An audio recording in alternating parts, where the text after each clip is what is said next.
있고요. 네, 아래쪽에서 교전이 막 나오고 있습니다. 미클라인도 자 슬슬 막타 교전까지 한번 봐볼 것 같은데 아스트라버스 서로 사용해줬고 자 도발 걸었습니다. 진호 선수에게 도발이 들어가게 되면서 근데 옆에서 리우리 선수의 활약이 너무 좋은데요? 아이고 정신없네요 정말. 자, 미클라인. 리우리, 로컨 옆에서 정말 서로 해야 될 역할을 잘해주면서 데미지를 넣어주니까 뉴라이즈 강원이 정말 좋은 구도로 만들어 나갑니다. 네, 그리고 제로진 위험해요. 시간이 없어서 이거는 터질 수밖에 없겠는데요. 그냥 역으로 나 때려줘. 와, 근데 이렇게 되면 안전오브 밟고. 하지만 엄청난 구도들이 나오고 있었고 결국에는 뉴라이즈 강원이 승기를 잡나 했지만 근데 이거 날라가도 지금 보였거든요. 키오스가 봤기 때문에 이거 혈액을 들고 있는 레오리 선수. 미스릴도 있어요. 미스릴도. 와 이거 얼마짜린가요? 너무 달아요. 아이고 정말 너무 마이너. 자 근데 이게 사실 에스페란자는 싸움 구도를 오래 봐야 되는데 근데 이런 기습이 성공을 한다면 얘기가 달라집니다. 키온 잘 버티나요?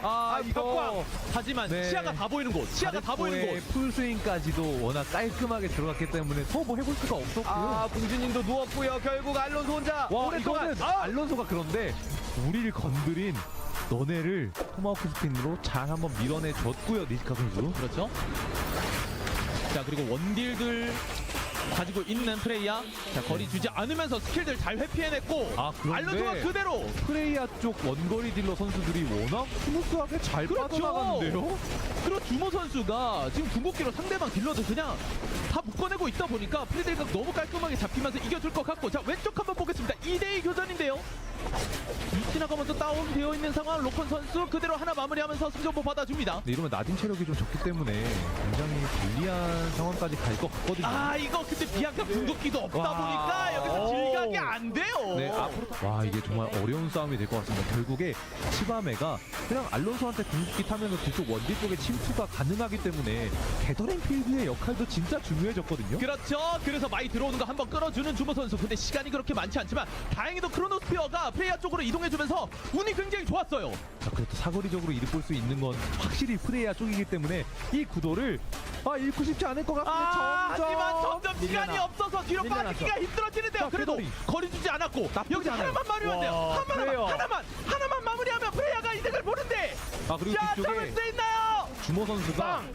모점 선수가 엑셀러레이션 로켓 런처를 진짜 잘 쏴주면서 그렇죠. 상대방을 그냥 다 무너뜨려버리는 그런 구도도 나왔습니다. 자 이러면은 로컨 혼자 남게 됐는데요. 그대로 마무리. 체크메이트. 프레야 22점. 루미의 또 도난 방지까지 잘 먹어주면서 벌써 하트. 요요요요요요. 자 이거 그런데 루미 치다가 구도가 망가졌거든요 이게. 네.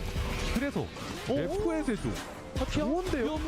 도망가야 됩니다. 루미 남은 거 칠 수 있나요? 근데 이거 이긴 뭐야? 좀 힘들어 보이는데 루미의 저주인가요? 루미가 이거 지금 거의 그 소독차예요. 지금 사람들을 불러 모으고 있거든요. 저 짤짤이 지금 누가 좀 죽고 있거든요 뒤에서. 그렇죠. 저건 근데 네. 맞습니다. 오 매그너스 저 궁극기가 갑자기 들어가고 있어요. 근데 매그너스는 이게 맞아요. 그렇죠. 일단 들어가서 금강과 이제 17대1 돌리면서 계속 버텨주면서 지속 대징 넣어주는 게 역할이고. 자 이러면은 고속회전이 지금 빠져 있기 와. 때문에 얀이 못 버티거든요. 이게 매그너스가 결국에는 궁극기를 탔었기 때문에 만들어진 스노우볼이에요. 자 이거 또 파괴탄 맞추면 빛났어. 안 맞춰도 공포 들어가면 벽공 일단 벽공은 되지 않았기 때문에 네. 이 정도면 살아나갈 수 있을까요? 네 여기까지. 나갔었고요. 자 오른쪽도 그렇죠. 그런 자, 근데 부분에서 경기 네트도 사실 할만은 합니다만 이게 데미지가 아니 뭐야? 잠깐만. 진짜 뭐야? 근데 이게 이거 뭐예요 이거? 결국 이렇게 될 수밖에 없는 수준이긴 했어요. 그렇죠. 다시 교전 모드로 전환합니다. 위클라인 들고 있는 FN 세종이 들어오게 되면은 자 프레이 입장에서는 이거 대처하기가 쉽지 않아요. 파랑새 맞고 그냥 아니 피오라 들어가면 저거 어떻게 막죠? 자 그래도 매그너스가 생각보다 앞서서 너무 잘 밀어주고 있는데요. 그래도 그래도 여기까지? 하지만 피스브리거 매그너스랑 안 놀아줄 거야. 바로 산기. 광주 슬래셔가 지금 거의 동포로 좀 보이긴 하는데요. FN 세종 입장에서는 괜히 왔네 이 생각 들 것 같은데 그래도 그래도 와, 봐야 되니까 지금 보고는 있습니다만 피스브리거 바깥으로 끌어냈어요. 자 그런데 여기서 이러면은 이러면은 슬래셔 잠깐만요. 3초 2초 1초 누라이즈 강원 24점으로 대승을 좋은 또 구도로 된 것 같고 경기 네이트는 지금 플레어건도 터트렸는데 500 크레딧도 있기 때문에 4회차 때 밸류가 엄청 좋을 것 같고요. 자, 여본 아스트라버스 빼줬고요. 자, 아, 도발 이후에 이거. 하지만 강로! 그리고 로컨 선수 프리딜 너무 와. 편해요. 그냥 너무 편해요. 하지만 여기까지인가요? 자, 게더링 필드 땡겼고 뒤쪽에서 때려주곤 있는데 자, 이거 다 같이 포커싱해서 때리는 거 아니면 이 조합 단단하긴 하거든요. 그런데 자, 현우가 네. 근데 이거는 이제 레니가 케어가 들어가줘야 되는 그런 네, 위치였는데 하지만 레니가 하고. 따로 떨어지게 됐기 때문에 마무리가 됐습니다. 이런 좀 흐름을 보면 좋겠습니다. 그렇죠. 경기네이트 3원들 조합으로 굉장히 무난하게 살아남아 있었고 자, 뒤쪽에서 치밤에 들어갑니다. 로컨 선수가 뒤쪽을 잘 노려주고 있는데 와, 로컨! 정말 깔끔한 정말 닌자 그 자체. 그렇죠. 심지어 강로까지 알론소가 사실 좋은데 그렇게 못 도망가서 안 좋은 거예요. 근데 균열로 균열 들어간다면? 도발 어딜 들어가려고 그대로 터미네이트. 네. 자, 피스메이커 이후에 1대1 교환이 좀 이뤄졌었는데 자, 저격 다행히도 그래도 일단 피해냈고요. 체력을 많이 깎아냈고 시셀라를 다운시켰다라는 게 일단 좋거든요. 하나 터트려서 와, 이거 우와, 스텝에는 이거는- 센스 좋은데요? 자, 하지만 레녹스 일단 부활해서 왔고 이러면 이후까지 봐야 돼요. 그렇죠. 지금 피스메이커가 없어서 받아치기가 살짝 안 됩니다. 자, 그래서 거리 무조건 주면 안 돼요. 자, 바바라의 스킬이 어떻게 들어가는지가 중요할 것 같은데요. 들었어요. 그대로 막히면서 구도를 좋게 가져갑니다. 와, 옆에서 정말 깔끔하게 이 바바라 스킬이 좀 중요한 키포인트라고 아파라도 갑자기 인디펜스 돼버리는 거예요. 자, 일단은 피스메이커 이후에 지금 진호 선수가 프리딜각을 보고 있기는 하거든요. 하지만 로컨! 와, 그런데 하지만 진호 선수가 오히려 프리딜을 계속해서 보고 있었기 때문에 방금처럼 유스티나가 한 방 또 잘 때려줘서 데미지 잘 깎아준 게 사실 할 수 있었던 가장 좋은 플레이였던 것 같은데 두 번은 허용 안 할 것 같거든요. 경기인의 입장에서 허용한다고 하더라도 시들라 무적 있고 무적 끝났다고 하더라도 피스메이커가 있기 때문에 그리고 이 대치 구도에서 너무나도 압박을 줄 수 있는 시셀라의 존재 그리고 카티아의 견제 이런 것들이 FN 세종이 힘든 수단이 많아 보이지만 그래도 크로노스포어가 마침 FN 세종 쪽으로 와요. 이러면은 경기네이트가 뚫어야 되는 입장이 됐거든요. 자, 과연? 근데 이게 사실 편하게 밀 수 있을 것 같은 구도.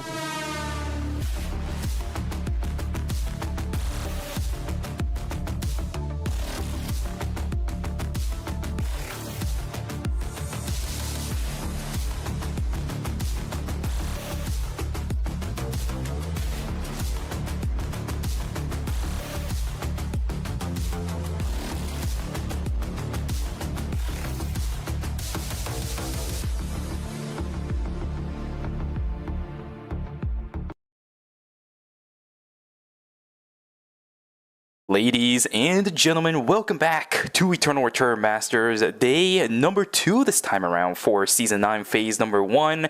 We had day 1 yesterday, today, numbers working out. Yeah, exactly. Day number 2. My name is Shuvi Senpai. I'll be one of your casters for tonight, like usual. And alongside me, as usual as well, I got Superior alongside with me. How are you doing tonight, my friend? How are you feeling?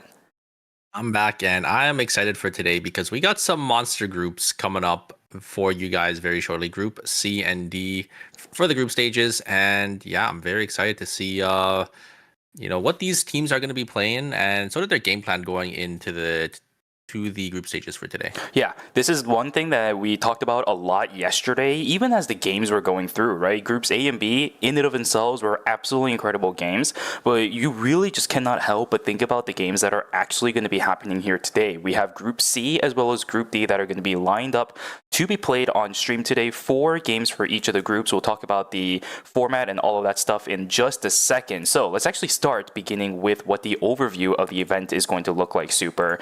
We already are on day number 2 on that top left side for the schedule. Group stage A and B are already complete. We are now here for C and D. Prize pool, nothing too crazy, right? Same thing as usual. 10 million Korean won starting from a couple of seasons ago. Point matrix, exactly the same thing as well. No changes in any of the resurrection systems means everything will still be the same. So let's talk about the format a little bit. Yeah, we are 2 hours earlier today as well, and it will also be 2 hours earlier tomorrow, or it's going to be the same time that is going to be starting today, just 2 hours earlier compared to our start time on Friday. So make sure you guys keep that in mind. It will be 3 a.m. EST for tomorrow, and yeah, we are going to be in our group stages. So still on the very left side, we're still going to be on group stages for Group C and D here. The knockout stages are going to be happening after today, and depending on how these teams perform, it will place them anywhere on this ladder. And the worse you do, the more games you'll have to play to try to climb your way back up to that final stage. Absolutely. We already have 4 teams that are in line for knockout stage 1, and we already have 2 teams that are placed for knockout stage 2. We're going to set the other 4 as well as the other 2 for each respective stages after today, which means for the teams in group stage C as well as group stage D, it's not going to be over just because you don't do well today, but obviously if you want to have a chance at placing well overall in this format, you're going to have to try doing your best to play as little as possible, because the further you are into the series, the better your points are going to be for the entire series and this entire 4th tournament in general. Yeah, and something I did want to maybe note down here is I think they increased very slightly the points you get from phase 1. It looks like first place is 550. I'm pretty sure it was 500 in the previous season. Yeah. So it's like a slight increase for winning out on the phase. I do think the difference between phase 1 and 2 was a little too big. So I do like that they changed it a little bit here. Because winning a phase, I mean, if you win like a whole tournament, I feel like you should be definitely rewarded for that. We do have the groups for you guys. So group A and B, they're already completed. If you guys want to see the standings and, how those games played out, you guys can check the VOD. And there are some standings on the YouTube side and Twitter side as well. So make sure you guys go and look to that to see, where all these teams sort of ranked in the first day. And for today, we do have Group C and D, and I'm very excited for this upcoming Group C issue. We do have Auto Arms, One Circle joining a new team versus Romatic and G-Work. It is going to be the battle of the Titans. Yeah, absolutely. This is basically the group of hell that you and I were talking about yesterday, our specifically designated one, right? Other people might have different opinions on it, but just looking at the rosters alone and the potential for the games that are going to be building up in the next few hours, this looks really, really rough. So good luck to all of the teams that are going to be playing in Group C. Let's talk a little bit more about them just a little bit more. Daejeon Auto Arms Superior, you went over them, but we have Busan Vespa, Checheon Phalanx, Modern, ITV, Mer Gaming, Egoism, as well as Out of the Blue to round out our teams that we'll be playing in Group C for our next 4 games. Yeah, I mean, even some of these not really lower end teams, but compared to the ERL teams, I mean, we've seen these teams come out and perform on the ERM stage, the big stage, and also we've seen some of these teams even make it to the season finals. So it's definitely a group to watch out for today. Yeah, even aside from just the players alone, I think another thing that you and I were talking about extensively yesterday is what kind of compositions these players are even going to be fielding to begin with, right? And even besides that, we got to also talk about what kind of players that these players are going to be starting their rosters out with today as well. One of the big things that you and I talked about was the fact that despite having all of those star-studded players for a team like Daejeon Auto Arms, you can only start with 3 of the players at a time, right? There's only 3 slots available in-game for a squad. That means whether it's One Circle, whether it's Fable, or previously known as Sandhands, Taekyung, or Cinema, one of those 4 players will have to sit out. And depending on which player does end up sitting out, it could definitely change the flow and how this team decides to actually organize their compositions for the 2 games they're going to have to be locked into that roster. 100%. I'm really curious on who they decide to start. I think it's also going to come down to the current metagame in Korea, just because these top teams like Team Auto Arms and Team Busan Vespa, they're going to be playing whatever is best and whatever they think is the best characters currently on the patch. So we'll have to see. I think it's definitely going to influence their choice, but maybe they go to that Sua, Kadia, Celine comp, but it's highly unlikely just because I do think that's a comp that's, usually only comes out during that checkpoint breakpoint. Maybe we'll see the Yan from Taeyoung come in with Cinnamon Namai and Sadhans on the Razi, or maybe we'll see a complete turnaround with One Circle joining the roster now because he is, well known to being that mage player that backline mage player that can kind of adapt to the team as well. Because of all the high-level teams that are inside of Group C as well, I think another thing that we have to really talk about before we actually get into the series is potential bans that are going to be coming in. We saw a couple of really high-prioritized characters yesterday, right? Something like the Cecilia was very highly prioritized. That's a given considering this is Eternal Return Masters. Tsubame was also relatively popular yesterday alongside the Nadine. So just knowing the teams as well as the players that are potentially going to be playing here for Group C, I genuinely think that similar bans are going to be a threat to a majority of the composition. So I think one of the other things that we have to talk about as the series goes on today is whether or not teams can actually adjust to that with all of the changes to these rosters as well. I have a really good feeling we might see some duplicate team comms, especially maybe between Team Auto Arms and Team Busan Vespa, because these are the top end teams. They'll probably be playing the same or like a really similar team comp with maybe that front to back that we did see yesterday, where the same teams were playing that Mayusina, for example. Yeah, I don't know though. Between Busan Vespa as well as Daejeon Auto Arms, the thing about Daejeon Auto Arms is that they really do like playing that front to back style gameplay, and you can mix in Taekyung there as that midline initiator opener for some of those fights. Whereas Busan Vespa, now that they have G-Work, could divert into a little bit more of an interesting comp, right? You can slam G-Work on the Elena. That is a character that we know this guy loves to play in a lot of these rosters, but we do also know him for those standard Adela style compositions. Is it going to be a situation where Busan Vespa actually adapts to G-Work's gameplay style even with Romantic joining the roster, or is it going to be G-Work actually adapting over onto Busan Vespa's gameplay style, assuming he does actually play? Yeah, that is what is, or that is the main question I would say for a team like Team Busan Vespa, right? G-Work's character, G-Work's character pool, he could definitely play, and adapt to the team, but obviously he's more comfortable on that Alina and Adela. So it is more of the question of, is G-Work going to adapt to Robotic joining the team, having that, one of the best AD carries in the game, or are they going to adapt to G-Work's playstyle, playing that more, maybe dive-esque heavy, maybe they play that Neki Adela that's, G-Work is really used to. Yeah, this is why it's such a big question for both you and I. It's why we talked about it so much yesterday. There's a lot of things up in the air, and we're only talking about 2 teams and their storylines right now, right? There's still 6 other teams alone in Group C. We're not even talking about those teams right now at all, and we've already covered, 10 minutes of just talking about those 2 teams? It is insane, the potential that we have for Season 9 Eternal Return Masters. It is one of the reasons why I was super excited to just constantly be hearing some of these roster change-ups. Inside the team discords, they're sending out pings with the roster swaps, potential free agents that are coming through, and the lock-ins for the teams actually selecting their players. Oh my goodness, I had such a fun time in the past month or so, actually just kind of paying attention to the wave of changes that were going to be coming in for all of these teams.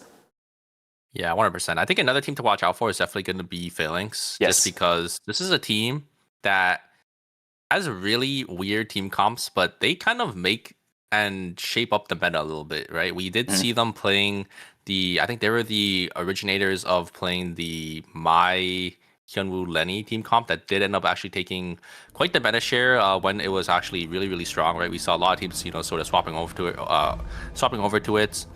And then we did see them also, play that double backline plus support team comp that we did end up seeing quite a bit as well. Well, let's see what the storylines actually come to fruition is. Look at this. We are going to start out for game number 1. Character selections are now underway with the new draft system. If you were here yesterday, you are familiar with this. If you are not, new pick system. Each player picks their characters one at a time. You can change between your teammates after the pick phase is over during that waiting time where we do start holding on to some of our strategies. But for now, everybody is selecting their characters. I do see a bit of the prio on that Mai already. Not too surprised about this, right? 3 Mai's already on to the second pick with Daejeon Auto Arms, Daejeon Phalanx, and High TV selecting it. A 4th Mai coming into fruition, so we will not be able to see this character until game number 3. If it does end up getting locked in, there we go. Game 4, right?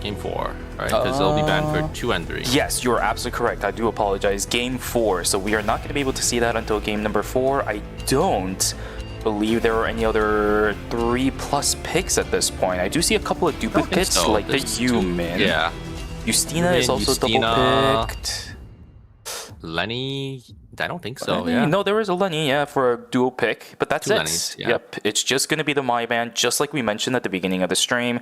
Not that big of a deal, right? It is ERM after all. These teams should have answers to this, just because most of the teams that are going to be playing that My are teams that we would normally expect to be towards the end of season finals, the ones that really do have solid performances, even without that character.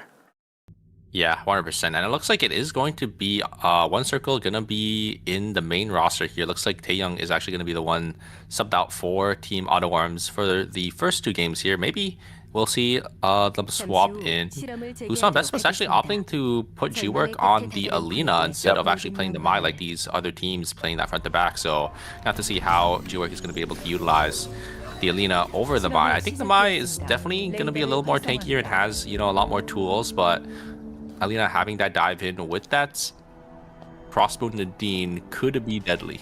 Yep, and as we start into game number one, let's see how these teams actually do decide to play all of this out. I do want to mention that for Team Taejon Auto Arms, I was a little bit afraid of this because there were instances in the past for Team Taejon Auto Arms where they actually ended up subbing out Taegyung in exchange to put Loken as well as Sad Hands, or Fable now, to be the main roster alongside Cinema. This is why I was actually kind of predicting something like this, and I want your opinion on this as we wait for a lot of these teams to start building up their items. My thought about this style of roster for Team Taejon Auto Arms is that it really doesn't fit their gameplay style, because with Taegyung, what it allowed them to do is have that frontliner, of course, with Cinema, but Taegyung really opened up possibilities for Fable to actually do a lot of damage, because they created a lot of space for Fable to actually get the damage in. But One Circle isn't that, right? He's a great player, don't get me wrong, but he's not that opener style of gameplay. He's just a mage, that mid-range control damager dealer. I don't know how it's gonna look.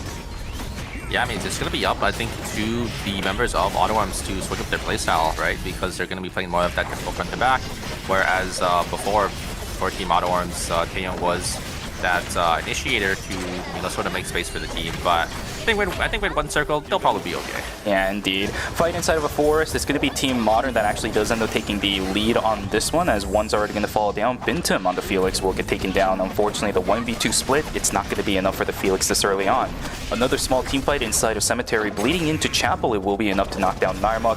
Rockman walking in, but One Circle's already got his number. Fable's going to join in as well. That's going to be an Arda taken down instantly. Already, wow. Not even close, baby. You're absolutely correct. 2.5 points already for Team Taejon Auto Arms. The early game prowess of the Rio as well as the Justina, it really does a lot of work. As long as you can land all of your lasers as Justina, alongside the Rio, that's a lot of guaranteed damage.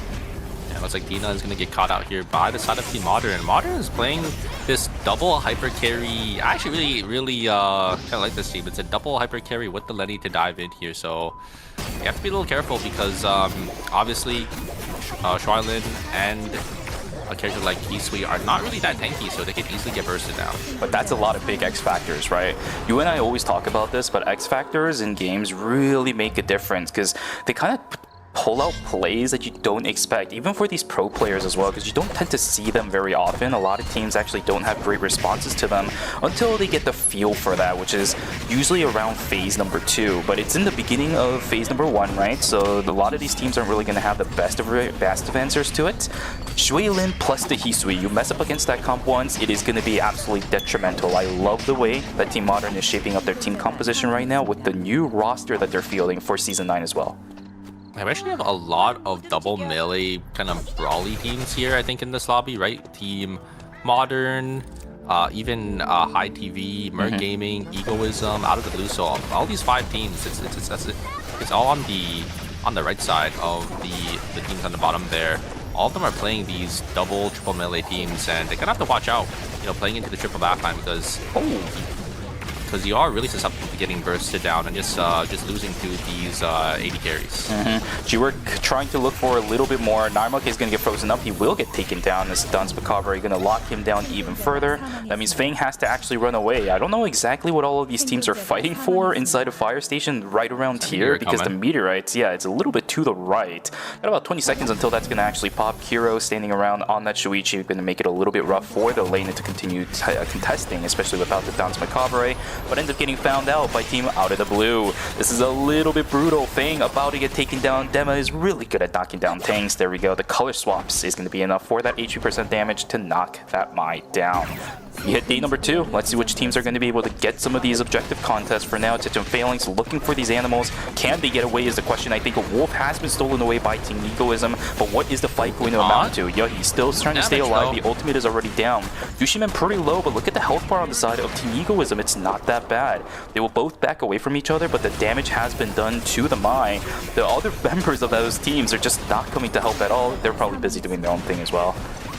Yeah, it looks like one circle is going to go down on top side there for Autumn. Looks like they're a little split because I did not see Fable really joining in that team fight there. And yeah, it looks like a great jump pad to get the members of Team Egoism to safety there. We have Rockman going down on the top side in Temple. This looks like it is going to be High TV getting another kill.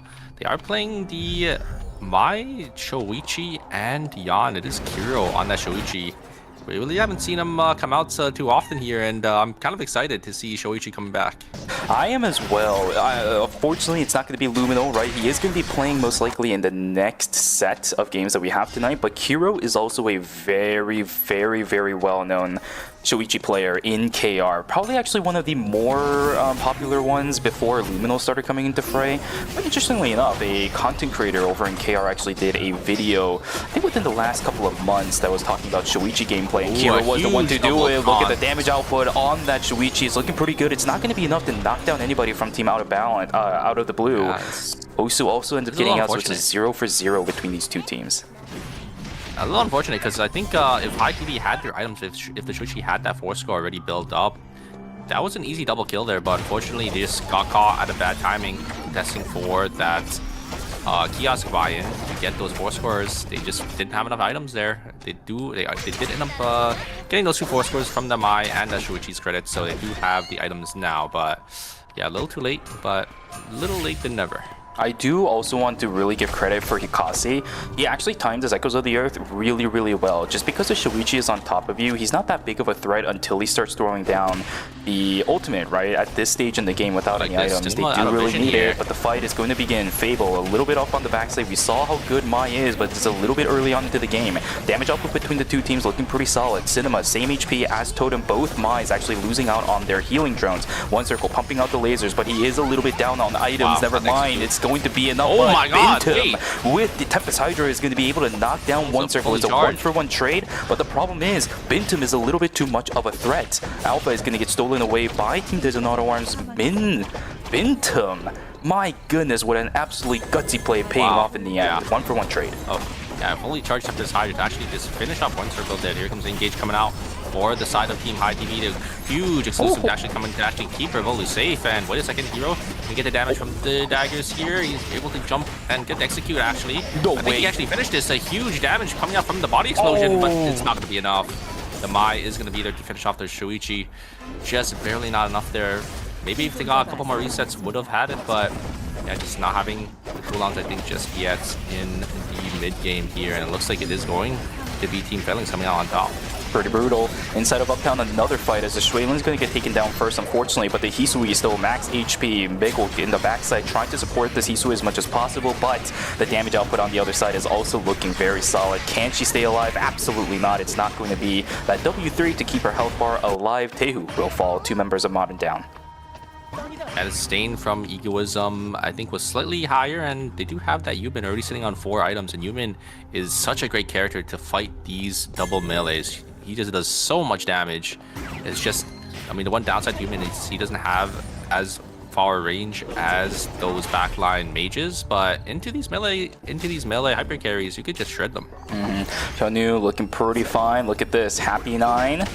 Happy as they can be, but up against something like a Shoichi, could struggle a little bit. Viliani also has to be careful with this because of the Yan Fang trying to jump on in. They do end up getting the drape stack over onto Viliani. There's a slow with the weapon skill. There's the Yan jumping on in. Is it going to be enough? That is a question, but the bump on in into the wall. Narmak in a little bit of trouble himself. Healing drone is going to support him a little bit longer, but the combo over on towards the Yumin looking pretty solid. Unfortunately, Viliani will fall. Narmak is going to go down. It's a 1-for-1 trade between these two teams, but Kiro off on the backside trying to jump around. gets the dagger reset. Down goes the Yumin. The crazy plays. Oshoichi back again as Kira will take the stand. Well played over on the team High TV.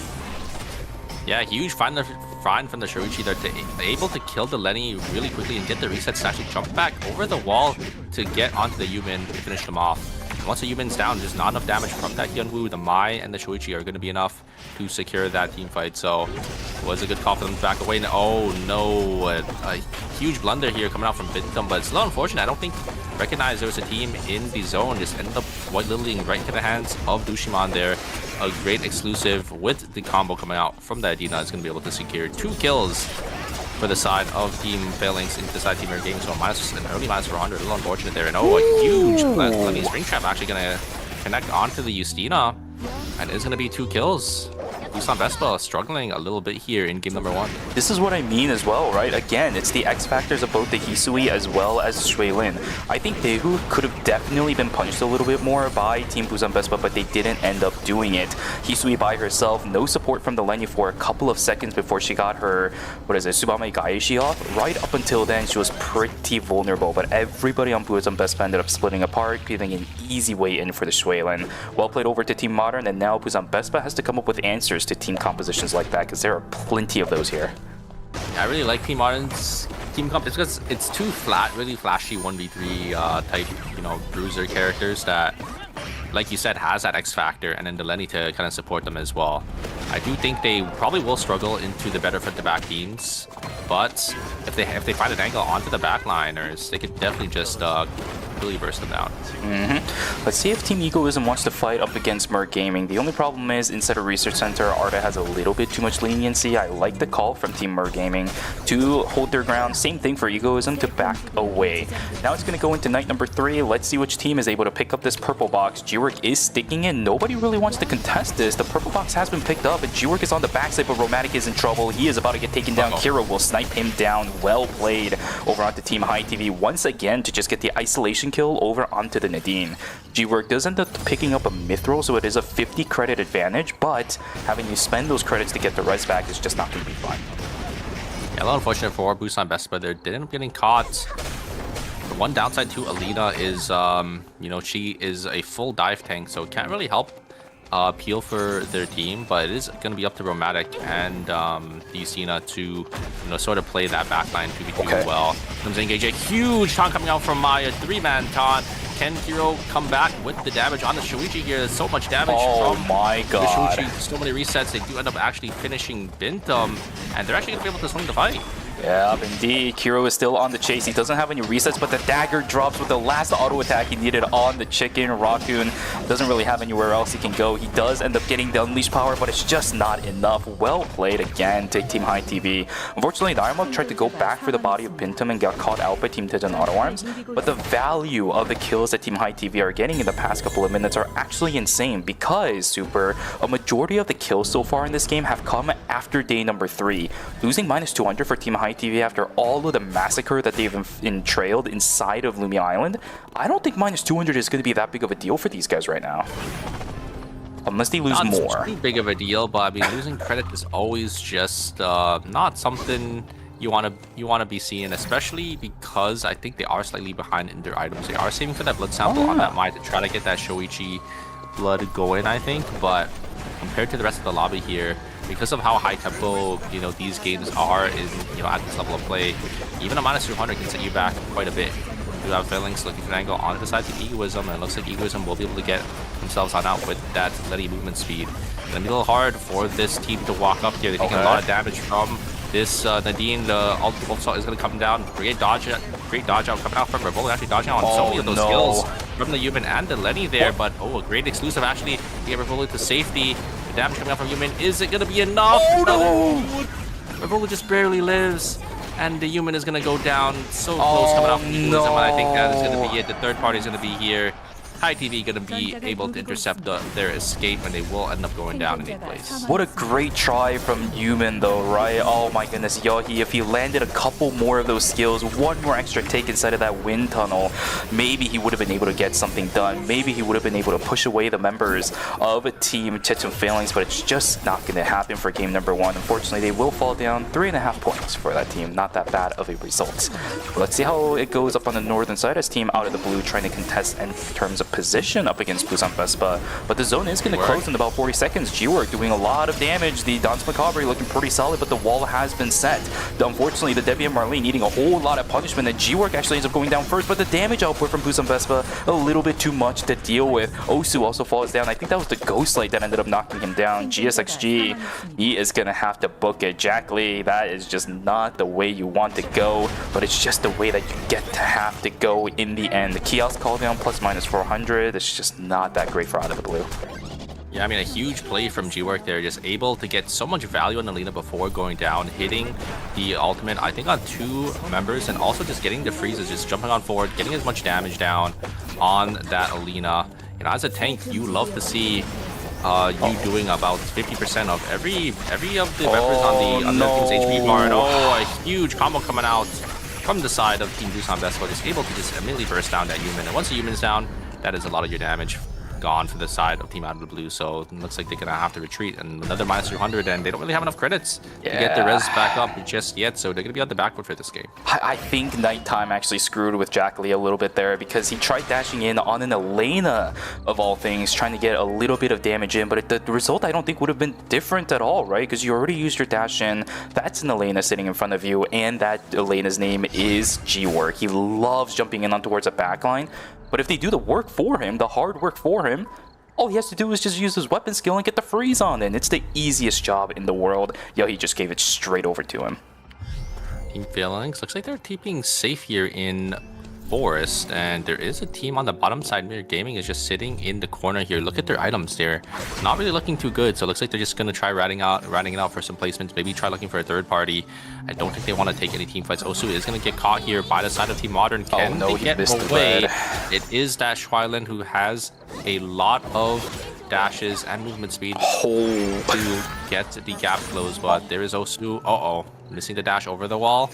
Does end up using the ultimate, and probably going to try TPing there in stream, but it's going to be investing a lot of their timer. The credit count on the Priya also looking a little bit okay. We should have a couple more credits before the Priya can call it in, but the problem is day 4 is about to end in a couple of seconds. I don't know if they have enough kiosk gadget points for the kiosk call. Where Gaming gets scanned by the Raven, and now the run is going to begin. Dushimen is going to try to chase this down. Triple Quake on mine. The damage output is good. Exclusive already invested by Mer Gaming, but they do have access to that Arda. Yeah, now, how far are you willing to run away? Even the stream of wind being used by Team 9ㅅPhalanx, they really want this kill, but the Nimrod gates are there. Straight into Research Center is going to be going for Team Mer Gaming.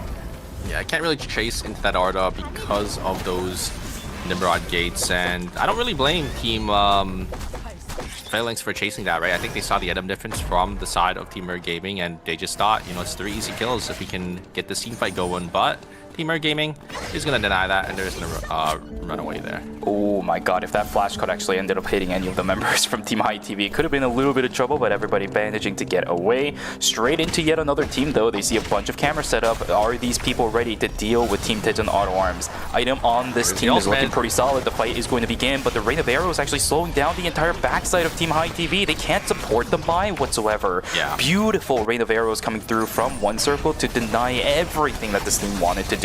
The fight's still going to continue. Daewoo trying to do what he can. Execution over onto Dramatic. Wow. The parry's going to block everything as well. You are absolutely correct. Now Hohenser is the one in trouble. A terminate over onto Busan Vespa as Team Modern with the new roster will knock down a KAL team. So well played from JCP. They're actually hitting the parry on that explosion shot to stun the Nadine as well. So Romantic just gonna immediately take the brunt of that, and look at the items on Team Modern here. They have 2 3 blood samples on their carries. When you are playing these hyper carries and you have these blood samples, you feel so strong.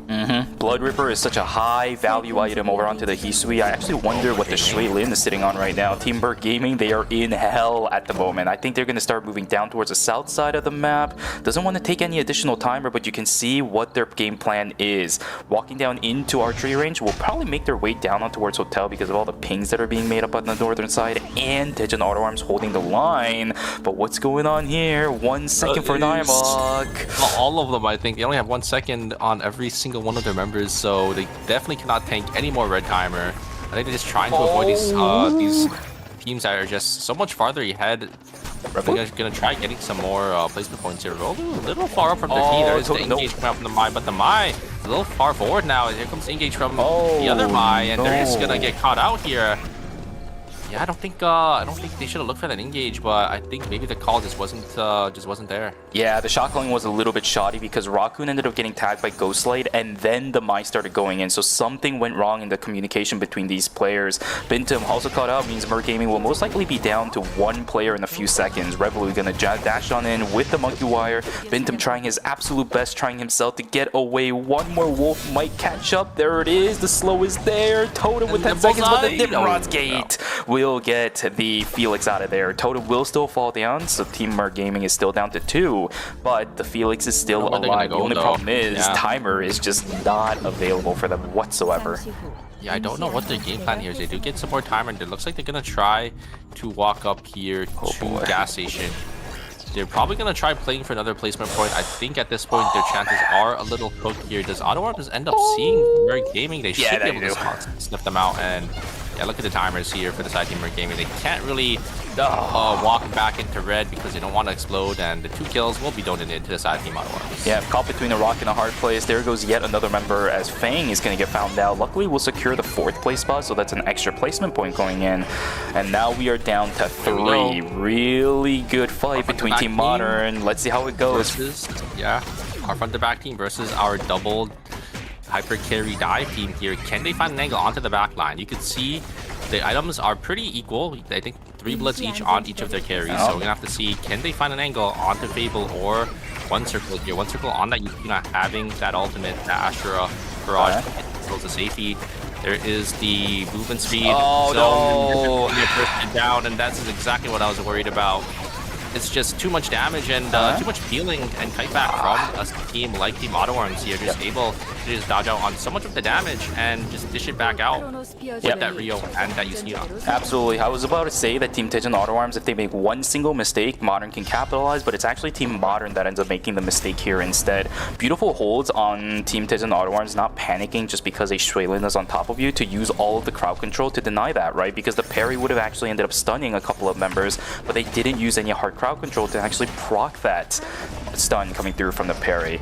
Now they have 1 more target left, and it's going to be Team Chechen Phalanx inside of archery range, a very rare final zone that we do not tend to see that often in Eternal Term Masters, or quite frankly ER in general. Let's see if these teams are ready for this. Dina in these tight corridors are going to be pretty good. Revolut is not on bow, but the bullseye is still going to matter. Revolut will pop that Wolf Assault. A lot of good damage exchange from the Astra Burst. The Ghost Light has also popped over onto Revolut. And that exclusive, that's not what you want to do. Oh no, Dushiman, he panicked. He 100% panicked. That's going to allow Daejeon Auto Arms to take away game number 1, rounding out with 27.5 points. 1 circle on the roster. It just works. GG's. Yeah, I mean, 1 circle and Fable just playing the 2v2 so well. 1 circle hitting that almost the full Astra barrage onto Revolu, just chunking him out of the fight. And then on the backside, we just have Cinema just completely soloing Dina. I mean, we saw what Mike can do into these mages. They don't have enough damage to go through, you know, the full HP bar of a 3-4 item Mai at the very end of the game. Absolutely disgusting gameplay coming through from Daejeon Auto Arms, but it's not anything we would normally not expect from these players, right? I'm just so glad that what we were hoping for really did come to fruition. It's just a standard front to back, right? We don't really need any openings because the openings are just created by the damage they deal in and of itself. Really well played from 1 circle to land that entire Astra Burst, and even just the poke as well. A lot of times when Nadine late game starts jumping in at you with the Wolf Assault immediately activated, a lot of people tend to panic and just forget about the entire game plan just to try staying alive. One Circle is too experienced for that, immediately returns fires with the lasers. I mean, it's such a dominating fight for Team Auto Arms, and you have to recognize who their opponent was, right? It was Team Phalanx, another ERL team that has been showing good performances throughout, ERM and the National League as well. So, kind of have to think, can any team stand up to the might of Team Auto Arms this season? It genuinely might be invest in the Auto Arms coin for real this season in general, right? After that Game 1 performance, I am already convinced. It seems like these players are already locked in really tight. One Circle on the Justina, a character that has been so popular as of late, but is able to meld into quite a lot of team compositions, which is why I love the fact that it's One Circle on this, because I'm pretty sure he hasn't had enough time to actually get a lot of practice in with the entire team composition of Tejan Auto Arms, right? It's only been about a month since the season started, and a lot of roster lock-ins also happened about 3 weeks ago, maybe 4, for a majority of these teams. Obviously, the players probably knew because they were signing contracts, but the amount of time you have to practice with your new roster, it's not really that much for these players because of how early in the season it is. I genuinely love the Justina pick from One Circle, and I love how everyone else on Team Tejan Auto Arms was able to play alongside it. Oh yeah, I mean, I think One Circle is just gonna adapt and obviously pick like whatever the best mage is. And I mean, we know One Circle, right? One of the best mage players in Korea, probably the best mage player in Korea. Sad Hands, one of the best ADC players, and then you have Cinema, one of the best Maya players, and you just meld that together, and it's just the recipe for a super team over there. I will say, though, a little bit of an oopsie from Chechen Phalanx, though, right? Dushimen pulling back the Nadine over onto a majority of the damage from the Adina's combination. Yeah, I don't think that was exactly the game plan that they wanted to go for. Actually, pulling the Nadine out of the Adina's healing, if I remember correctly, that's what I meant to say instead. Yeah, it's a bit rough when it comes down to it, but that's just the way that some of these fights are going to go. You panic, maybe your reaction speed aren't going to be fast enough, maybe it's a little bit too slow. The decision that should have been made a couple of seconds ago finally made when it's a bit too late. But that does mean Game 1 is over, and here's the leaderboard for it. Tejan Auto Arms in first place with 27.5 points on their side, 17.5 total kill score off of Game 1 alone. High TV in second place with 15.5, 14.5 for Team Chechen Phalanx, and 14 for Team Modern. Everybody else is going to be sub 10. Yeah, we could see a big difference between our top 4 and our bottom 4, but we'll have to see if that continues going into game number 2 here. That Mai is going to be banned, so a lot of these teams, maybe they're going to swap it up to a different tank. Maybe we'll see that Alonso coming back. Maybe we'll see Estelle being picked. Maybe we'll see some Lennoxes that we did end up seeing yesterday, but I think it is going to sort of shape up and change a lot of these teams' team comp, because I think Mai is one of kind of like the cornerstone of that front to back team, and I think it being banned, I think a lot of these teams might even swap maybe their team comp entirely to maybe triple backline. Maybe we'll see some more double bruiser teams as well. We did see a lot of substitutions yesterday, though, right? And then some teams eventually got to the point where they realized that if there is no Mai, triple DPS compositions are also going to be really, really solid. Would not be surprised if we see a couple of those here with the Mai gone, but I do also know that, as I said, substitutions were made yesterday. Like, the Mai is gone, let's start trying the Alonso, a couple of Estelles. We even saw a Lennox yesterday that was attempted from some of these teams. So the responses are there. It's just you got to pick your own poison. You got to figure out what you want to do with your composition. You got to figure out how you're going to execute it and what tank or composition in and of itself is going to best suit that need.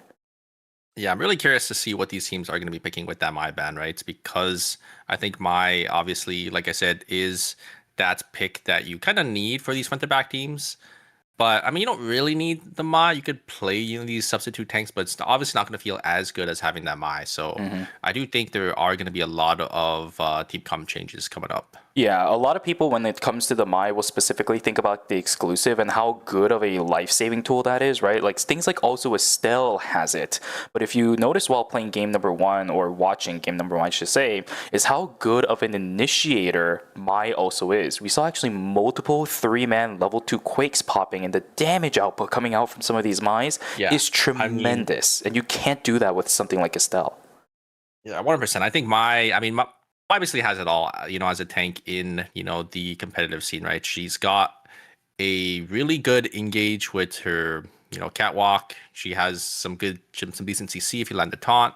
She has a lot of durability because she has her Shaw Veils and her ultimate to give her an extra iframe and another Shaw Veil and some healing. And then you also just have that tool for that ultimate to that exclusive to pull your teammates to safety. And she also has decent damage, right? Because she has the Quake 2 that you usually upgrade first, and then her Qs just actually do a decent amount of damage. We saw yesterday, right? And we saw even today, that final fight that Mai was just able to solo these backline mages. Yep.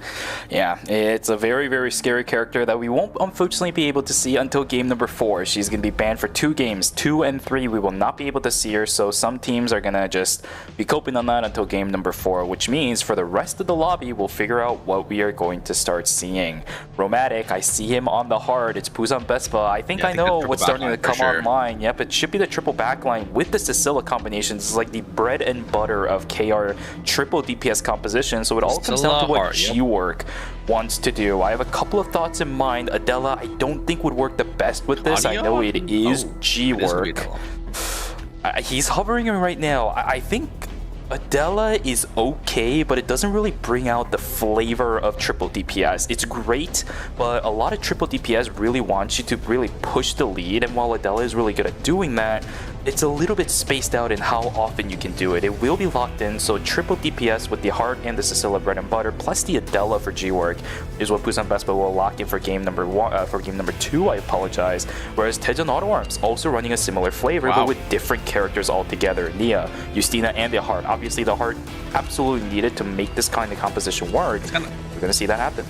It's kind of funny because One Circle Socket won't let Yusina this time. They could just swap the Yusina players around because Cinema also plays the character too. So we're going to have One Circle on the Nia this time, which I've never actually seen him play this character. And I've never really seen, Nia being played in this type of team comp before. They are playing that triple backline with that Nia. So they're probably going to look for some picks with that Nia point sync. And they're going to have a lot of poke damage as well, having that Yusina on their team. I wonder how good of a combo it is to actually bait the Peacemaker inside of Nia's game world, right? Because that's one of the things that we always tend to look for with these triple DPS compositions, because you are always probably going to be bringing the Heart just for that safety net. We always look at what kind of combos are available. Something like, for example, the Human, right, as well as the Heart. You just place your ultimate inside of the Heart ultimate just to make sure the knockup is there right as soon as the Peacemaker is over. We've seen a lot of things like that, and now I'm starting to think what the combination with the Nia is going to be. Either way, that's going to be game number 2 strategies as well as the picks now, so let's see what it looks like as the game actually is going to begin. Which teams can actually deal and cope with the Maya ban, because that'll happen once again in game number 3. Yeah, we did see a lot, I think, of teams swapping to Estelle, or I think 2 teams ended up swapping to that Estelle, so Estelle, obviously, I think the next best tank in line, also has a lot in her kits to play that typical front to back, but obviously doesn't have that hard engage that Mai does. We do have Murray Gaming also swapping to a similar team comp that we have seen before with that Mai or that Emma and Celine, 2 characters that we usually see together to try to play for that one-shot combo. They're going to pair it with the Alex, so another sort of semi-triple backline team because Alex is technically also a melee, but they are going to try looking for these burst, CC chain combos here. Indeed, the fight's going to begin pretty early inside of Forest. Unfortunately, the Emma going to use that totem. I think it's absolutely going to be in vain. Immediately bursted the moment she comes out of it. Cinema also taken down as Busan Bespa, knocking down actually 2 members of Tejan Auto Arms. A little bit too early in the game for the Peacemaker to actually come into fruition. They actually didn't even use it. You can see it's still being off cooldown for that Heart. Yeah, Tejan Auto Arms maybe were a little bit uncomfortable taking the fight, which is completely okay because it is just A1. I do have JCP finding Totem here, and I think they will end up going down on this Celine. They did end up getting all the dogs, so yeah, like you said, I think it is worth it for them. And oh, we do have 2 members actually swapping positions here. This is going to be Dina, going to be the one fed the dogs, as out of the blue will be able to pick up that kill. Yeah, one person takes the dogs, the other person is fed to it, while Revolu takes the wolves. So a little bit of that weird evolutionary line, just kind of all being incorporated together. A little unfortunate for Dina, but it should be okay. Once again, it is still day number 1, so rest timers are going to be pretty quick, especially at that level 7 mark as well. You don't get that super extended death timer until level 8. Egoism is gonna find Kodum here, and I think the Hyunbu should be there. Doing getting a nice kill. This lead going down once again. It's just not there, not Totem's game here. Revolu gonna get some damage traded onto the team. The Estelle is gonna come through as well. Gonna get so much damage in the short bow, but the sustain coming out from Hisaki on this Korea is actually gonna be able to keep them alive. Revolu, a huge jump away actually to dodge out on that Dema here, and the damage is coming through, but it's not going to be enough. It's going to go down, and sustain is just way too much for the side of Team Out of the Blue. Really solid for early game, right? I genuinely thought they didn't have enough sustain for it, but the real damage is also a little bit too low at this point in the game. The Empiric Bloodline on the side of Debbie and Marlene just barely enough to actually keep themselves alive. Nagel trying his best to run away from Bintum, who is going to be on the Alex this time around. JCP right around the corner will actually be able to get that White Lily to support that Lenny on their escape. Yeah, so it looks like Mer Gaming weren't able to get any of those members, but Team Modern gonna be able to pick up some extra farm on the bottom side there. Fable is gonna get caught on the top side here, and I don't think they're grouped up with any of their members, so it will just end up going down to the side of Team Busan Vespa, who is grouped as 3. The credit count, pacing for Daejeon Auto Arms is really good, right? Actually, one of the teams that are more or less ahead of everybody else. Egoism is the one slight exception to it, just because of what the humans' credit count is going to look like. But you can see for Daejeon Auto Arms, they're just doing this standard split farm strat. Nothing too crazy. We've seen it before in ERM. Pacing looking pretty good for this team. Should be on track for maybe about the 1 minute left mark of day number 2 for score buy-ins. I think they're on pace for it. Basically every team I think started had the same idea in the early game.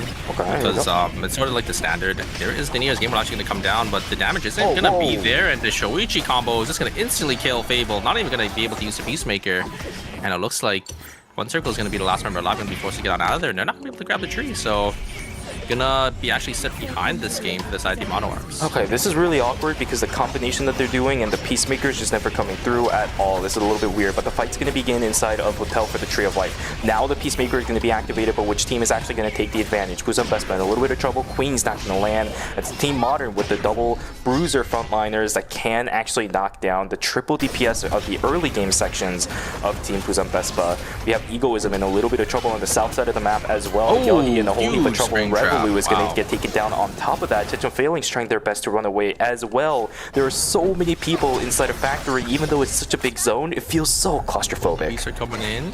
Auto Arms going to be able to get the Hisui here. Hisui, who was going to parry out on that point here, get a lot of damage, but not going to be enough. And they do end up going down here. So Auto Arms is going to be able to pick up a kill. I think they end up grabbing all the walls up there in archery as well. So not too bad for them, but and not having that first objective is definitely not the same Auto Arms that we usually like to see for their tempo. It looks like Yohi gonna get caught here on the bottom side as ITV gonna be able to pick up a kill. The members were a little close, but just splitting away just a bit to try to get some extra farm. Unfortunately, did end up costing them their life. Not enough information inside of hospital. It does indeed cost the human their life for a little bit. 10 seconds until the human will be called back. Dushiman hanging right around, but not really within any threat or danger. Gonna start looking for the Hyperloop, but there we go. Okay, the trumpet's gonna start sounding. Can Dushiman actually get out of this is the question. For now, the dash is there. Yes, he can. Quite surprised that actually Team Egoism looked for this, because I don't think they have the damage to ever kill that in a reasonable amount of time. I don't think they knew it was in Estelle, right? Because they just heard them keep being, so tried to look for something. If it was a squishy, maybe they could have got it, but yeah, Estelle, you're never going to be able to kill that, so they just let the Estelle go. We do have Failings here. Actually, still not grouped up. Looks like Revolu is split farming and is going to get caught here by the side of Team ITV. ITV going to pick up another kill, and their items are looking pretty good so far, but they're not going to be able to contest for any objective coming up. You can see there's nothing really in, I think, on there. Oh my god. Well, Yogi gets obliterated, but unfortunately the Emma actually gets pulled back with the blast wave, which means the Alex invests a little bit too much for him to get out. Trying to look for the rift, will not be able to go for it. Rockman trying to deny, and another cancel over out for this team. Egoism trying to deny something, but the Lenny's just gonna walk away, and finally that rift will be taken in peace. But this does actually kind of ruin what Team Modern, or Team, what is that, Team Modern? Yeah, I think what they wanted to do. No, never mind, the credits are still there. So got all of their items, doesn't need to really call anything in, and the fight will now begin. All cooldowns reset for both of these teams. Megok in a little bit of trouble. Fang's gonna jump on in, but look at Kiro on the backside. Same thing for Narmok. Damage output with the Tsubame Gaishi is looking pretty good, but the Estelle is gonna jump on towards the backside. Megok is already down. Knockouts all over the place from all over the place for these players. The health bar over onto the Shoichi is looking a little bit good. Narmok will take the fall, but the health bars for everybody on Team Modern looking a little bit in shambles. I don't think JCP, no matter who you are, this Fiora is not going to be enough to knock down Kiro as well as Fang combined. Yeah, I don't think you could 1v2 this, especially when you don't have ultimate as well on the Fiora. I think it's just going to be an easy finish for the side of Team ITV as they do end up getting this Fiora very shortly here. Wait a second, JCP getting some stain, but it's not going to be enough as they do end up winning that zone. A 3-4-1, not too bad in the side of Team ITV. Do end up picking a couple kills and that free objective as well in that zone. Okay, well, Busan Best Buy sitting inside of Hospital, a little bit uncontested at this point, but that's what Night 2 is going to look like, especially with all of the teams that started fighting around, as well as the rifts that were taken. Map is pretty open for a good chunk of night number 2, right? That's the purpose of the rifts after all. Yeah, ITV unfortunately going to lose their Yan. I think the Yan probably spawned in Hospital, probably saw 0, but sometimes, you know, that number can be a little misleading just because if teams do end up walking into that zone, they'll be able to or you won't show up as a number, and I think that's exactly what happened to the Yan. They ended up getting caught, but should be okay here as they should be able to spawn back in on their team here in Fire Station. It's the last time though, right? We got 8 seconds until day 2 is day 3. I apologize, is gonna hit. Team Egoism in control, at least for the time being. Inside of the zone, look at the timer. It's going to disappear by a purple box. I don't know if this is a good spot for Team Egoism to be at all. They're getting corralled completely into the corner. There is nowhere to run. I think We're Gaming also has an idea. We're Gaming ends up picking up the purple box. Jetto Failings doesn't want to get their party. They're just running it in, but there is no way Hyunwoo can get out of this. There is no way Villainous. There is no way Yogi can get out of this at all. Down goes the Lenny. The best case scenario happened, at least for this team. They will stay alive, but minus 400 at the beginning of day number 3, not the best way to go. Kiro trying to run away from Team Modern. They will be able to do so, but the Yan is gone. The Lenny goes down, but that's a call back in. Yeah, minus 200 for both teams here. And it looks like they want to take the re-engage. No, Team High TV is just going to walk away. But yeah, Team Egoism losing 400 credits so early is not what you want to see, especially when you're a team like Team Egoism who needs these items on that Hyunwoo and that Yumin. Just not going to have enough damage to burst out these frontliners if you're just far behind in the game here. So a little unfortunate for Team Egoism, but you know, that's kind of how it goes sometimes when you are caught in the middle of that sandwich situation. It's not really on Team Egoism, right? Because they couldn't really predict that there was going to be a team coming in from both sides of Uptown and Dock, so just a little unfortunate. Bori is also very hyperactive. We actually saw the blue box from Bori picked up earlier up on the northern side. Now the purple version is on the south side of the map. Let's see if Chechen Failings or More Gaming can actually pick it up. The initiation is going to start out from the Alex, but with the shield up, Dushiman is going to be able to tank a good chunk of that damage. Taking down to 2/3 of their HP though. Let's see if anyone wants to try anything. Good bombs coming through from Totem. The fight is going to begin, but look at the amount of sustain. Look at the amount of zone control Team Mer Gaming has. Finally, they're able to actually brute force their way into the fight. Dushiman will end up getting taken down. Maybe Bori will get secured by Team Mer Gaming. I don't know, but we have another fight up on the northern side. Busan Vespa forced to use the Peacemaker. That's never a situation you ever want to be in. Checkmate is going to be enough for to get the trade on in, but that's only over on toward the Fiora. The other X factor of that Hisui is still alive. Down goes another member of Busan Vespa. It's a 2-for-1 in favor of Team Modern. They will also get the rest back. Oh no! Too bad Yumin knockup is not what you want to see on the side of Team Failings, as they do end up losing 2 members here. Ramatic going to be the last member alive. Was able to get themselves to safety here, and Egoism is going to get caught by a huge lean bomb. Can they finish the job? Yes, they can with the Alex. Alex is going to be able to snipe down the members of Team Egoism there. Just so much AoE damage and so many people just getting caught. Yumin getting hit, getting that double ultimate proc onto the side of Team Failings, and then that Celine bomb hitting 2 members as well on the side of Team Egoism. Another game where it is an absolute bloodfest between these teams, and another synchronized, well, I say synchronized, but typically that's a good thing. This is actually a bad thing. A synchronized safety drone being sent out by the members of High TV. We talked about this yesterday, but we will mention it one more time. You do not ever need to do that, and the way to prevent that from happening, communication, right? You just gotta make sure you know who is the one calling that safety drone in, making sure that you're not wasting any of Look those at the gadgets. items on Team Egoism. They only got 4 golds to their name here, and it's about to be day 4 Jesus. very shortly. They're just gonna be on the back foot, probably just have to rat it out, play for a third-party angle because yeah, I don't think they're gonna have the combat power to beat any of these teams here. Now look at Out of the Blues transitions. They're already full over onto the human. The Debbie and Marlene is probably about to get something on their own as well. Credit count's looking very good. Priya also sitting on 3. There is just no chance in hell Egoism can fight a team composition like that, especially with their own transitions in tow. Racing Suit as well as the Centipede's Cauldron. I don't think this is a Hyunwoo that can fight anything, quite frankly, at this stage in the game. Yeah, and Yumin is also another character that needs those items to be that hyper carry.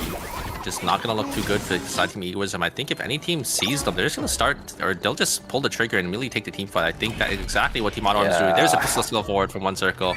Try to look for something, but Team Egoism is just gonna back themselves on out. Don't want to take that fight, and then it's gonna be a free meteor going to the side Team Auto Arms. This push you further and further and further behind, right? This is why the early to mid game is so important for a game like ER, especially at this level of gameplay. Here we go. The Hisui is going to jump on in. The flash cut is going to be blinked away, but it still does end up knocking up Silencer, who gets executed immediately. Beautiful rotation from Taehu. 3 flash cuts in a row will cut down all the members of Team Busan Vespa. Actually, I should say the Justice Scylla. Rez is going to come through. Purple box already secured. I don't think Modern has to stay any longer. I think Rheumatic playing a little too far forward here. I feel like they could just wait for a pick from these backline mages, right? If Scylla hits a pole, maybe it could be followed up with a knockup from that Adela. A little too far forward there, just put their team just in a really bad position, and they just got full engaged on. And once the Scylla once there's, you know, one of these backline carries onto your Scylla, there's really not much that they can do. And they do end up going down first once again. I think it's been happening, you know, every single time they've had a team fight into the side of Team Modern. Team Modern just able to capitalize and find that angle onto those backliners. Oh, Jesus Christ. Out of the blue, they just ended up building the blood weapon for the Debbie and Marlene, and still has so many credits to work with. Full Look gold, at their items. yeah, they're full gold with a blood on demo, and they still have 400 credits each. Yeah, they are so strong. Out of the blue, their composition looks really good. Now, this comp isn't going to be completely foolproof, right? Because with this style of composition, you still need to make sure that you land a lot of crucial skills for both the Debbie and Marlene and the human in order to actually get the damage in, especially considering the fact that it's a bit more of the supporter style Priya. We see the healing factor as well as the protocol violation. We'll see if that comes to fruition. Team Modern now positioning up against Team Mer Gaming. The Fiora is just going to full on send it in. JCP trying to do what he can, but he's going to get bursted down immediately. Hisui still alive though. Her health bar looking pretty good. Flash cut on towards the backside. Beautiful kill from Daewoo. Can you find any more is the question. JCP trying to crawl away to the best of his abilities. The Lenny trying to support as much as possible. Totem, does he have the possibility of knocking down JCP? Not just yet. Oh, Bintum trying his best to stay alive. 2-bomb stack. Daewoo gets another flash cut as Dushiman now going to be able to find another member. Daewoo is just stuck in the middle of nowhere. The third party is just too much. So Dina finds out JCP as well. Bagel just needs to completely book it. Do they have the credits? Just maybe enough? Daewoo was playing so well there. Just a little unfortunate for the side of Team Modern, and looks like Hero is going to get caught by the side of Team Egoism. It's going to be enough damage for the Shochi to do anything. The team members just aren't there as they are already dead, and it's going to be Team High TV going to go down in 8th place in night 4. A little unfortunate, and Mer Gaming is going to get caught as a 2-man here. I don't think Celine has any escape to get themselves to safety. And that's going to be it for the side Team Mer Gaming. They're going to lose another member. Ooh, they do get 1 kill though. Romantic is going to go down. So best case scenario there for the side Team Mer Gaming. Doesn't matter too much for Busan Vespa, but it matters quite a lot for Team Mer Gaming. Their credits are pretty down low. I do also see Bori inside of Hospital, but I don't think that Alex has anywhere close enough damage to actually knock that down. Oh, Mer Gaming might be in a bit of trouble this game once again. Even with the Alex, I saw a lot of good potential in the early to mid game, but the late game prowess is just way too big of a difference, even with the items. Here we go, Digital Auto Arms duking it out up against Team Out of the Blue. That's going to be the Twins Rush invested by Osu, as well as the protocol violation, everything being used to get themselves on out of there. It should be Digital Auto Arms with full control, but look at this, Osu in a little bit of trouble again. The parry being invested, everything being invested for this Debbie and Marlene to stay alive. Can she do it? The human ultimate and everything. She's there dodging everything, but it's just not going to be enough. This actually might have pushed Team Egoism a little bit too close to Team Digital Auto Arms, though. It does end up happening as the Lenny is going to fall down. Alex on the backside, Bintum trying his best to still stay alive. Egoism on the chase. Such a good try. They dodged out on so much here, and oh my god, the Hisui just going in. The Flashman is going to go wide there. Revolu is still going to be alive, and the Estelle is going to come into the fight as well. Revolu is just going to have to dodge out on this Hisui engage there. He doesn't be dodging out on that Lenny Spring Trap. Getting one, and the Flashman is going to connect, and Revolu is going to go down. Another Flashman connects as well, and the Hisui is putting in the work on the side of Team Modern. Ah, Daewoo, I don't think he's gonna end up having another Nichiren cut to catch up to Dushiman, but that flash cut cancels out the sword from the Rio. After that, she is just dead to rights. Beautiful plays from Daewoo across the board. Team Modern single-handedly being held up by the prowess of the Hisui. Yeah, the Hisui, I think, just winning out on that's basically almost a 1v3, right? So we did end up seeing the Adina still alive, and the Hisui was able to finish off the Adina. And then at the very end, they're just completely soloing out on that Rio. Just so well played from the side of Team Modern. Okay, well, with it being day 5, about to turn into night number 5, map is gonna start feeling a little bit more constricted, Oh my God, I look at these believe. items on this human. Oh boy, it's good, but Kasi just had to sell blood his arm slot just to get the callback. They are all 3-man strong, but no arm piece on the Priya is gonna spell a little bit of bad news, and they're walking into a zone that is a little bit chaotic. They are in the corner now, and I think Team Busan Vespa might want to try to look for something, but I think they know there's a lot of teams in the zone. Don't really want to pull the trigger just yet. Still 6 teams, basically about 4 full teams, but yeah, you don't want to look for an angle to get yourself third party. Yeah, look at it, Kasi trying desperately to find some kind of arm piece they can build inside a factory. We do have 90 credits on the side of the Debbie and Marlene. They're going to desperately build up at least the Corrupting Touch. Oh yeah, no, that's Corrupting Touch. There we go. Yeah. Corrupting Touch, and then we are still 6 teams strong. It's still a bit chaotic. Egoism was not able to bring back the Lenya. I don't think they ever will be able to as the Lumi, I apologize, is zooming across Chapel into Forest at the time being. Yohi, yeah, I don't know, buddy. You have 3 items, none of them red.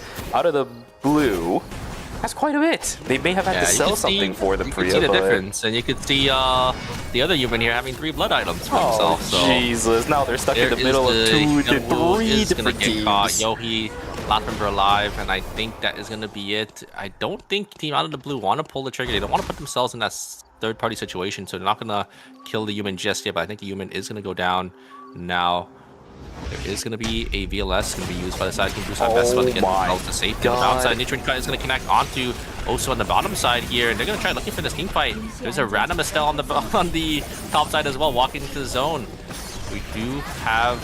Oh, yeah, looks like the human is going to get caught. There's a great 3-man pushback, but I don't think it's going to be enough there, and G-Work is going to seal the fate of Yohi as Egoism is going to go down in 6th place. Alright, every team but Tejon Auto Arms is playing inside of the Dock Finals temporary zone. This is not a very common zone. Again, we're getting a lot of collections of uncommon temporary zones today from the looks of it in Group C.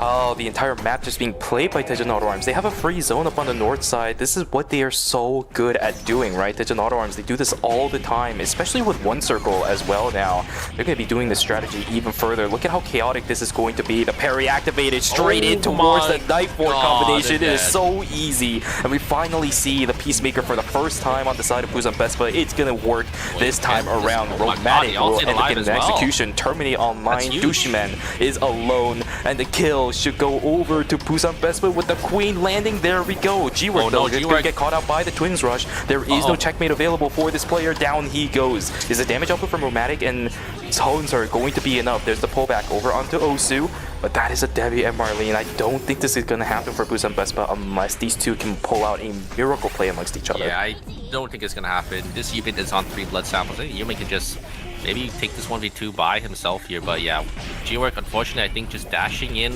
got a little too overzealous there to look for that kill, but ended up mispositioning himself and will end up paying the price for the side team Busan Vespa as they do end up going down here.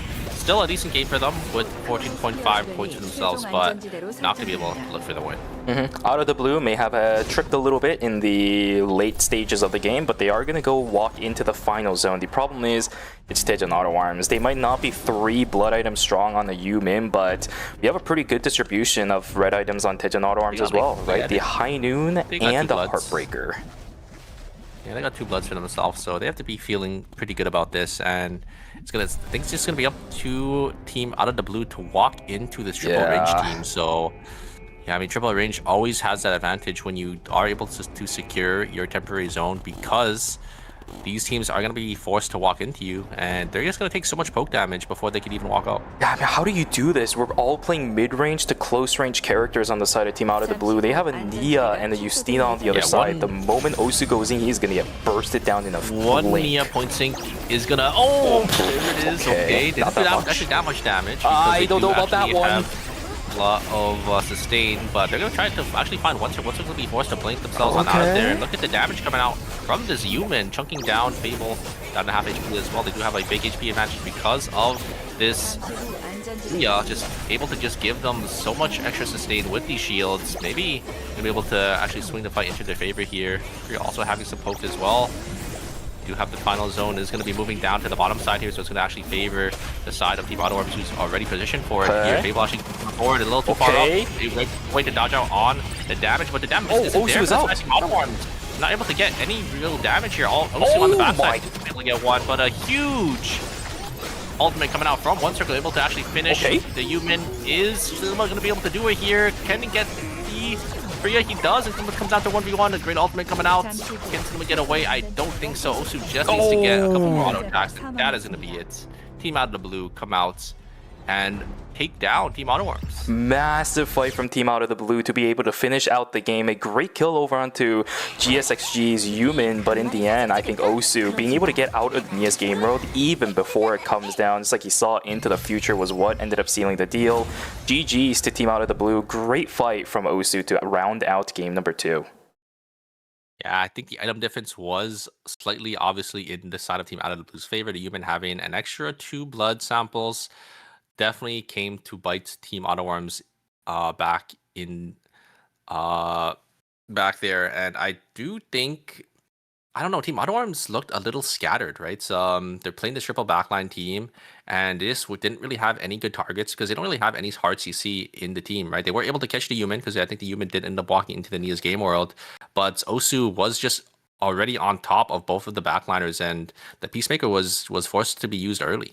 Yeah, I think one of the things that maybe Team Tijan Auto Arms was thinking about is that they're all confident in their individual player prowesses, especially in a triple DPS composition like this, that maybe they thought Cinema was going to be completely fine by himself up on the northern side, but somehow GSXG ended up landing just a little tip, I think, of the Q onto the Justina to actually knock her down. It took way too long for the other two to deal with the Debbie and Marlene. You saw how Osu was just able to trot out of the Nia's game roll before it was even placed down. It was good, I think, for the Nia's game roll to split apart Osu as well as the rest of his team for Out of the Blue. But you can't have just the Heart be the only one dealing damage because the Debbie and Marlene was outside of the Nia's game roll. She can't really deal any damage to her while standing inside of it. You have to maintain that to deny the entry from the Human as well as the Priya. But you're not really helping doing damage over to the Debbie and Marlene. She is fed. It is a late game Debbie and Marlene. She hurts. I do think, I think Fable was a little too far up. They ended up getting caught, right? We did see the Peacemaker being used, and yeah, Debbie Marlene was just free hitting the whole time. Osu was just there in the back line, outside of Nia's game world, just auto-attacking down Nia and finishing off the Heart as well. It doesn't help that the Heart was already low to begin with, so she wasn't really interested in fighting the Debbie and Marlene by herself while the Nia's game world was going, which means, yeah, you're right. Osu was just basically free hitting the entire time, and yeah, Debbie and Marlene auto attacks don't really do too much, but I did see the Elysian Halo. That Biotic Infusion auto attack still does hurt. It does max HP % damage. When everybody is late game, right, you still have the level HP scaling as well. Yeah, Elysian Halo hurts. Yeah, I think they also had the Blood Weapon, the Dance Leaf with the Crimson. So the burn was there as well. So Debbie Marlene is just going to be doing a lot of damage in the late game. Can't really ignore her, especially when you're playing these 3 squishy characters. She could definitely do a lot. I mean, we did see, right, how Fable did end up getting low, right? The engage coming out from the Deborah just ended up chunking down the Heart, ended up making the Heart use the ultimate so early on, and it was just really easy for Osu to, kind of make space for his team and finish off the job. This was probably one of the more prime examples of how Team Auto Arms hasn't had enough time to practice amongst themselves yet, right? Because it did look a little bit shaky, which is not something you would normally expect from calibers of players like this. But when it comes to new rosters and actually playing with new people, you still need to collaborate with them a little bit longer to coordinate how you guys actually play with each other. Right? You can have all the best pieces in the world, but unless they meld well together, it's really not going to do anything. So I'm going to give Team Daejeon Auto Arms a little bit more time to get adjusted to these kind of things, because that triple DPS comp did look a little bit shaky, but it doesn't change the fact that they're still in first. A first place finish and a second place finish for Team Daejeon Auto Arms will allow them to be in the first place with 42.5 points, a 12-point lead between them and second place. That is going to be Team Modern. Yeah, still a solid position for the side of Team Auto Arms here. And out of the blue, jumping all the way down from the bottom half of the leaderboard. I think they were in 7th or 8th, jumping up into 3rd place with that fantastic game. I think they scored 21 points in that last game with that win. So very nicely played by the side of Team Out of the Blue. And yeah, I think they got a little lucky with their items, but I think they did end up playing these fights really, really well. So very nicely played by them. And we'll have to see, if they could continue the streak going into game number 3 and 4. Exactly. But with that, guys, that was game number 2. You guys know what's up. It's an even number of games, so we're going to go to a break. We'll see you guys back here for games 3 and 4 of Group Stage C. So grab some water, go grab a snack, and go take a stretch. Do not go anywhere. We'll be right back. Take care.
잠시 후 최종 안전지대가 해제된 코멘트. 생존자가 사망했습니다.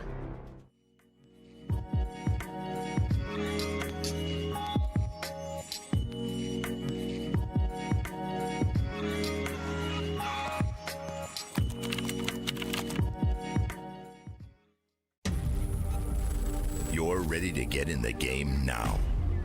The last thing you want is to wait. WD Black. Performance storage, purpose-built for gaming. SSD speed that obliterates load times. Performance to transform your game. Expanded capacity to store more. Customizable RGB. WD Black. Because the game never waits. WD Black. Drive your game. 안녕하세요. 루미아섬의 생존자 여러분. 9.2 패치노트 다이제스트 진행을 맡은 천시아입니다. 이터널 리턴이 시즌9 마치리와 함께 새로운 모습으로 찾아왔습니다. 축제의 느낌이 물씬 나는 이번 마치리 시즌에는 어떤 변화점들이 있었는지 지금부터 함께 알아보시죠. 복수를 위해 VF 능력자들을 탐지하고 추적하는 실험체 블레어가 루미아섬에 합류합니다. 쌍검을 사용하는 실험체 블레어는 D스킬인 시프트 러쉬를 활용해 쌍검과 쌍날검을 오가며 싸우는 스타일리시한 근접 전사 캐릭터입니다. 강력한 돌진 능력과 추적 능력을 가진 블레어와 함께 최종 생존에 도전해보시는 건 어떨까요? 플레어는 출시 후 2주일간 9,900A 코인에 판매되며 11월 4일 화요일까지 랭크 대전에서 선택할 수 없습니다. 다음은 새롭게 추가되는 상품입니다. 주문은 얘한테, 팁은 나한테. 카티아의 새로운 스킨, 카페 알바 카티아가 추가됩니다. 귀여운 유니폼을 입은 카티아. 여러분도 카티아의 새로운 매력에 빠져보세요. 새로운 실험체 블레어의 출시를 기념하며 이모티콘 4종도 상점에 추가됩니다. 시즌9 프리미엄 베이직 토큰북이 추가됩니다. 시즌9 토큰북은 미션을 통해서 마츠리 토큰을 획득할 수 있는 프리미엄 베이직 퀘스트북으로 구성되어 있습니다. 제작수에 출시될 고스트 헌터 2세를 위해 토큰을 미리 모아보세요. 다음으로 시스템 변화점들을 소개해드리겠습니다. 할로윈 시즌을 맞이하여 루미아 섬에서 으스스한 할로윈 축제가 열립니다. 브리핑룸과 묘지 지역이 할로윈 분위기로 새롭게 단장되는데요. 새로운 모습의 지역들에서 색다른 느낌을 받으실 수 있을 것 같네요. 전투연구실의 전멸 판정이 개선됩니다. 이제 균열 내부에 있는 모든 팀원이 빈사 상태가 되면 즉시 사망 처리됩니다. 더 이상 상대를 모두 쓰러뜨리고 빈사 상태인 적을 처리하는데 시간을 쓸 필요가 없어질 것 같네요. 입장 팀 수에 따른 보상도 차등 지급됩니다. 이제 2일차 밤에 적이 없는 전투연구실에 입장하실 경우 기존보다 조금 적은 보상을 얻게 됩니다. 안전구역이 좁은 게임 후반부에 B0R1이 겹쳐 발견되는 빈도가 줄어들고 보리의 도주 시간이 줄어들어 보다 추격이 쉬워집니다. 다음으로 게임 플레이 변화점들을 소개해드리겠습니다. 혼돈 특성의 도깨비불의 쿨다운이 35초에서 30초로 줄어듭니다. 이제 조금 더 자주 도깨비불을 날릴 수 있겠네요. 지원 특성의 치유드론 체력 회복량이 소폭 상승하고 쿨다운이 줄어듭니다. 같은 지원 특성에 속하는 위압감의 경우 받는 피해 증가가 4%에서 3.5%로 소폭 감소합니다. 전술 스킬 프로토콜 위반의 경우 받는 피해 증가가 10, 13%에서 12, 15%로 상승합니다. 다음으로 실험체 변경점들을 소개해드리겠습니다. 안정적인 대치 능력과 높은 피해량을 바탕으로 우수한 성능을 보이는 시셀라의 주력 스킬 윌슨 도와줘 스킬을 하향하여 위력을 견제합니다. 상위권 실력대에서 매우 높은 성과를 보이는 유스티나의 부스트 대시의 쿨다운을 늘리고 아스트라 에너지의 재충전 시간이 늘어나 약점이 보다 명확해집니다.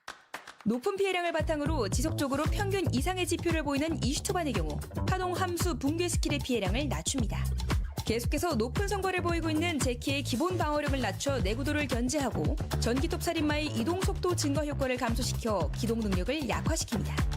스킬 개선 이후 전반적으로 우수한 성과를 보이고 있는 혜진의 경우 흠룡부의 이동 속도 감소량을 낮춰 견제 능력을 하향합니다. 평균 이하의 성과를 보이는 데비 마를렌의 경우 이 스킬의 교대 시 이동 속도 증가량을 높이고 트윈즈 러쉬의 피해량을 증가시켜 적중 시 위력을 강화시킵니다. 루크의 경우 강박증 공격력 개수가 상향되는 만큼 공격적인 아이템 세팅을 선택했을 때 기존보다 강한 위력을 발휘할 수 있습니다. 낮은 지표를 보이고 있는 아디나의 경우 무기 숙련도 효과를 높이고 폴 디그니티의 별 컨정션 효과 체력 회복량이 증가하여 아군 지원 능력이 강해집니다. 이외에도 다양한 캐릭터 조정 사항들이 준비되어 있으니 패치노트에서 확인해주세요. 다음으로 아이템 변경점들을 소개해드리겠습니다. 전설 등급 머리 장비인 검은 베일에 Welcome back from the break, everybody. Hope you guys had a great one. We are now back with Eternal Return Master Season 9 Phase number 1. We are coming back to you now with Group A. We've already finished games 1 and 2. Now we are not Group A, Group C. There we go. I'm thinking about yesterday. Group C, I apologize. We are now coming into games 3 and 4 because we finished games 1 and 2 before the break. Super, give me a little bit of a pep talk about what ended up happening during those first two games and now what you're looking forward to in the last two that are remaining. We basically had, I would say, obviously a lot of the National League teams did end up playing, or actually almost half of the lobby did actually end up playing that my pick, right? Because she did end up getting banned for 2 games. So we had a lot of front-to-back teams, a lot of bruiser teams, and then after the my ban, we saw a lot of teams swap to the triple back line. Both teams, Auto Arms and Team Busan Vespa, did end up swapping over, and because of that, our more bruiser-esque brawly team did end up actually taking a win with team, I out of the blue coming out on top. Yeah, let's see how this ends up going because we're going to start diving into the character selection for game number 3 immediately. It seems like the hosts want to really get the games going. One more ban left now for the Mai. No other bans came out in game number 2. A lot of diversity from the looks of it. We did see a couple of duo picks, but nothing locked in for 3 times of the same character. Ooh, is it locked in? Hovered, indeed, yeah, for Cinema, that's going to be locked in. That means Tejon Auto Arms is going to stray away from the backline triple DPS playing composition. that Celine. Like, it has to be the Celine from One Circle here. I think they so want to too. try just more or different team comps just because they have a lead, and I think they want to see, you know, how it does into a lobby like this for that checkpoint, because this is the team comp There that it we is. always see these top teams playing on that checkpoint breakpoint. You guessed it perfectly as well. One Circle is going to be hovering the Celine, not locked in just yet, but it is locked in technically for him specifically, but we got about 5 more seconds until he can change. Don't think it's going to happen, whereas everybody else, we are kind of moving on towards, again, that front-to-back composition for a good chunk of this lobby, but we do have Egoism and Puzum Vespa still going to consider that triple DPS on the backside. Egoism with Viliani, as well as Happy 9 and Yohi on the Henry, Hart, and the Human, respectively. Going to go for the triple backline. Same thing for Puzum Vespa, Hart, Cecilia, and the Adela. Exactly what we saw during game number 2. And we're gonna have a lot of duplicates here. 2 Hearts, 2 Humans, 2 Estelles, even I think 2 Celines, but no character gonna be banned going into game number 4 here. I think everything is gonna be back on the table. That's really good for the people who want to play that Mai going into our final game, because some of the characters that are being duo picked here were actually prioritized a little bit during our first game, right? Which means even if the Mai becomes unbanned, if another one of your core members end up getting banned out too, despite having the Mai, you might still have to play something uncomfortable that you might not be most well versed on in comparison to your main roster. So not having any bans going into our final game is going to be great, but let's see how this game goes. We're going to start loading into game number 3. How can these teams come back after that break? Was it a good break or was it a bad one? Was the communications fixed? We have to see. Let's see how it goes. Yeah, I think another reason why Team Auto Arms is playing this team comp is it's probably just a team comp that they're all comfortable with, right? They played this Celine, Sua, and Rio team comp. All of the members have played it before, right? Team FN Sejong played it in the past when One Circle and Romantic were there, and Team Auto Arms were playing this comp as well. So I think it's just a team comp that they kind of have in the bag, but it's definitely not one you usually see teams picking at the start of, you know, these type of knockout stages or group stages, just because it's a team comp that doesn't really get you that many points, right? Yeah. It's a team that wins you games, but you're just not going to be able to find teams that want to take a team fight into, you know, a Celine and Celine, Rio, and Sua. That you know, the Sua is just that spell shield bot to just let the Celine and Rio kind of do their thing. We already know that One Circle, even while he was on FN Sejong, he liked to play the map a lot, and we actually saw a good example of that during game number 2, where Tejon Auto Arms ended up playing the map, making sure nobody wanted to walk into the temporary zone of Hospital. They just took it completely for themselves. One Circle trying to do what he can inside of Forest, Totem trying his best to run away, but it will be the Hanare on the Daikubo to knock him down. Bintum also in a bit of trouble as Cinema's going to come back up before any of his teammates are going to be available. Bintum should get taken down. Down he goes. No trade over onto One Circle, unfortunately, but JCP is now on the chase. Unfortunately, One Circle out of vision. JCP does not know what is going on, although the White Lily might take him up a little bit. Fleisch is missing all over the place. Fenti's missing all over the place. Yeah, hate to see it, but they was on the backside. Is this Hisui strong enough this early on into the game to be able to assist for the kill? Yes, he can. And one trade actually does come in. JCP on the backside. Can he get away? Yes, he can as well with the Executioner bonus. Tejon Auto Arms down. One member, Modern, still on the chase. They actually don't get JCP. I think the cooldowns obviously for the that hits high in the early game here, but wait a second. Cinema gonna try to get some damage back in. It's not gonna be enough though. No, One Circle is gonna get caught on the top side here. Cinema gonna be the last member alive. The Soul Stealer is gonna be invested for the Sua, and they should be able to get themselves to safety here. So yeah, looks like Sua also on that Soul Stealer as well to make sure they could get their team in and out of these fights. Yeah, JCP trying to hunt a little bit for the boars. I believe Cinema just took 2. JCP might have stolen 1 away just at the end with the Fenty, not entirely sure. Osu trying his best to stay away inside the stream, not going to happen, as the trade potentially might happen on the backside as Jack Lee looking to kill Dina, but the bear is being a little bit annoying. The stun is there, the healing is not going to be enough as down goes Dina. It's a 2-for-1 trade though, as now the human has to completely back away. Chechen Phalanx will get the advantage inside of stream. The bears are going to go in their favor, and maybe we'll translate that up towards the north side inside the temple. Babel is going to get caught by the members of the side of Team Busan Vespa as they do end up just taking them down here. So Auto Arms looking for that split farm once again to get as many credits as possible.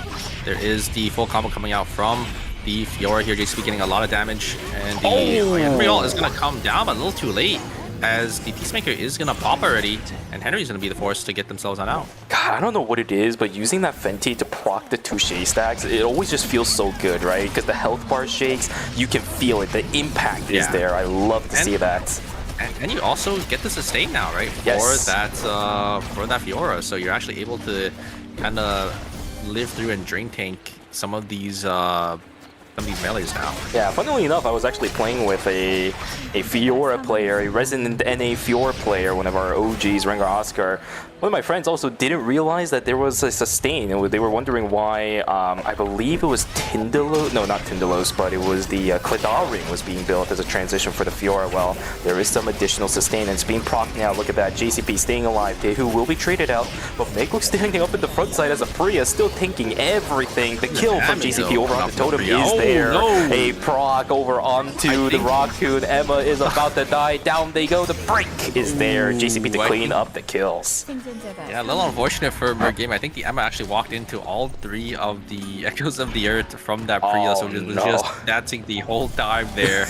A little unfortunate. They ended up using totem, but it's not going to be enough for the side team Mergaming. They do end up going down. The credit counts are still looking pretty good, but definitely going to set themselves a little behind here in timeouts from that break. And there comes the blink on forward from the side of Team Auto Arms, and they do end up actually getting the kill. Eva completely isolated from the rest of their team here, as the side of Team Phalanx are just opting to form up the map and get as many credits as possible to get these early game buy-ins. I'm actually wondering a little bit about what happened to Merc Gaming, that their credit counts between all 3 of the players are just so distinctively different. Yeah, I think food or camera call-ins maybe? No, for the Emma? It's most likely the Celine maybe has... Oh, it's either call-ins from the Emma or the Celine has that oh, I know what you're talking about. Yeah, coin toss. They've been fighting quite a bit, right? So it might be pretty valuable. A fight inside a chapel. Everybody's health bar is starting to go down a little bit. Who is the first one to fall down? It's Kiro. Down goes yet another member, which means Narmalcast should just completely book it. Unfortunately, the support just not there. That's the combo that I wanted to see, by the way, with the Human and the Heart. We finally got to see it, using that Human ultimate inside of the Heart ultimate, just completely zoning away all the members and knocking up any who are unfortunate to be still inside of it. Yeah, it looks like we're gonna have a sort of downtime period here for these teams, as they're all gonna be making their ways to that kiosk to get their 4-score buy-ins. Gotta make sure you get that tempo online. You gotta make sure you get these items to contest for the next couple objectives coming up here. One circle is gonna get poked down by this Eva, but the spell shields from the Suo are gonna be able to keep them pretty healthy here. We don't have the Rio joined up just yet, but it looks like they are gonna come in here. Babel now in the fray. It's just gonna be up to this Rio and Celine to make space, get some damage off here. We've seen how the team comp works with Cinema just gonna be in the backside, gonna get some damage on this Suo, and they actually are gonna be able to knock down Dushiman here, and it's gonna be a 3v2. Cinema actually gonna jump on forward here, is gonna be able to spell shield himself, and I think they should be able to get this Eva. I don't think this Eva can escape from the grasp of the Suo. Great center bookmark there is going to be Odyssey, is going to be able to get the stun, but Hina is going to be able to actually trade one back. Can he get the Sleet as well? Actually dodging out on all those skills, and now the Sleet not going to have any cooldowns left. He is actually going to be able to completely outplay Team Auto Arms, but not going to be enough, as they do have to gain the res, and they should be able to get this alpha for themselves. I'm surprised Digital Auto Arms didn't get punished harder, because I was going to say they should just probably immediately turn tail the moment they kill Dushiman and go for the alpha. But no, they aren't exactly punished for it. Revolu about to get taken down. Down he goes. The Estelle is going to crash slam, but it's a 1v3. That Estelle is absolutely dead to rights. Dushiman will go down. There it is. The Rift for night number 2 going to go in favor of Team Out of the Blue. Will be able to pick up a 4-score from this one because of the combat and also the additional credits for themselves. Oh my god, just dodging out here. Double spell shot, gonna be able to keep themselves gonna be able to keep them alive. and one circle with the 1v2. I mean, not really a 1v2 at the very end there because of the Sua's assistance, but just outplaying the Fiora as well, just dodging out on those crucial skills at the very end. That's the healing factor Sua for you, right? She is running that support style augment. It's all about the shields when it comes down to it, whether it's on herself or on her teammates. You give so much amp towards the later stages of the game, and the value of those shields are going to be absolutely massive. It allows people to stay alive, especially in a mage/amp damage focus meta that we have in Eternal Return at the moment. You saw the value there. It's absolutely insane. Yeah, and it can be CC'd as well, right? We've seen how powerful this team comp is, right? We just have the backline ADC and the Celine just walk up, get the poke damage, make space, and these other teams, the second they try to walk up and try to maybe get a pick onto the Rio or the Celine, the special is going to be there. JCB is going to be able to find an angle onto the backside here. The bubble is going to be used from that Sua a little early. A lot of damage is going to be exchanged, though. A huge knockup coming up from Jiwik, able to actually combo down JCP. But wait a second, it is going to be the heat streak coming back in. The ultimate coming down from the Sicilla isn't able to finish the job, and it's going to be a 1v1 Priya versus our Adela here. Great knockup coming up from Jiwik. Here comes the checkmate. He's going to steal the deal. It is! And Modern is going to go down. Huge play from Jiwik. Fantastic, and the clutch comes in, the terminate over onto Team Modern. The fight will look so good, but in the end, it's just not going to be enough. Well played from G-Work to be able to finish that fight out, right? It's night number 2, the tree's about to come back up. I think the Priya definitely greeted a little bit, but in all fairness, I think they absolutely had the idea to be able to pull off something like that. It's just G-Work is way too good with that character. Really nice terminate, early knockdown for Team Modern with only 6 points in their name. Yeah, it's so unfortunate because it was day 2 dead, so the Priya could have backed away, but took the ego fight into G-Work, and we know G-Work in those 1v1s, how good he can be. Hits that knock up with that Rook piece, and just able to get in with that checkmate and finish off that Priya. So a little unfortunate for the side Team Modern going out in 8th place, only 6 points. They're in second place, and definitely gonna lose out on a lot of their placement here. Yeah, you also know that the Priya isn't going to be running Blink, so the opportunity was just right there. Third party coming in from Team Out of the Blue. Estelle is going to use the Helitax stat to try to get themselves on out. And now all of a sudden, Team Out of the Blue is the one stuck in the middle of nowhere. The AoE damage is absolutely insane. Osu trying his best to run away. It's not going to happen. And a quick terminate out of the blue in their name. The name is ironic because they just completely get decimated out of the blue themselves from a third party opportunity down to the grave. 6 feet under, unfortunate. And the fast terminate as Team Dejan Auto Arms immediately turns it around to the team looking for the third party instead. Yeah, I mean, they just came out of nowhere, looked for the third party onto Phalanx, but a great response from Phalanx there to just get over the wall and the Estelle ult to make sure they get them all out to safety.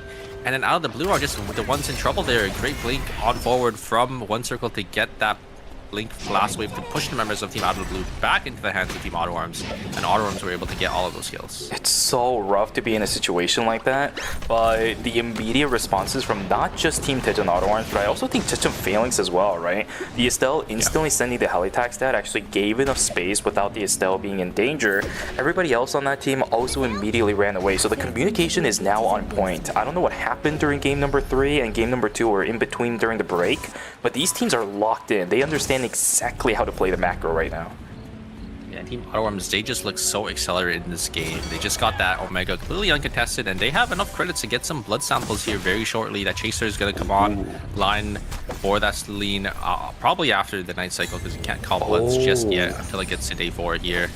Do have Team High TV and Team Phalanx here. This is a day 3 rift, so whoever loses here is going to be out for the count here.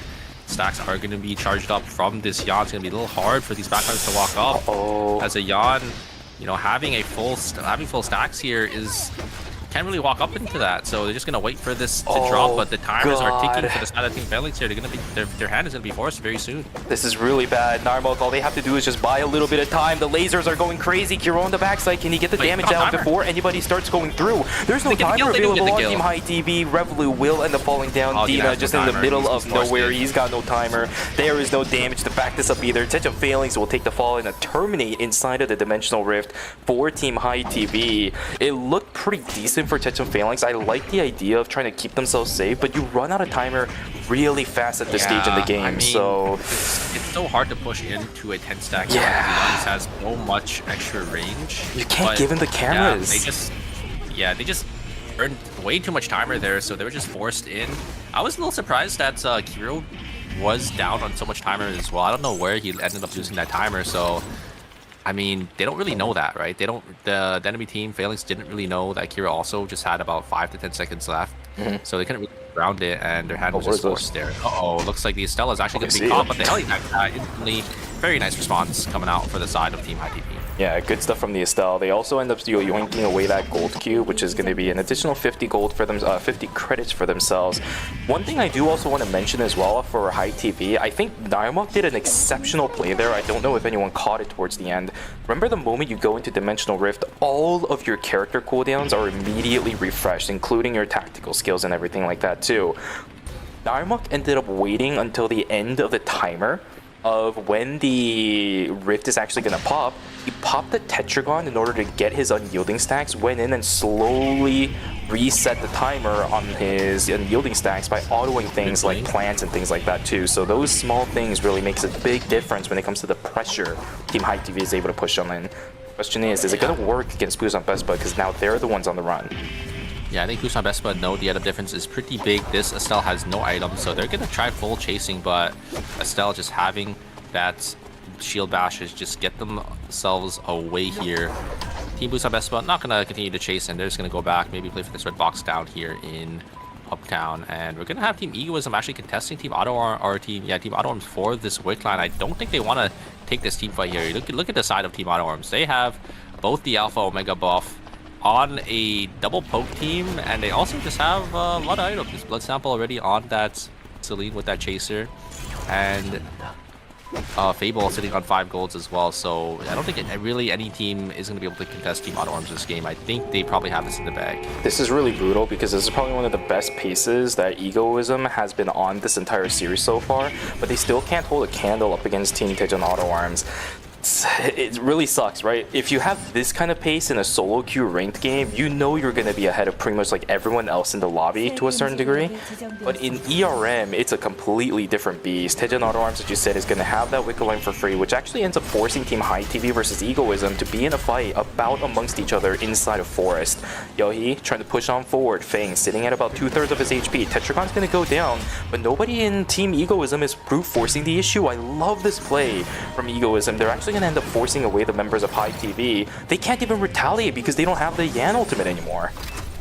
Yeah, the problem is Team Egoism is pushing into no vision, so they can't really full chase and full send it on to the side of Team High TV, because High TV is one of those teams that could just instantly turn it with that Shoichi and Yan. So they're going to slowly start to back away from that chase here. Team Auto Arms going to start clearing out the area, because, I mean, they're so strong. They got that wick buff as well. They're going to be able to just grab all these cameras, push everyone away where they want, and take zone control early for that final zone. This is the textbook macro play that you do as a team that is way too far ahead. Full vision of school, full vision of forest. Now you have full control over 2 zones. 2 zones are about to close, so the only safe spots that everyone is going to have is going to be inside of Uptown as well as Warehouse. Not that much space that much space for all of these teams to work with. There's 4 other teams other than Daejeon Auto Arms, and look at this. This is exactly what happens when you start pushing teams away. They're all forced to fight each other, losing manpower. 9ㅅ goes down. Egoism trying to run away as Merc Gaming looking for a little bit more, but Totem actually uses the blast wave in. This could be a little bit dangerous. The AoE is looking pretty good, but the Ghost Light is enough to knock down Totem. Blast wave in. That is such a dangerous call. Yeah, I don't know why they ended up blast waving in there. Maybe, like, I was thinking maybe they could have blinked and blast waved them to hit them all forward, but yeah, blast waving in, not having that escape to get themselves on out, they just ended up paying the price, and I mean, they were able to get the rest, so it's not the end of the world. But yeah, minus 200 for that team. A little unfortunate, but they're still okay here. Yeah, the 200 credits would have been really important for Merc Gaming because they're missing a couple of core items. Bentham trying to brute force as much as possible. Egoism, this is going to be a forced out Peacemaker. It's not that great of a skill to use as a forced out skill, and the third party comes in from Team Daejeon Auto Arms. They have just way too much control on the northern side of the map. Now Team High TV is looking to even contest for something, but as soon as that Lumi is stopped, look at Team Daejeon Auto Arms immediately running towards it. High TV has to completely hightail it on out of there. But now they're stuck in Forest, where it's just completely within the domain of Team Daejeon Auto Arms. Where do you go? Yeah, and I don't think any team is going to want to contest Team Auto Arms here. They're probably going to try looking for the VLS system or try to get the res Actually, no, all 3 members of Team High TV are still alive, so they're probably just going to try VLSing themselves on out. The 2 members of Team Egoism, though, are getting pushed by the side of Team Air Gaming. There's the last move on forward, this time from Totem. Totem sitting on 3 blood samples here. Should be able to just finish the job onto Henry. Henry, oh, is going to get pushed by the blast wave once again, and I think they should. Yeah, they're in the corner here, and the double ball is going to come very shortly. Trying to use the ultimate to keep themselves alive, but it's not going to be enough. Yeah, really good call though from Villini, because with Villini dying over there, look at where Yohi is. He actually managed to get out completely scot-free, although this landing spot isn't really going to help him. Now he's going to get corralled most likely by the members of Team High TV, or at least be forced into the research center. The Shoichi is on the chase, but look at the position of Team High TV now. We've got school closed away, and there's so many threats inside of Forest that we're going to have to spend another safety gadget for this team. I don't know how much timer they had. Yes, 9 seconds. They'll be fine. Oh, I don't think they had to spend the other safety gadget there. No, I see why they did it, because they want to send one person first, which means the other 2 would have wasted a little bit too much timer. This can be made up, but for High TV, it's still going to be extremely dangerous. The Estelle is still sitting on 0 items, which means she is very squishy, even if it is very late into the game. 3k HP for a tank this late is next to nothing. I mean, they're also sitting on like 2 amp items as well, so if you don't have that extra chest piece to give you the extra defense and that extra HP, yeah, they're going to be able to just get bursted down instantly.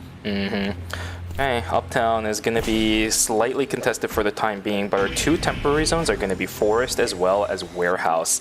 If Team Daejeon Auto Arms is able to full control inside of Forest, Warehouse is going to become an absolute fiesta, right? This zone is not that big of an area for teams to fight in.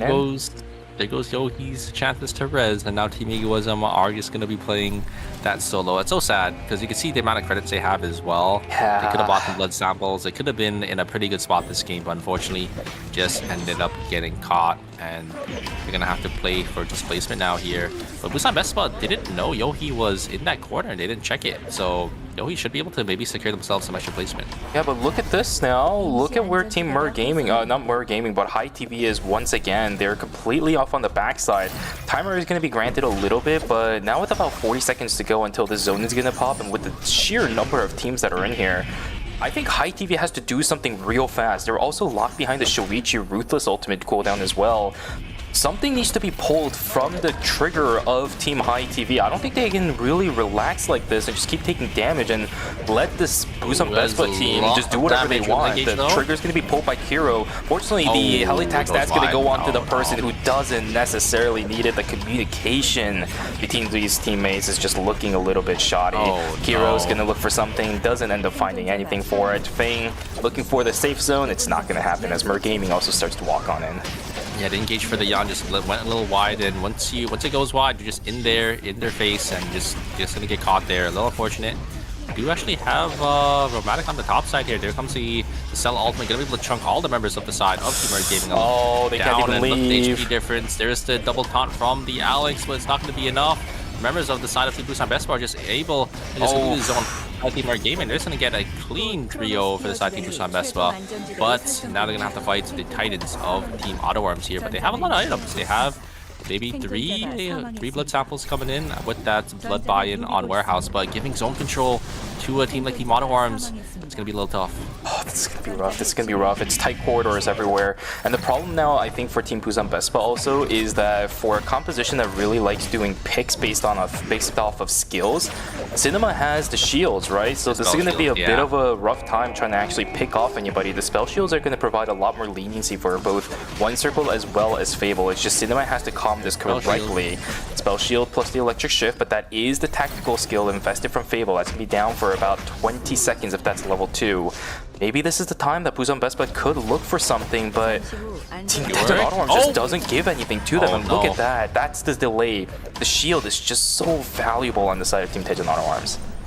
Yeah, just the follow-up wasn't there. I don't think Geowork was expecting to hit that queen and instantly to follow up. So a little unfortunate that they weren't able to combo, but I don't think you really want to use too much of your cooldowns on the Sua here. You have to find one of these backliners here. It comes to engage. The spell shield is going to be there to actually dodge out on the queen, and they're going to try looking for Fable. Not able to find anything. Fable's just able to just dodge out all those key skills there, but waits on the backside. Romantic going to try looking for an angle. Not going to be able to find anything though. The blind from the Sua is going to be there as well, and Team Auto Arms is just taking full zone control. Look at the way Team Busan Vespa split. I think they realize they have to find an angle. They have to make something work here. G-Work gonna try to get the damage to kill Fable. Does end up getting the checkmate. Does end up going down. Peacemaker comes down as well, and I think Team Busan Vespa have done it. Oh my god, what a masterclass on how to play the final zone. The only problem is Chronosphere ended up moving towards the western side of Uptown. Now that means Team Busan Vespa has to push into it, but a big part of what made it so much more harder is now gone. All they have to do is just not mess up. Cinema is still on the Suwa, the X Factor is still there. The Queen is prepped up, and now Cinema starts walking on in. Is the healing gonna be enough? Absolutely not. Romantic doesn't even die from the Q. That does mean, I believe, Tejan Auto Arms will fall down. Busan Vespa will take away game number 3, I apologize, with 24.5 points in just a second. There it is. What a masterclass on that final zone. The Chronosphere doesn't even matter. Busan Vespa playing the triangulation like an absolute pro. GG's. Yeah, I love the way Team Busan Vespa played that. G-Work just once again finding that pick, right, with that checkmate to lock down. That Rio was what sealed the deal for the side of Team Busan Vespa there. Just able, I think, just recognizing that the only way that they could win this here is if they find a pick onto these backliners, right? They played that, they played the off angles from 3 different sides, whereas they were able to actually get the Rio eventually, because the Rio was just corralled in that little corner there on the console. And once the Rio goes down, that's a lot of your damage gone. And once that full reset came through, it was just easy for Busan Vespa to play that 3v2. Yeah, Fable played it really well too. Remember, right at the end, right before Fable went down, dodged out on pretty much the entire kit of the Adela, but still ended up getting taken down from the checkmate, right? You don't really have any space to work with. You don't have any invincibility yourself.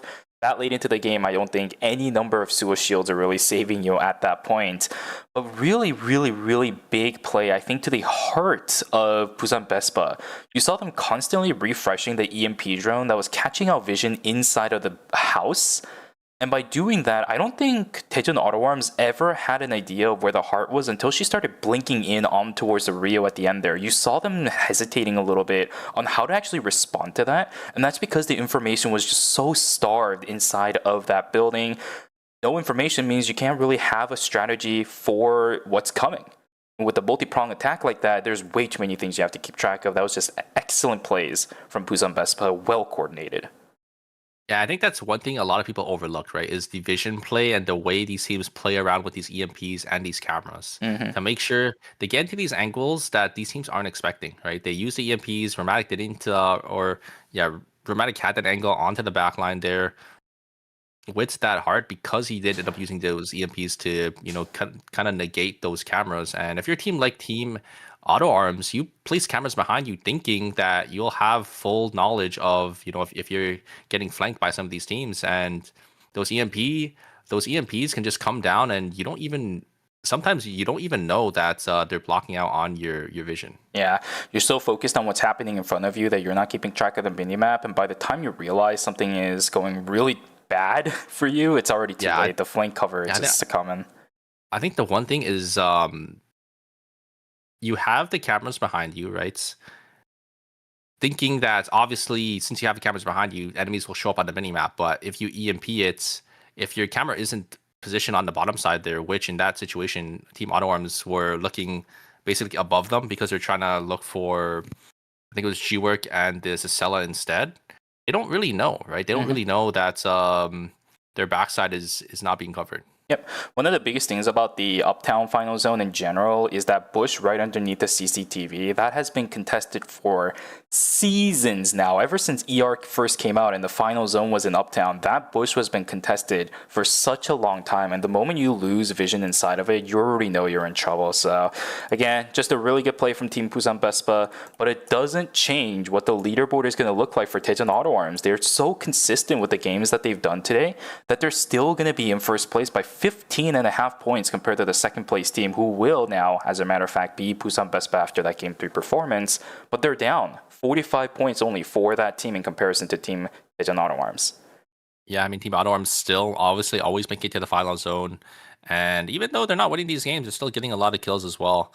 So still a solid performance for Team Auto Arms, having such a big lead in first place here. I think they probably have secured the deal or secured their spot, unless Team Busan Vespa has anything to say about it. 15 points 15.5 points is going to be quite the difference that that team needs to make up, especially into a team like Team Auto Arms, who is going to have that Mai being back on the table for Game 4. Yeah, for sure. This does open up a little bit more opportunities, though, for the middle of the pack, right? Even if you're not going to be gunning for that second place spot, just because of how dominant Daejeon Auto Arms is, middle of the pack is still very much a viability, right? Mer Gaming, even if they're 22.5, if a lot of things happen, if the stars align, there is still a chance for them to get out of that first weekend, day number 1, and then start moving on into that, next week style of games for the knockout stages. All they have to do is work just a little bit harder, secure those extra points in the final game that we have coming up for Group C.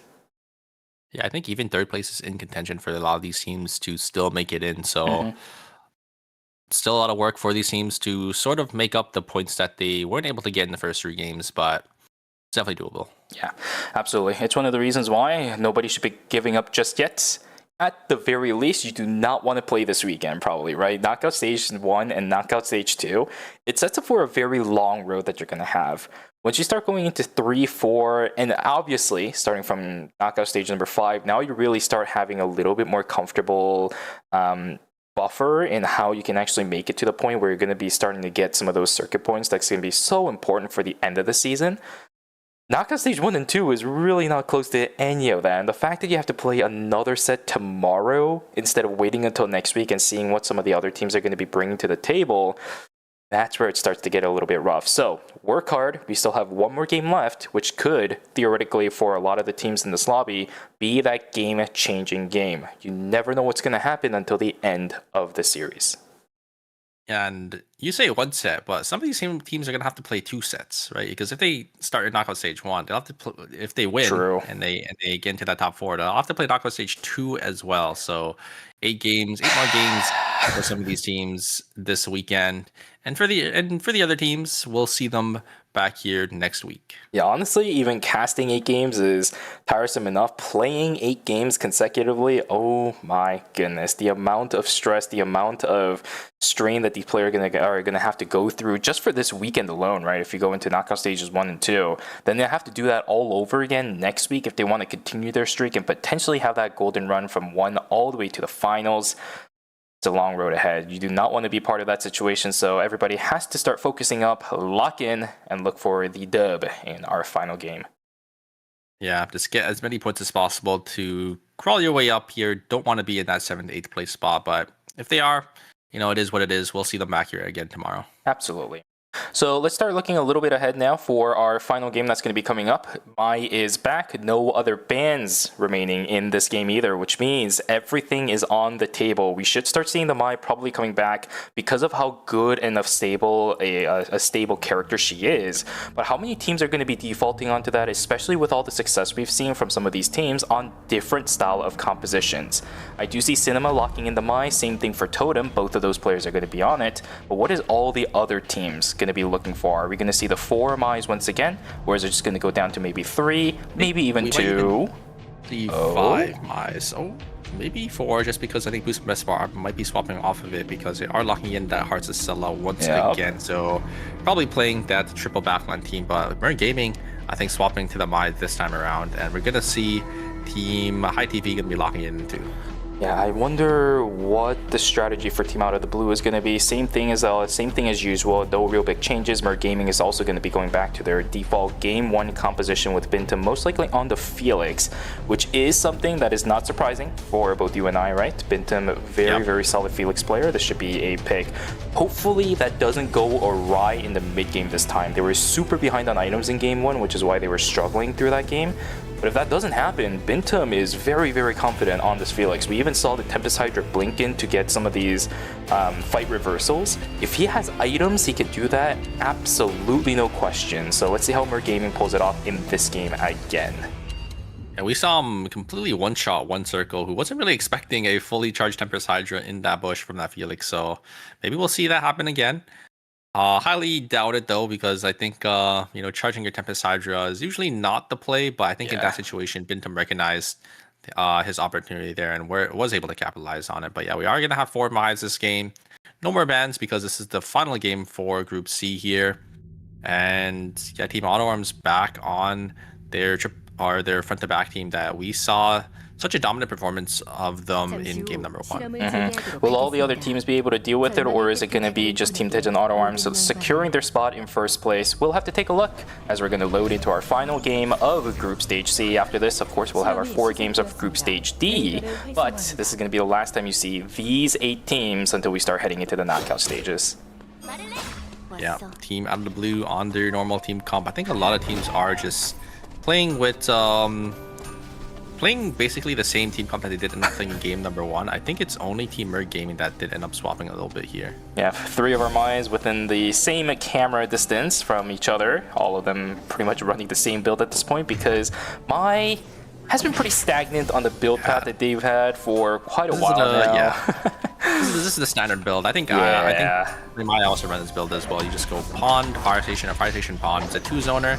You're able to get your items really quick, and you have enough tankiness, enough CDR with the items that you get here. G-Work isn't going to be able to connect some of these pieces here, as it is a level 4 human, but the members of the side of Team Out of the Blue are here. They should be able to just finish off G-Work here. Great knockup coming out from the demo to finish off the G-Work there. One circle isn't going to be able to get the Yohi on the bottom side here. Isn't going to be able to use ultimate as well to try to get them to safety, but it's not going to be enough.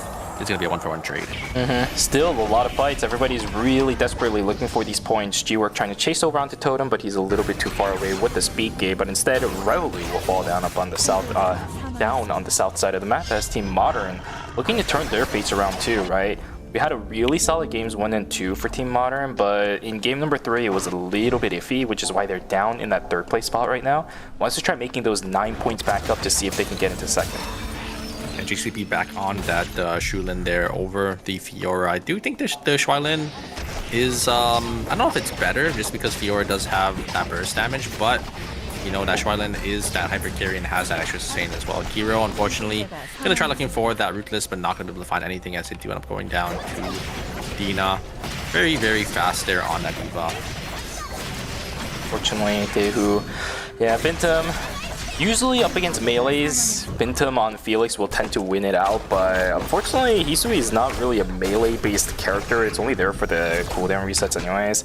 That's a pretty bad matchup for the Felix. Will end up getting taken down in the 1v2. Not going to have it for the early portions of the game, as a lot of teams just looking for these dogfights at the beginning of the game. Once again, Fable will be able to secure a good chunk of the animals. I think the mutant chickens, for the most part, did go over to the Rio, but if it didn't, absolutely worth, I think, for potential phalanx.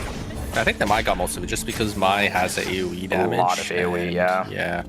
Rio just doesn't really have that, so a little unfortunate, but they do end up getting a kill instead. Did end up getting the ebuff from Phalanx there. Bintum just gonna try getting these ores. Does end up getting most of them here, and I think just one more Wilson is gonna do it, as Team Blue's not necessarily gonna be able to pick up another kill. Yeah, that's way too easy pickings for the Cecilia, but I think Felix did manage to secure all the boars. That's actually really worth it at this stage, right? Yeah, your death timer might be a little bit long because you're level 8, but the mastery value of mutant boars, the entire camp during night number 1, it's huge. Yeah, and the credits as well that you get for your team to make sure you get your 4 scores 15 early on here. You get a lot for those mutant boars. It might be sub 10, but it's like at least 9 if I remember correctly. Solo or total? Because I think with total, with counting your teammates, yeah, it's about that much. Yeah, still really good value. It's going to allow your team to keep up on pace of getting those 4-score buy-ins starting in day number 2. Now, the fight for the meteorite is going to start out a little bit early. A triple stun with the Chrono Field is just not going to happen, as the ultimate is not going to be invested from Happy 9. But Team High TV has to get out of here. It's going to be Egoism to take advantage of the meteorite.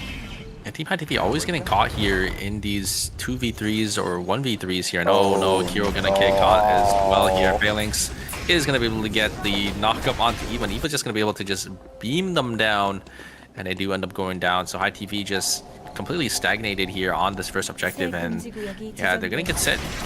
They're gonna get sent pretty far behind because they're not gonna be able to get any of these walls, no trees, no meteors, and they're gonna try to have to look for some farm. Kiro thought Factory was going to be safe because there's no objective over there, but Factory is a very high value zone, especially during day number 2. So yeah, a little unfortunate. The Spirit Arrow is going to go a little bit wide. Hikazi still trying their best to run away, but one circle is on the chase. Explosion shot Raiding is one going to be circle dodged here. out, but out of the blue, jumping on from the backside. Is it enough to knock down one circle? Not exactly, but can they knock down somebody on the backside? Because Hikazi is already down. I think somehow the Rio managed to get away, so nobody on Tejan Auto Arms falling down, but another fight up on the northern side as Busan Vespa duking it out up against High TP. Oh no, Hero. He did end up getting hit with that exclusive, but just not really enough there. High TV just not enough damage just yet. I think just not having the buy-ins as well. And they ended up just getting caught in that corridor. Adela hitting that 3-man checkmate did quite a bit of damage here. This really Team Auto is... Arms picking a 2v3 actually into the side of the team out of the blue, and Cinema just in there so deep, able to get so much damage onto this human, but it's not going to be enough as the members of Team Auto Arms, their 2 backline carries, aren't going to be there to support. Imagine if everybody else on Team Tejan Auto Arms was there to support. Honestly, it could have been a complete one-team fight even, right? The human getting taken down that low just from the buy alone. Oh no. Yeah, it is not exactly the greatest, but nobody from Tejan Auto Arms there to support, nobody there from Team High TV to support Kiro either, which means he has died, what, about 4 to 5 times within this game alone? He's died a lot. He's died a lot. I think the Yan and the Mai also have quite a bit of deaths. Yeah. ITV is not able to find their footing in this game, and they're going to get sitting farther and farther behind, right? They're not going to be able to get their buy-ins as well. They're in a really awkward position, so they have to look for a kiosk, and that means they're just not going to be able to get any contest for this cycle. Actually, it looks like they might be able to just get into that rift and get their force for buy-ins here. We have Jubert getting caught, getting chunked down a little bit here, but we're Dramatic able to just get a lot of damage back on this heart. Not going to be enough though, as the side team our game is just going to slowly back themselves on out of there. Jubert having the queen, maybe going to look for an angle here. Dramatic a little too far forward. There is the pull on the backside here. Jubert doesn't end up getting hit by the taunt, but the damage from the triple DBS comp is just going to be able to shred the Mai down, and Mai is going to go down. A little too fast for the side of Team Merc Gaming to really dish out any damage back. Yeah, a bit unfortunate for that team. We're going to see Narmak doing this strategy once again, but this does mean that the Yan actually can't buy his items. Look at his credits right now, 401. Going to try to cope with the fact that the Shoichi is at least sitting on 3 for himself. Full stacks of unyielding on the Yan as well. He's got the White Lily to reset this once again. Going to jump onto the backside, but it reset just at the last moment. You can see that one stack just because of the auto attack over on towards the White Lily. Let's see how it goes. Pull away. Narmak just gets completely denied, but Kiro on the backside, he does end up getting the trade. Revolu is going to go down, and maybe this opens up an opportunity for Narmak to just get the lockdown onto Dina, but the blink is there, and I think that's going to be it. Unfortunately, quick spin not enough to keep Narmak alive. Dina still got the gauge charge, and I don't think Narmak's coming back from this. Fang doing what he can, but it's just Kiro almost had it. Unfortunately, the Yan combo just going completely wide there, and also the stacks dropping. That is not what you want to see for High TV. Just a little unfortunate, and just not having that extra item as well, right, on the Yan. So just a lot of small little things that just lost in that team fight there. Yep, I think if the unyielding stacks were actually there, Team High TV probably won it. But here we go. Team Out of the Blue looking to fight it out up against Team Tejan Auto Arms. Great damage over onto Fable. He is completely taken out of the fight. And the Justina versus Jack Lee. Oh my goodness. The human ends up going down too. Cinema. Oh wait, no, not the human ends up going down. The human takes down. Sorry, I apologize. Fable just barely hobbling away will be able to keep themselves alive. But 1-0 in favor of a Team Out of the Blue inside his pond. Yeah, I mean, Human having 4 items is able to just completely obliterate that Justina when they jump on forward there. One circle tried to use the Astro Barrage to keep themselves alive, but just not going to be enough. Okay, Team Modern sitting on 3 points for themselves. Tejan Auto Arms continuing to further their lead compared to everybody else in the lobby. Busan Vespa is equal points to Team Tejan Auto Arms, but that doesn't really help them, right? 15.5 points they're going to have to make up. Let's see if Team Tejan Auto Arms makes a little bit of a mistake up against Merc Gaming. From the looks of it right now, absolutely not. Unleash Power also activated from the Arda means he doesn't really have that much to support anymore. Totem trying his best to run away, but does he have his cooldowns available anytime soon? I don't think so. The taunt doesn't land over on the Totem. Rockin trying his best to run away himself. Unleash Power with the Nimrod's gate should be available in just a second. They need to coordinate this really well. The jump over from the Arda is going to come on through. You need to time another Nimrod's gate. There we go. Everybody is out. Beautifully done from Team Merc Gaming. Exactly as I thought it would happen. If they did it right, everything was done meticulously and actually executed correctly. Well, okay, that is just really well played from the side of Team Merc Gaming to get themselves all on out with that Arda gate there. Very, very nice. As yeah, I mean they came from the bottom side, they came from that jump pad and just were able to just drop it instantly to recognize that my team needs to get themselves out to safety, and they were able to just get themselves to that White Lily in Chapel to make that, or to make enough distance to basically get them all to safety. Yeah, while it also seems like a very easy thing to do, if the Mai ends up using something like the catwalk away from the Nimrod's Gate, then now she has to walk back, and that little time she has to walk back to pick up the Nimrod's Gate could actually spell her doom. So that's what I meant by coordinating everything correctly. Everybody just calming with each other, making sure everybody knows what's going on. That's what I need to see, which is exactly what we saw. All right, Team Modern. Now you're the one up against the test of Team Daejeon Auto Arms. Can you somehow deal with this with JCP just completely isolated away? Shuilin starting to push their way on up, but the Cataclysm damage is looking pretty good. Look at the burst over on towards the Justina. Good damage over onto both of them, and Daewoo will be able to knock one down, but the trade is there. Fable is just pumping auto attacks one after another. Megul is Lenny cannot run away from this any further. Maybe they can hop away, but that's about it. Minus 400 to Team Modern, who desperately needs points right now to maintain that third place spot. Yeah, I mean, the Hisui using the flash cut in and then using the ultimate as well, just CC lock them, and it's just free auto attacks for Fable to just burst them down. Fable sitting on 5 gold items already, probably having that Crimson Blow bow for that HP percent damage, just shredding these melee characters there, as Team Auto Arms were just able to secure that. A nice 2 kills, and they get a nice flare gun as well coming down very shortly here. Which blood item is it gonna be? It's probably gonna be, I mean, they could really use anything here, right? Chest piece is available, and all of the slots are open on this Mai. Big problem for Team Daejeon Phalanx as well. The rifts were already taken. Dina's about to get found out as well. High TV, they do just barely managed to get the res in. I think High TV just didn't have any information, which means no recon drones available for that team. If they had it, probably Dina would have died. I'm surprised they just didn't send it there, because I feel like they should have heard, the channeling and the clicking of the res coming through for the side of Team Phalanx, but I just probably was a little scared and didn't really want to send it completely blind there. There's the full combo and the engage coming out from the Schwan there. JCP gets everything, and that's too bad ultimate from... Wow, I mean, yeah, the Hisui just able to just rip the teams of Egoisms to shreds, and that is going to be Egoism out in 8th place. And I think that is going to seal the deal. We will be seeing them back here tomorrow on Sunday. Yeah, another fight up on the northern side as Team Out of the Blue duking it out up against Busan Vespa. Out of the Blue has been doing really good against some of our KEL teams. Osu trying to use the Twins Rush in onto Romatic. I think he's going to go down. Peacemaker activated, but there's way too many bodies for Romatic to try and knock him down. I don't know why Sunsar is walking back in on this. There is no way you're going to be able to turn this. The res is there. G-Work is going to maybe turn it around over to the human. The one-shot burst is there. Oh no! Out of the Blue just couldn't keep track of where the kiosks were. G-Work. Oh man, the Queen's just way too good, and now he's the one on the hunt for Osu. He has no timer to work with. There's the Queen that landed. Parry in as well. Interestingly enough, Osu actually has more timer than G-Work, so this could actually work in favor of Osu if he somehow stays alive long enough. I mean, if G-Work thinks he has more timer than Osu. I think G-Work knows, and Osu's actually gonna get the res here, but do they have enough timer? They're probably just gonna have to use some of those safety orbs to get themselves to safety. But yeah, I mean, Busan Vespa, it looked pretty dicey for them, right? G-Work jumping on in, just instantly exploding after the checkmate, but they're just able to turn it. But oh no, Romatic getting caught by the side of Team Gaming. And I think, oh no, there's another third party as well. It's going to be Team Auto Arms going to be able to join the fray too. And G-Work and side Team Romatic are going to go down. That's going to be a minus 400 for the side Team Busan Vespa, unless they can get through that rift. The worst timing ever for this team. 1 minute to go until the rifts are going to be back. Out of the Blue joining the fray once again up against some of our KEL teams. We're gaming up on the south side. Bintum poking a little bit over onto Osu, but it's just a couple of auto attacks, a couple of love taps between this Felix as well as Dema. Nothing too much invested.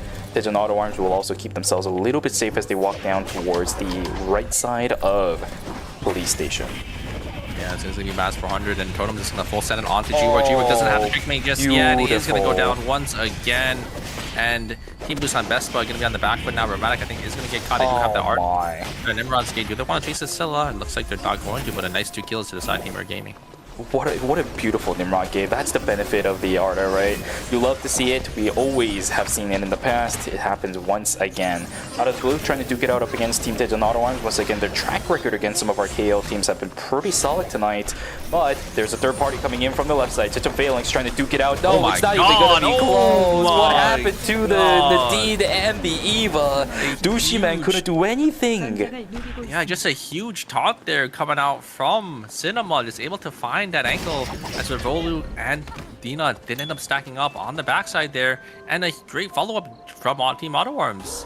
One circle just jumping on in with that Astro Barrage is able to just immediately burst down the backliners of this other Team Phalanx. Yeah, was that terrible macro from Team Tej and Phalanx, or was that just good capitalization from Team Tej and Auto Arms? Instantly, immediately pounces on the two squishy backliners without even hesitation, a moment of it. Nothing. Yeah. I think Team Phalanx just thought they had the advantage, right? Because they were third-partying Team Auto Arms, but Team Auto Arms just completely denied Phalanx's chance there, just able to, just like you said, instantly recognize that these two backliners are mispositioned, and Cinema just immediately capitalizes on that.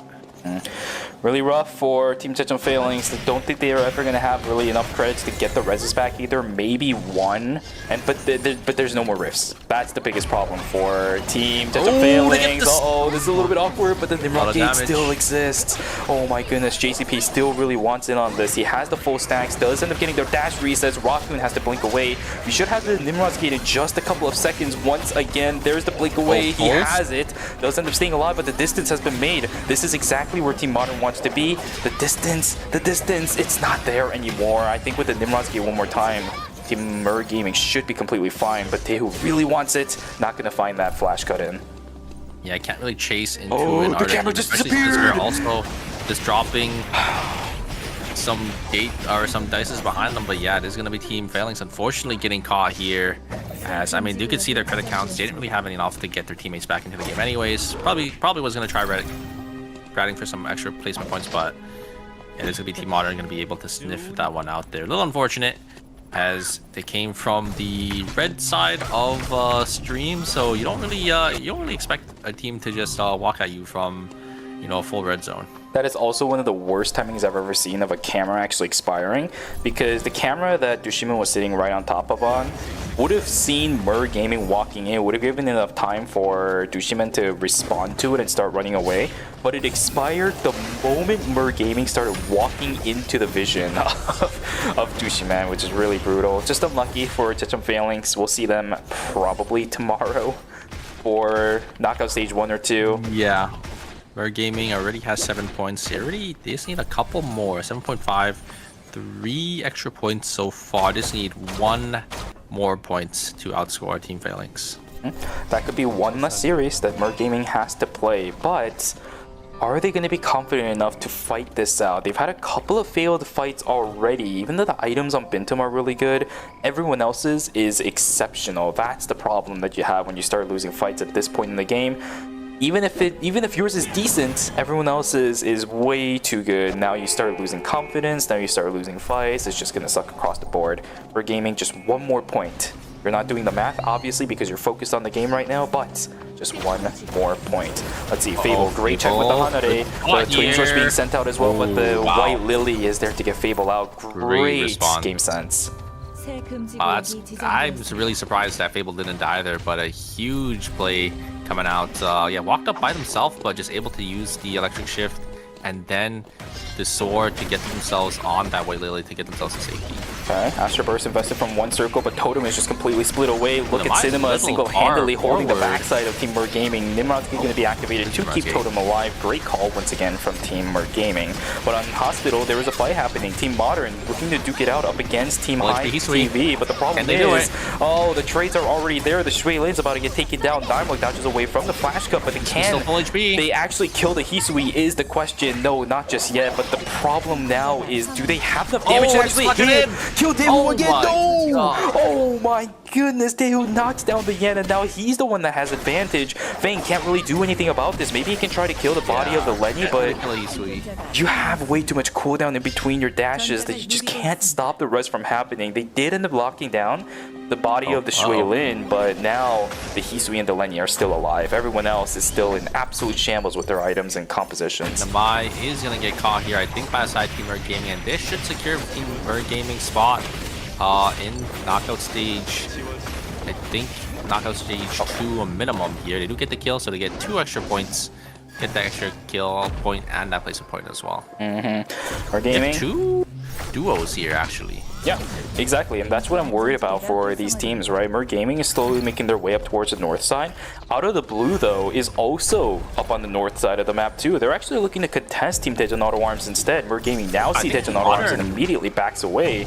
I think Modern can still do this. We might have a duo fight on the bottom side here, because these teams don't recognize that these teams on the bottom side are duos. I think Team Auto Arms should know, and they should come down, because if you see a duo, then you know there's another duo, and that's exactly what Team Auto Arms recognizes. They're going to come down and secure this final zone on the bottom side of it, and we're not going to have a double duo fight. There it is. I like this. Team Modern going to VLS to the other zone as well, and they should know there's another duo too, and they're gonna maybe take the fight to Team out of blue here. Wait, out of blue uses the Yupen here. Go now for Team Modern. Pintum actually finds an angle in, and Team Modern is gonna be the one to come out on top. Oh my god, they're doing it out of the blue. Osu in a whole heap of trouble. They do actually bring the Hisui over with the Twins Rush. Osu, no. Daewoo, what an immaculate play. Hikasi is about to get taken down into the Arda, is the last one left. Somehow, amongst all of this, Team Modern is the one to take away the temporary zone. They'll bring all of their members back. Their items aren't even that bad. This is going to be a great matchup.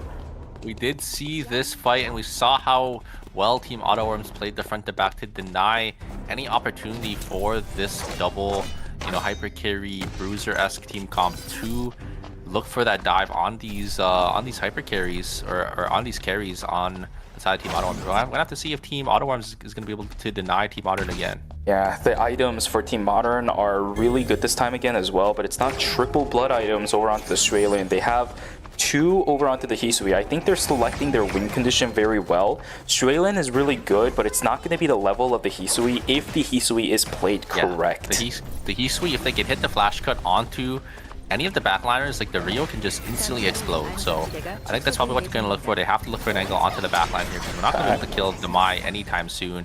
And look at how Team Auto is playing it. They're playing it so safe. They see the Schweilin on the backside, and they're just going to try to set their sights onto the backside. Here's a huge flash cut on. The explosive shot! The explosive shot is just going to lock down the Hisui, but wait a second, they're getting a lot of damage onto one circle here. One circle's going to go down. Oh no! No! The auto attack! The damage from Fable is just way too much on this Rio. My God. They find an angle on one circle, but one circle is just able to live for so long with that Astra burst. Good God. Great fight from both of the teams. I love what what both of those teams were planning on doing, but in the end, it's going to be Team Auto Arms that does it better. GG's called out, and that will be the end of Group C. Daejeon Auto Arms, with one circle in tow now, has just cemented themselves as one of the best teams in KR single-handedly just from group stages alone. Yeah, I mean, they secured themselves a nice spot to the finals already, so they're not going to have to play any of these knockout stage games. So we'll see them back here next week on Sunday. Funnily enough, I don't think this is still the best Auto Arms that we've ever seen as of late, because remember what ended up happening during Phase 1 for Team Daejeon Auto Arms? I think they played probably by far the most picture-perfect definition of a masterclass Eternal Return set of games. We did remember that. Yeah. But I think that was also during, I think it was knockout stage 4 or 5, right? So no, I think it started from the group stages, because they had an undefeated group stages. They went straight to the finals, and then I forgot if they won or not. But that group stages alone was probably by far the best series I've ever seen from a single team, hands down. This one was very close. I think this one was a little bit more standard in how you would normally expect a team that one circle is on to play. They played macro exceptionally well, which is the one thing that has changed now for Team Auto Arms, because they never really did this before. right? This was usually an FN Sejong thing, where the moment they get wick line or get any advantages towards day number 5, night number 5, push everybody away from 2 to 3 zones that you can control by yourself, full information, you know exactly where teams are going to be, and just let them do everything by themselves. You just constrict the entire map, you have your own free zone, get all the free points in the world, and then walk into final zone pretty happy about where you're going to be. We usually saw FN Sejong do that, not Daejeon Auto Arms, but now with one circle in tow, Daejeon Auto Arms is doing it, which is the perfect definition of playing the macro correct in the late game. This is the slight difference that I'm giving in favor to Team Daejeon Auto Arms, but because of what we've been exposed to during Season 8 from Team Daejeon Auto Arms, I don't know if this is like the best of the best of the best Auto Arms I've ever seen.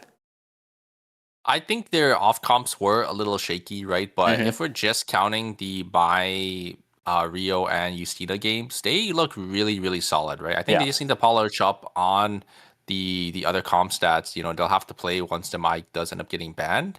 And once they do that, I think they look probably like one of the best team stats we've ever seen, I would say.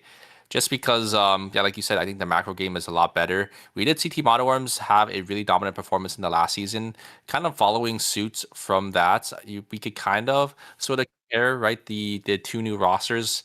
But I do think with One Circle as the addition on this backline mage, I think they're going to be a lot more flexible now with their team comps. Absolutely, and we can see that they are super comfortable now. It is a 28-point lead from Team Modern for Daejeon Auto Arms, first place with an absolutely dominating finish. Second place is going to be Team Modern, as they did end up getting enough points to overcome Busan Bespa. We'll see them in next Saturday for knockout stage number 6. Busan Bespa unfortunately knocked down a peg because of the early knockdown they had. Will play in knockout stage number 5, unfortunately. Out of the Blue and High TV, we'll see them next Friday. Murr Gaming, Chechen Phalanx, and Egoism, we will see them tomorrow for knockout stages 1 and 2. Yeah, and Egoism in only 19 points. We'll have to see if they can turn their fate around in these lower knockout stages. Phalanx, I think, still looked pretty decent, right?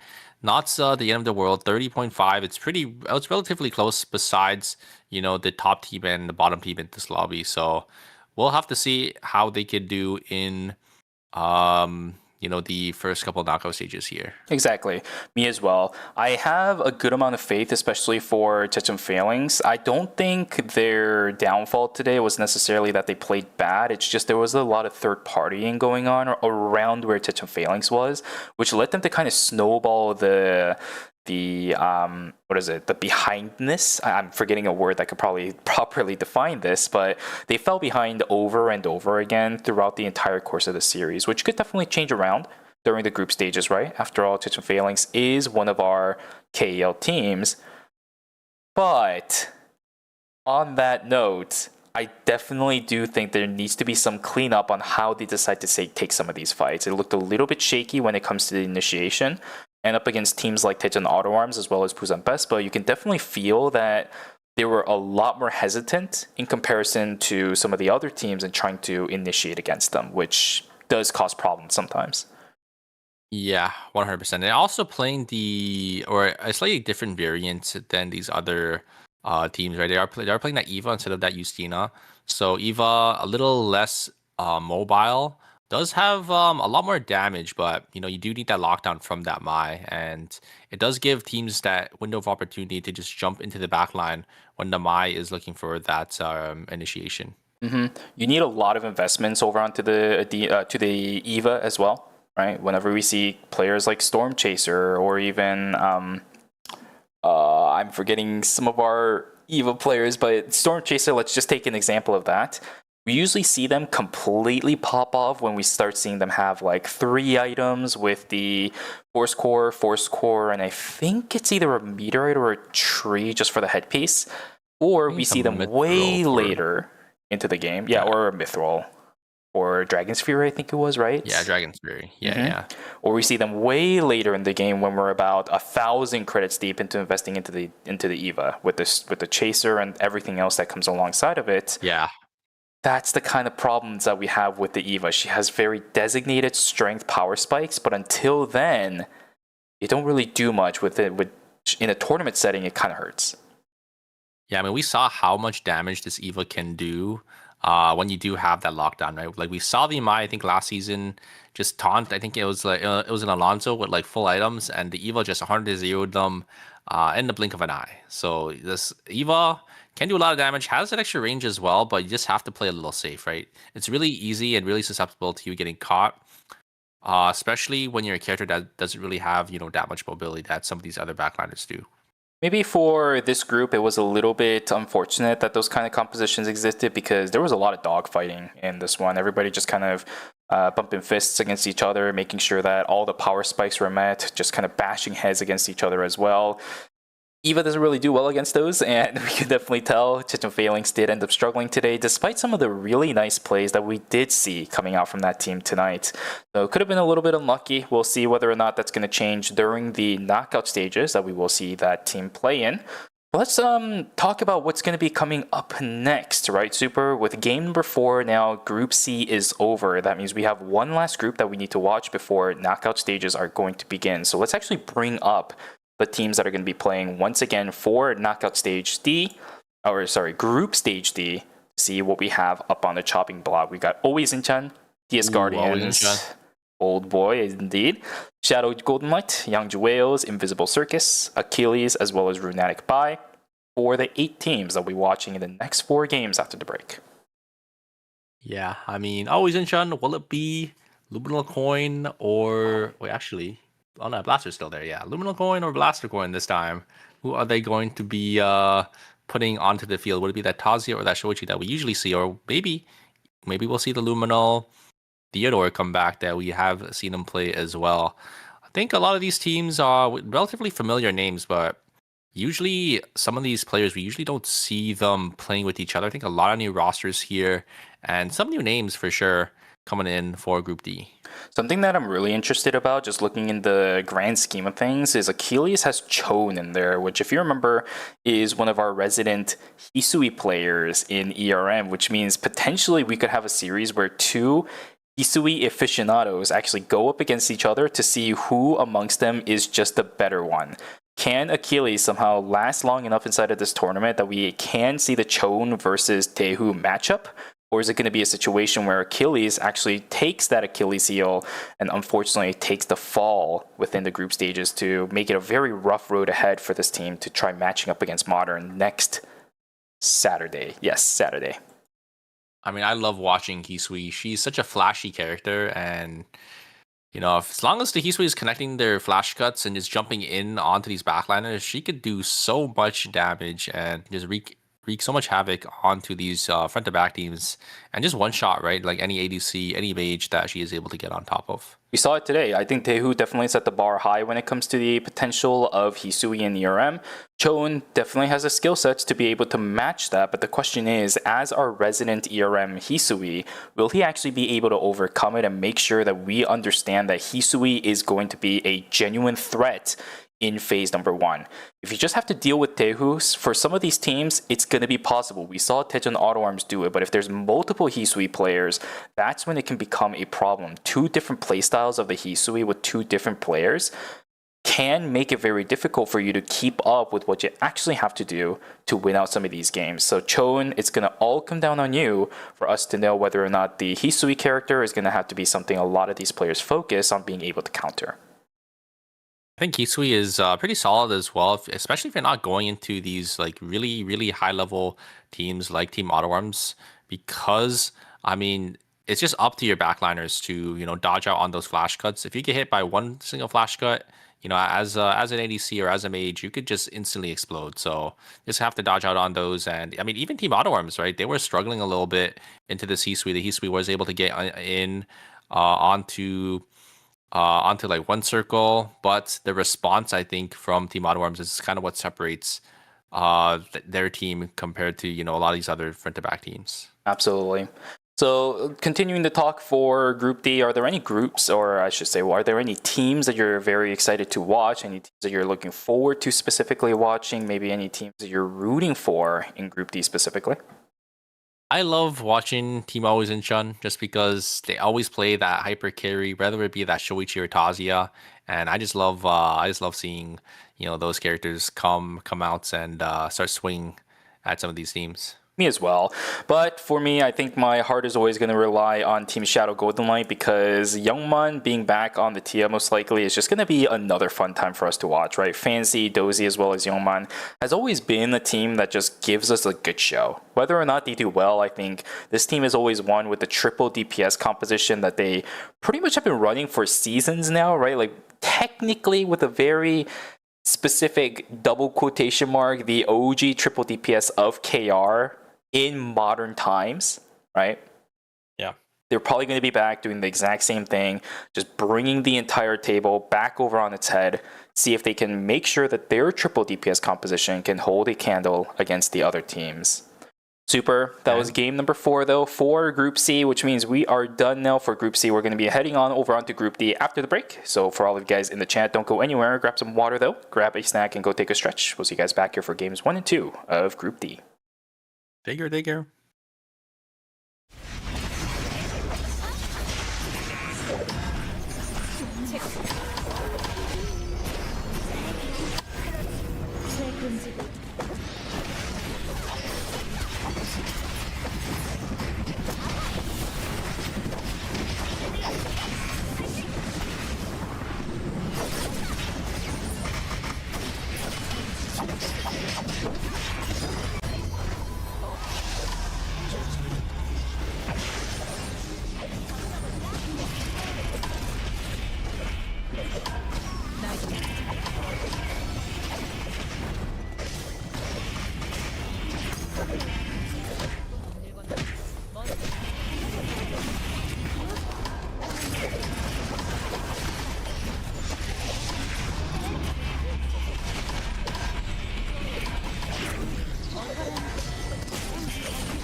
생존자가 사망했습니다. 처치 중입니다.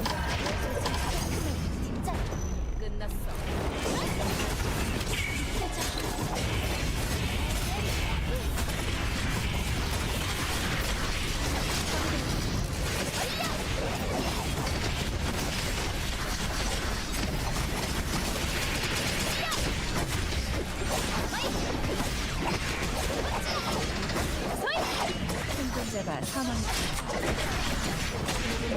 때 처치 중입니다.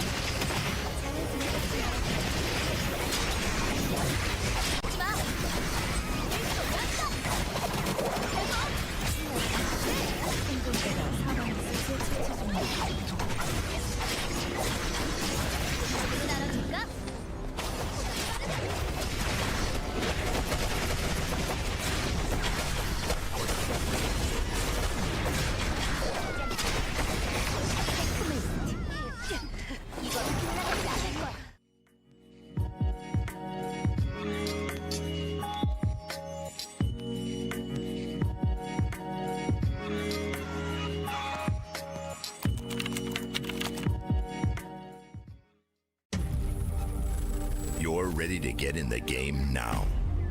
The last thing you want is to wait. WD Black, performance storage, purpose-built for gaming. SSD speed that obliterates load times. Performance to transform your game. Expanded capacity to store more. Customizable RGB. WD Black. Because the game never waits. WD Black. Drive your game. 안녕하세요. 루미아 섬의 생존자 여러분. 9.2 패치노트 다이제스트 진행을 맡은 천시아입니다. 이터널 리턴이 시즌9 마치리와 함께 새로운 모습으로 찾아왔습니다. 축제의 느낌이 물씬 나는 이번 마치리 시즌에는 어떤 변화점들이 있었는지 지금부터 함께 알아보시죠. 복수를 위해 VF 능력자들을 탐지하고 추적하는 실험체 블레어가 루미아 섬에 합류합니다. 쌍검을 사용하는 실험체 블레어는 D스킬인 시프트 러쉬를 활용해 쌍검과 쌍날검을 오가며 싸우는 스타일리시한 근접 전사 캐릭터입니다. 강력한 돌진 능력과 추적 능력을 가진 블레어와 함께 최종 생존에 도전해보시는 건 어떨까요? 블레어는 출시 후 2주일간 9,900A 코인에 판매되며 11월 4일 화요일까지 랭크 대전에서 선택할 수 없습니다. 다음은 새롭게 추가되는 상품입니다. 주문은 얘한테, 팁은 나한테. 카티아의 새로운 스킨, 카페 알바 카티아가 추가됩니다. 귀여운 유니폼을 입은 카티아. 여러분도 카티아의 새로운 매력에 빠져보세요. 새로운 실험체 블레어의 출시를 기념하며 이모티콘 4종도 상점에 추가됩니다. 시즌9 프리미엄 베이직 토큰북이 추가됩니다. 시즌9 토큰북은 미션을 통해서 마츠리 토큰을 획득할 수 있는 프리미엄 베이직 퀘스트북으로 구성되어 있습니다. 제작수에 출시될 고스트 헌터 2세를 위해 토큰을 미리 모아보세요. 다음으로 시스템 변화점들을 소개해드리겠습니다. 할로윈 시즌을 맞이하여 루미아 섬에서 으스스한 할로윈 축제가 열립니다. 브리핑룸과 묘지 지역이 할로윈 분위기로 새롭게 단장되는데요.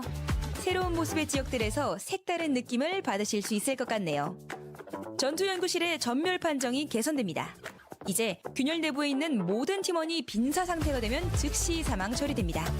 더 이상 상대를 모두 쓰러뜨리고 빈사 상태인 적을 처리하는 데 시간을 쓸 필요가 없어질 것 같네요. 입장 팀 수에 따른 보상도 차등 지급됩니다. 이제 2일차 밤에 적이 없는 전투 연구실에 입장하실 경우 기존보다 조금 적은 보상을 얻게 됩니다. 안전구역이 좁은 게임 후반부에 B0 R1이 겹쳐 발견되는 빈도가 줄어들고 보리의 도주 시간이 줄어들어 보다 추격이 쉬워집니다. 다음으로 게임 플레이 변화점들을 소개해드리겠습니다. 혼돈 특성의 도깨비불의 쿨다운이 35초에서 30초로 줄어듭니다. 이제 조금 더 자주 도깨비불을 날릴 수 있겠네요. 지원 특성의 치유드론 체력 회복량이 소폭 상승하고 쿨다운이 줄어듭니다. 같은 지원 특성에 속하는 위압감의 경우 받는 피해 증가가 4%에서 3.5%로 소폭 감소합니다. 전술 스킬 프로토콜 위반의 경우 받는 피해 증가가 10, 13%에서 12, 15%로 상승합니다. 다음으로 실험체 변경점들을 소개해드리겠습니다. 안정적인 대치 능력과 높은 피해량을 바탕으로 우수한 성능을 보이는 시셀라의 주력 스킬 윌슨 도와줘 스킬을 하향하여 위력을 견제합니다. 상위권 실력대에서 매우 높은 성과를 보이는 유스티나의 부스트 대시의 쿨다운을 늘리고 아스트라 에너지의 재충전 시간이 늘어나 약점이 보다 명확해집니다. 높은 피해량을 바탕으로 지속적으로 평균 이상의 지표를 보이는 이슈토반의 경우 파동 함수 붕괴 스킬의 피해량을 낮춥니다. 계속해서 높은 성과를 보이고 있는 제키의 기본 방어력을 낮춰 내구도를 견제하고 전기톱 살인마의 이동 속도 증가 효과를 감소시켜 기동 능력을 약화시킵니다. 스킬 개선 이후 전반적으로 우수한 성과를 보이고 있는 혜진의 경우 흠령부의 이동 속도 감소량을 낮춰 견제 능력을 하향합니다. 평균 이하의 성과를 보이는 데비 마를렌의 경우 이 스킬의 교대 시 이동 속도 증가량을 높이고 트윈즈 러쉬의 피해량을 증가시켜 적중 시 위력을 강화시킵니다. 루크의 경우 강박증 공격력 개수가 상향되는 만큼 공격적인 아이템 세팅을 선택했을 때 기존보다 강한 위력을 발휘할 수 있습니다. 낮은 지표를 보이고 있는 아디나의 경우 무기 숙련도 효과를 높이고 폴 디그니티의 별 선정천 효과 체력 회복량이 증가하여 아군 지원 능력이 강해집니다. 이외에도 다양한 캐릭터 조정 사항들이 준비되어 있으니 패치노트에서 확인해주세요. 다음으로 아이템 변경점들을 소개해드리겠습니다. 전설 등급 머리 장비인 검은 베일의 고유 장착 효과인 광휘의 발동 조건이 낮아집니다. 이제 조금 더 쉽게 효과를 활용할 수 있을 것 같네요. 전설 등급 머리 장비인 검은 죽음의 고유 장착 효과인 명중의 피해량과 쿨다운이 하향 조정됩니다. 전설 등급 머리 장비인 미스릴 투구와 성기사의 투구의 레벨당 체력이 소폭 상승하며 캡틴넷의 경우 레벨당 체력이 살짝 낮아집니다. 전설 등급 8 장식 장비인 크시케의 칼날의 방어 관통과 헬릭스의 방어력이 모두 하향 조정됩니다. 초월 등급 8 장식 장비인 프로미넌스는 레벨당 체력이 상향 조정됩니다. 이외에도 다양한 아이템 변경 사항들이 준비되어 있으니 패치노트에서 확인해주세요. 마지막으로 버그 수정 및 개선입니다. 팀 전멸 후에도 자연 크레딧이 증가하는 문제가 수정됩니다. 새로 추가된 제3자 난입 어나운스가 1일차 낮에도 출력되는 문제가 수정됩니다. 이번에 변경된 부분이죠. 11 힘내자고 툴팁에서 11 세트 조합식이 실제와 다르게 출력되는 문제가 수정됩니다. 이외에도 다양한 변경점들이 적용되었으니 패치노트에서 확인해보세요. 신규 실험체 블레어와 함께 찾아온 9.2 패치. 다양한 개선점들과 새로운 콘텐츠가 여러분을 기다리고 있습니다. 여러분 모두 새로운 패치와 함께 루미아 섬의 실험을 즐겨주실 거죠? 저도 여러분을 루미아 섬에서 기다리고 있겠습니다. 곧 다시 만나요.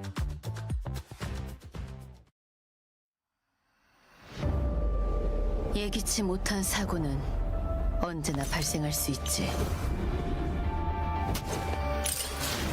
통제할 수 없는 힘은 저주야. 적어도 사람인 채 죽는 게 낫지 않겠어? 내가 죽거나 네가 죽거나 존재도 흔적도 남김없이 지우겠어.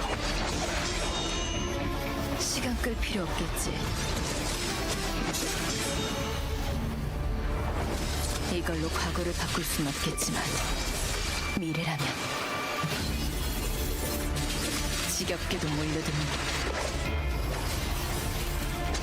쓸모없긴 사활을 걸고 넌 반드시 데려가겠어. 찾았다.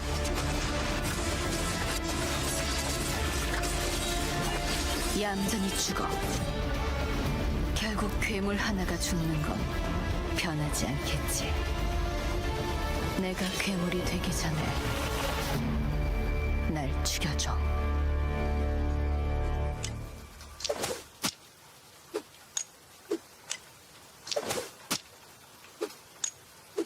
천도는 만악을 좌시하지 않는 법. 백기야행은 수도 없이 겪어봤다고. 배워야 할 악이 있다면 마땅히 될 뿐. 악귀, 멸사,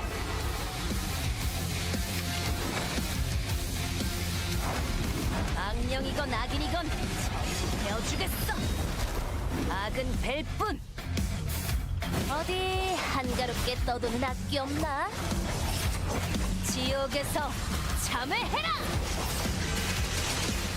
비아부하, 불나방은 불에 뛰어드는 법. 길 잃은 망자들을 바른 길로 인도할 뿐. 길 잃은 영혼이 방황 않고 성불하시길. 후회도 늦었어. 피켓, 제번의 갈식.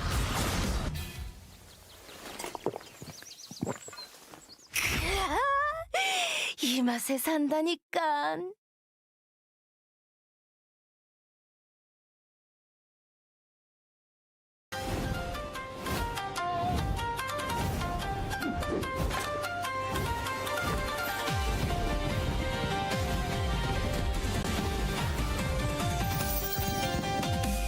좀 많이 뜨거울 텐데.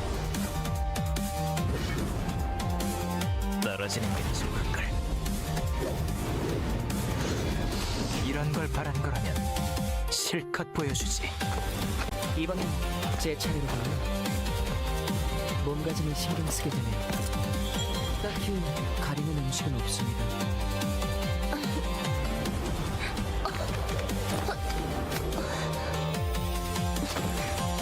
수상한 짓은 그만두는 게 좋을 거예요. 정말 즐거운. Alrighty, everybody, welcome back from the long and extended break. It's been 10 minutes since we finished the Group C of Season 9 Phase 1 of ERM Masters. ERM Masters? What the heck? That's Masters twice. No, Eternal Return Masters. Welcome back once again for now Group D. We have one last group stages before we start heading into the knockout stages, and right here is going to be the beginning of it. 1 and 2 for the games, starting to get ready for you guys.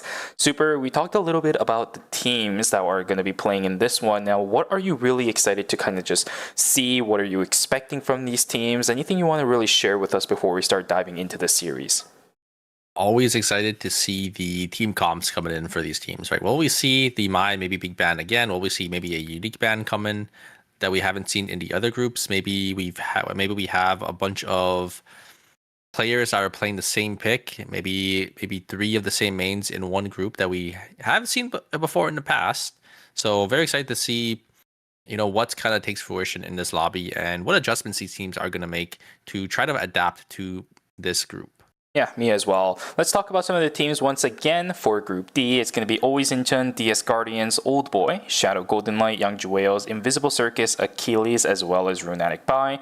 The 8 teams that are going to be playing for the next set of 4 to determine our final spacing on where these teams are going to get placed in the knockout stages, right? It's the last set of teams to actually get placed in those, which means after this, we all know where teams are going to be placed. Starting from now, it's all about trying your best to maintain the status quo at this point, right? Always Incheon, this is a team that has always, for some reason, been one of those teams that always starts out low in knockout stages, tries to go all the way to the end with the golden road. But with a golden run, but that's a little bit risky. We definitely saw that a couple of times in Season 8. I'm hoping that that's not going to be the case, in which case, maybe Always Incheon has a different strategy. We did see Luminal, Blaster, as well as Seraphine making a starter lineup, trying to go for a double DPS plus support line. That could be a little bit fun if they decide to bring that back, or you know, they decide to go for something standard. Maybe it's going to be the difference on the DPSers. Yeah, usually they swap Luminal and Blaster, but we have seen some of sometimes they can start with the both of them. Yeah, which is very, very spicy, right? Because they are playing you know, 2 DPS. Usually it's usually Luminal on, like, say, here, and you have Blaster on that Tazia or another DPS for that backline. But we're gonna jump straight into it here. It is gonna be Oma gonna be locking in that Tia with that new skin, and we're gonna see 3 Mai's already being covered. So Mai is already gonna get banned, and there could be some more teams that play it as well, right? It's only the first pick here. It's gonna be Guardians, Old Boy, and Runic Bai gonna be locking it in, and we're gonna see another one coming out from Youngshu Wales. Good God. Well, there you are. If anyone has been doubting the popularity of the Mai, it'll be a 5th Mai here, and it's gonna be banned for 4 games. It'll be, or 3 games, and it'll be off the table. Yeah, is anyone going to lock in the Mai as the last one, though? I don't think so. Everyone looking for a little bit more of that DPS check, as I'm seeing a very interesting roster right now. Team Runatic Bai is looking to take up the mantles of the old version of Daejeon Auto Arms. The Mai, Yan, and the Rozzy going to be locked in for these players. Ooh, I wonder if they're going to be able to perform like we really want to see with this composition. It's a very hard one to execute correctly because of how close range Rozzy is. Yeah, 100%. We are going to see a duplicate team here. It is going to be Team Old Boy and Guardians both playing the Mai Subame and Yusina. I mean, Mai Yusina. It was a team comp that we see, you know, some of the top teams playing, right? Obviously, Team Auto Arms were playing the Mai Yusina, but they paired it with the Rio. Looks like these 2 teams are going to be pairing it with the Subame this time. This means that there are actually 4 teams in ERM phase number 1 that is running this exact same composition, right? Because if I remember correctly, in Group Stage A, we actually saw this composition being a mirror matchup again between 2 teams. I believe those were 2 KEL teams that actually ended up running this.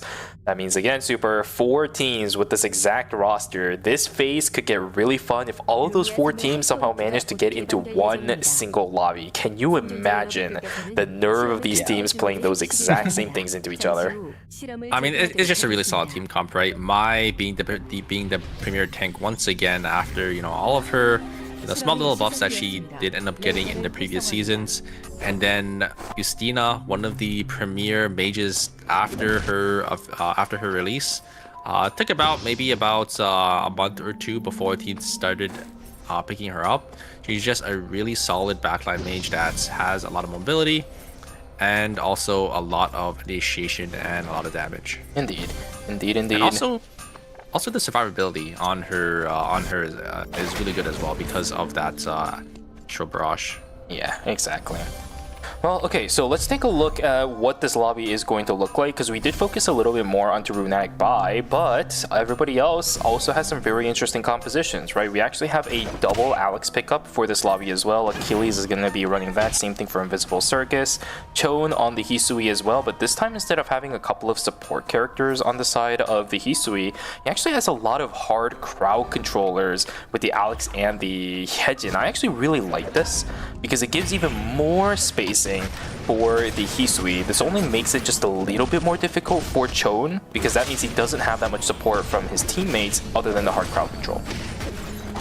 Yeah, it definitely gives them a lot more leeway because they have a lot more CC to work off of, right? Hyejin just able to get so much fear stacks, and just fears in general, because obviously of like how her kit works. She's able to kind of lock out some of these targets here. We are going to have a lot of early game team fighting here. It is going to be Team Shadow ELT gonna get wiped off the map here as Team Invisible Circus gonna be able to pick up a nice clean 3 kills. Being cornered up against an Alex this early on into the game as 3 squishy characters is definitely a no-go. Exactly what ended up happening to Shadow Golden Light, so a bit of a rough start for that team.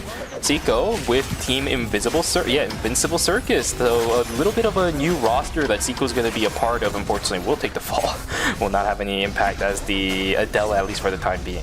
Ehuff trying his best to run away, the parry in straight into the Astro Burst. It's a little bit too early in the game for the Astro Burst to really mean anything. Immediately executed, though, is going to be that Alex, unfortunately, as the rest of the team starts joining on in the fray. Execution for Min, he does end up getting the kill credit for it. Unfortunately, the White Lily will carry the Tsubame away, much to the dismay of the Sicilla. And we are going to go into night number 1 with not that much combat as of yet.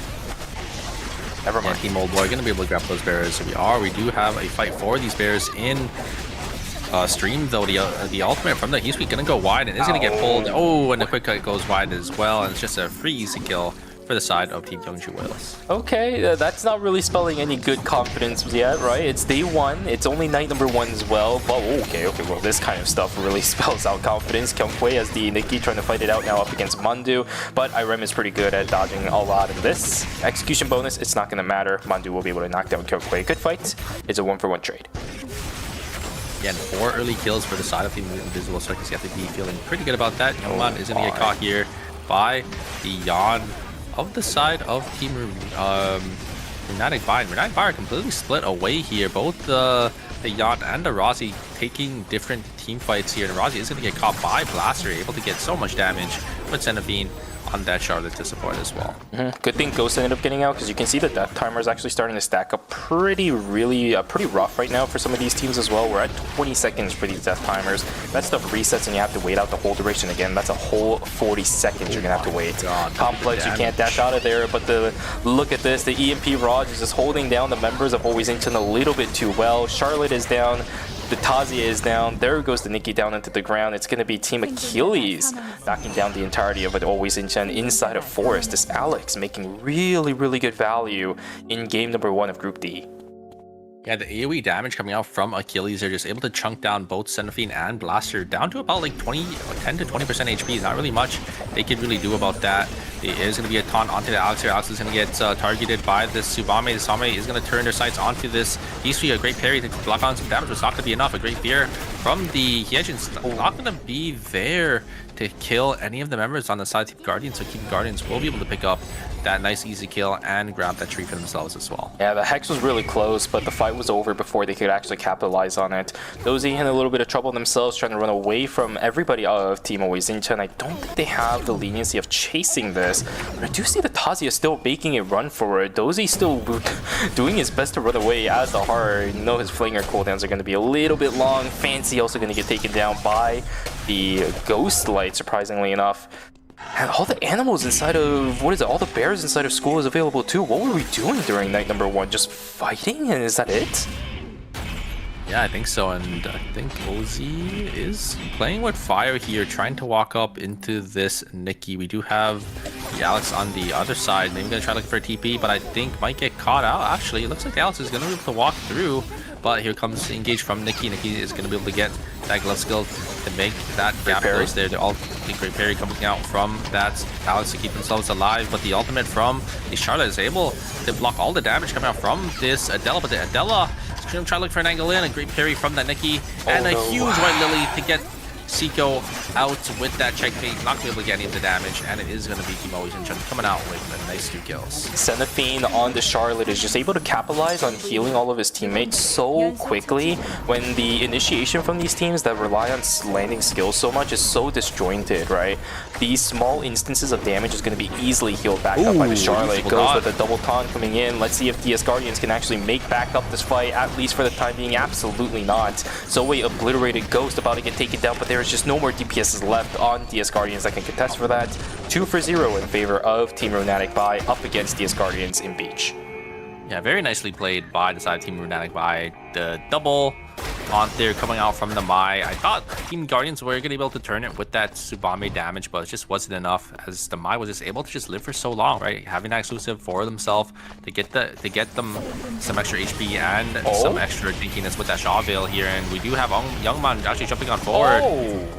Is going to be able to get the 2 kills from Achilles and deny them from getting this rift, and they're going to take it for themselves. Fantastic play from Team Shadow Golden Knight. Luckily for Achilles, they actually didn't get completely wiped out because the Alex managed to get away, but that could have been really close. Now, Shadow Golden Knight, can they repeat this? Going into the rift, all the cooldowns are going to be reset, but how much is that going to help up against a team like DS Guardians who have fought up against these triple DPS comps a lot in the past before? Jengi, silence. That's going to mean that the taunt is not going to come in clutch. Nicely done from Youngman to cancel that out.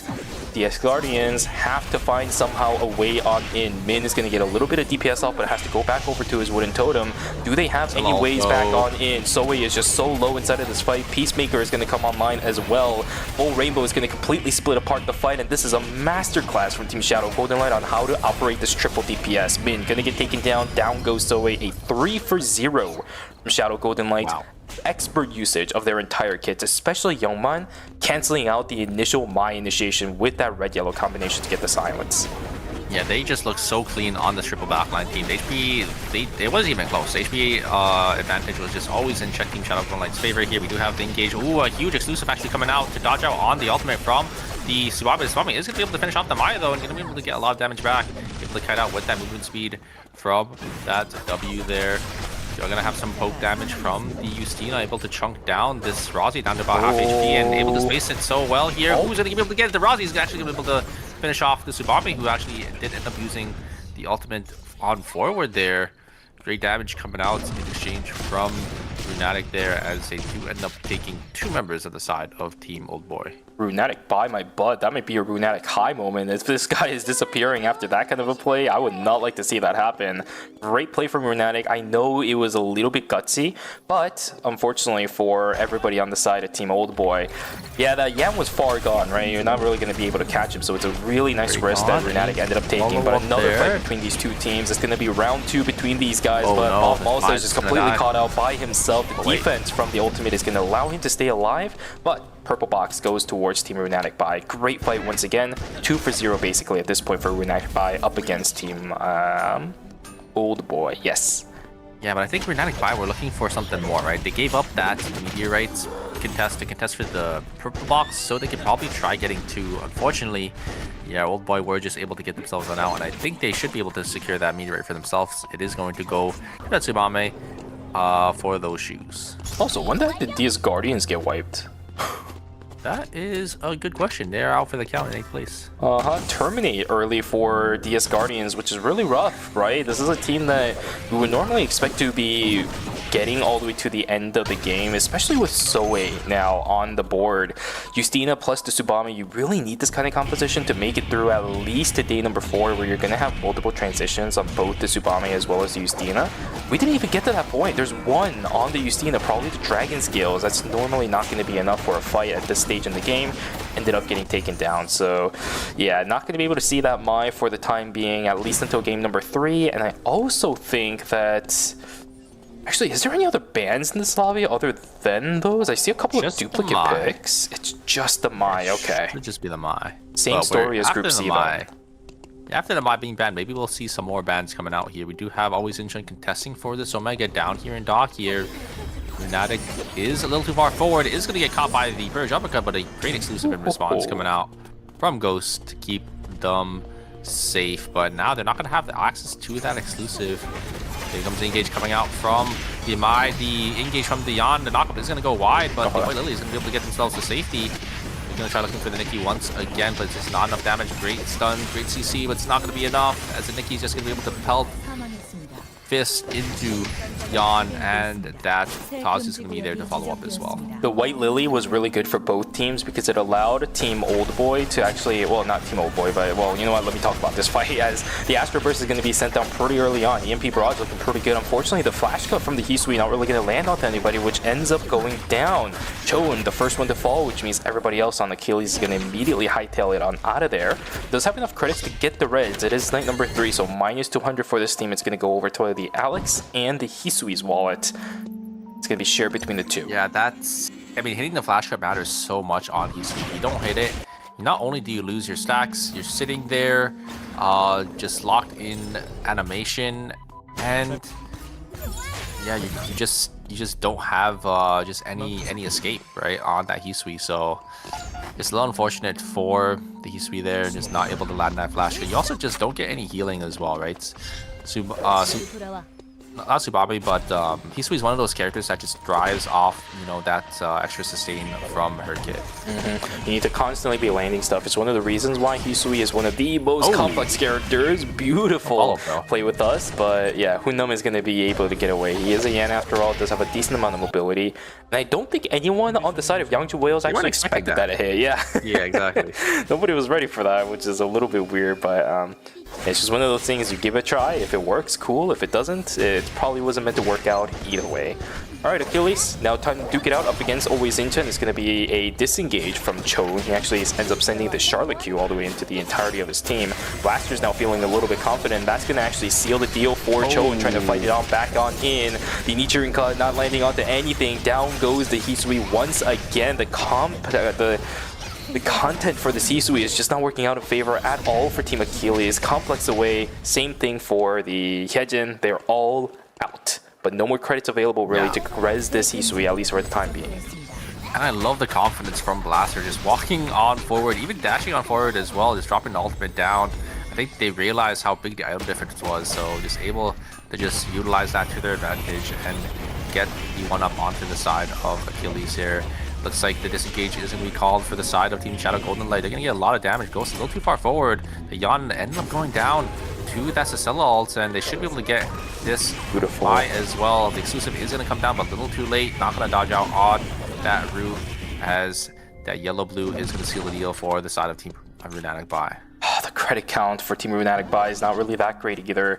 I think it might have been a better call for Runatic to maybe go for the Rift. We only have about a minute to go up until that point, and their transitions are looking pretty decent too. So the 1 minute that they would have lost in order to go for the Rift wouldn't have mattered too much. But in the end, minus 200 just for that res over onto the Yen. We'll see if they end up taking the Rift to get the rest out over onto the Mai. Yeah, I do agree. I think Rifts is probably better, but it is more risky, right? Because these teams are also going to know that there's maybe a couple Brad teams that are looking for these Rifts, and they're definitely going to deny you from getting it. And oh no, they realize right on top of the side of Team Always Inchen, and now they're just completely split. Team Achilles have to get themselves on out. Beautiful. They are going to be able to use the jump. Both characters are just going to be able to jump over the wall, so it looks like the side of Team Achilles are going to be okay. But I think Team Always Inchen are probably going to try pressuring Team Achilles on the bottom side here. Beautiful use, by the way, of Choen on that little mechanic of Hisui, where you actually put yourself against the wall in order to get the extra distance from dashing. Normally, Hisui can't make that. You have to kind of line yourself up so that you don't move backwards while using your E. Did it perfectly to get over the wall, is going to keep himself safe. Same thing for the Hyejin, but much easier on that front. Blaster, maybe gonna try looking for an angle in, is gonna just immediately go down into the totem, does end up using the shuriken skill as well, so able to get a lot of value on to this Yusina. They're looking for the Pure Jump Cut, is gonna connect onto Tsubame, but the damage is already done. The exclusive does end up coming down, but it's a little too late, and now the side of Team Oldboy just on the back, but you're gonna lose two members. Third party is gonna be here by two different teams, and looks like Team Always Inchen are gonna be able to get themselves out to safety. Very lucky, and now Old Boy are the ones that are in trouble because no more credits available for this team, and the Rift was just taken by Runatic buy. So despite the minus 200 credits, they are going to lock in towards that Dimensional Rift, get the res back over onto the Mai, which means for Old Boy, I think it might be a bit cooked. You can call back the Mai, but that means you're going to be sitting on the Mai Justina.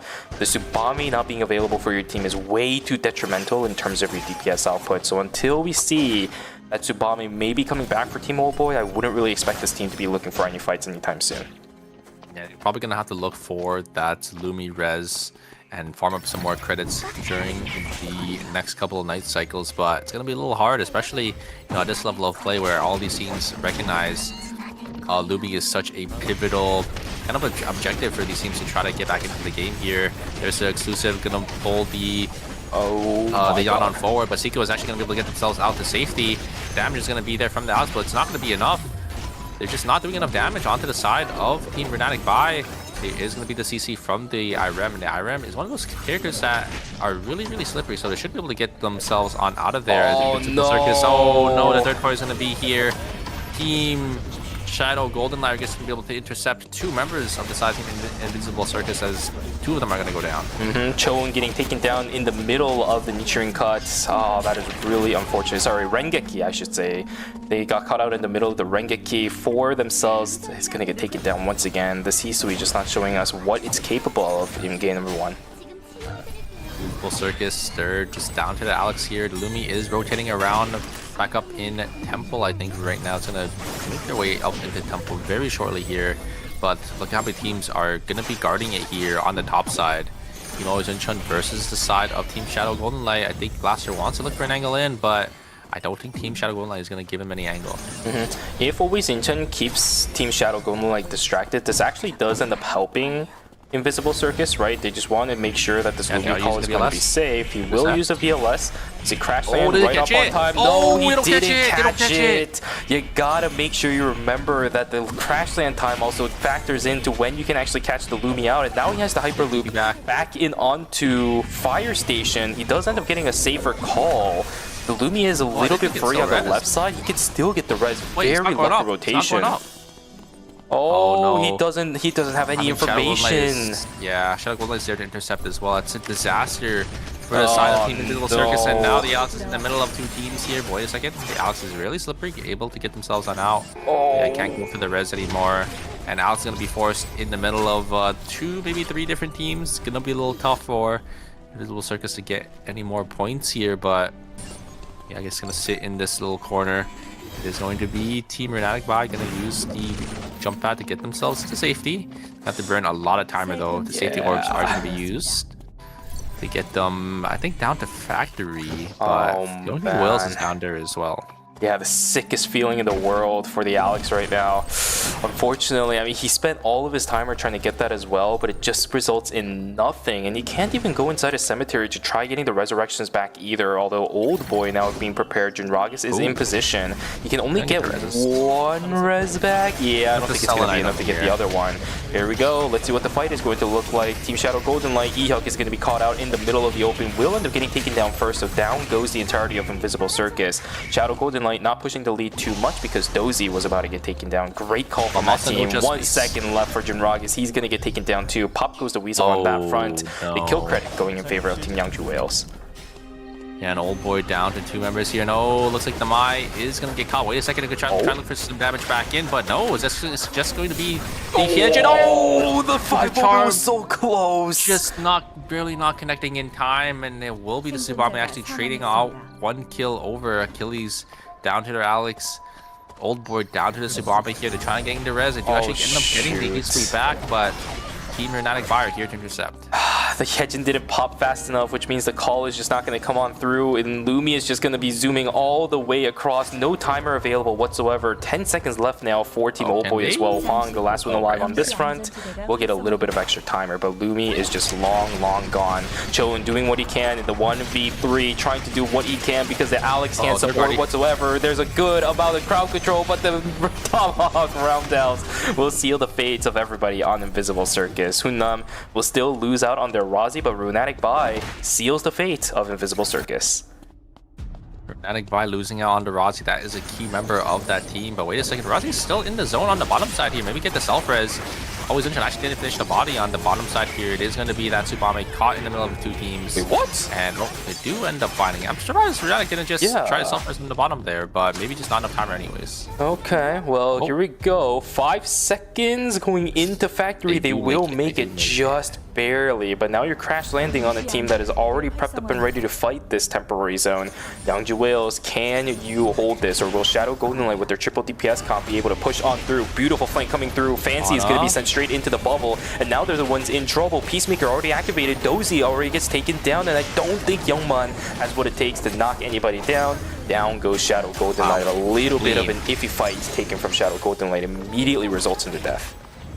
Clean from Yangju Whales there, just Fano just recognizing that the heart was a little too far forward, instantly just jumping on in, made sure the Peacemaker came down while also just holding their ult as well, and it's just easy for Youngji Whales to finish the fight onto the side of Team Shadow. I'm surprised they forced it, because I feel like they had enough timer to maybe try playing for that poke or that pick potential on that Cicilla and that Tia. Yeah, I think they also missed out on a lot of vision opportunities because Hogunam should not have been able to get that taunt over onto the Cicilla for free like that, right? Because the heart was trying to go in, maybe look for a little bit of damage. She was completely split apart. The Cicilla is getting taken down to about 10th of her HP from the Mai alone. That should not happen in a triple DPS comp, so a little bit unfortunate, if anything. Good capitalization from Team Yangju Whales, but they have one more step before crowning themselves the victor of game number 1, always Incheon versus Yangju Whales. Both teams looking for 23.5 and 21 points, respectively, to kill each other once per team. For the first place that wins, it's going to be a very solid start to the series. And the item difference is definitely to the side of Team Youngju Whales, sitting on 5 blood samples for themselves. But Team Always Incheon, they do have that double buff, that Alpha and Omega could come in handy with those extra stats here. Blaster gonna have to try to find an angle on in. They do have the sustain from that Chloe though. Nikki is just gonna start getting some damage onto this Mai. The Mai is gonna jump on forward, gonna get a lot of damage onto the backside here. There is the ultimate coming out, but a great response, huge exclusive to block out on that Perish Uppercut. Look at the HP bars of Team Always Incheon, just not gonna be enough. Blaster gonna try dashing themselves on back, but the damage from the Mai themselves is gonna be way too much. And that Chloe as well, and it's gonna be Youngju Whales coming out on top. Clean team fight, a nice 3-0. Wasn't even close. A long time it has been since we've seen Fauna be able to play a standard front-to-back composition like this, and it ends up working out beautifully. 21 points for themselves to round out game number 1. GG's. Very nicely played from the side of Team Youngju Whales here. I think the item difference was just a little too big, and I mean, they just played it really nicely there. The Mai got a lot of value on just jumping on in with that Quake and, you know, that damage. And yeah, the HP bars just weren't there for the side of Team Always Incheon. Really unfortunate that for Team, for Team Always Incheon, they had to deal with a Mai that was sitting on double blood items, right? Bloody Ninetales plus probably the Black Flame Dragon, if I had to take a guess, for the chest piece. That does a fair amount, unfortunately. It hurts quite a lot. It's one of the reasons why even during Season 8, you and I were questioning a little bit about the decision to prioritize the Bloody Ninetales, but we got humbled immediately. Yeah. That thing does a lot of damage. A lot of Mai's, or a lot of teams are prioritizing the blood weapon on the Mai, but I think because of the difference between obviously the purple weapon and Mai's blood weapon is actually quite a lot. Significant.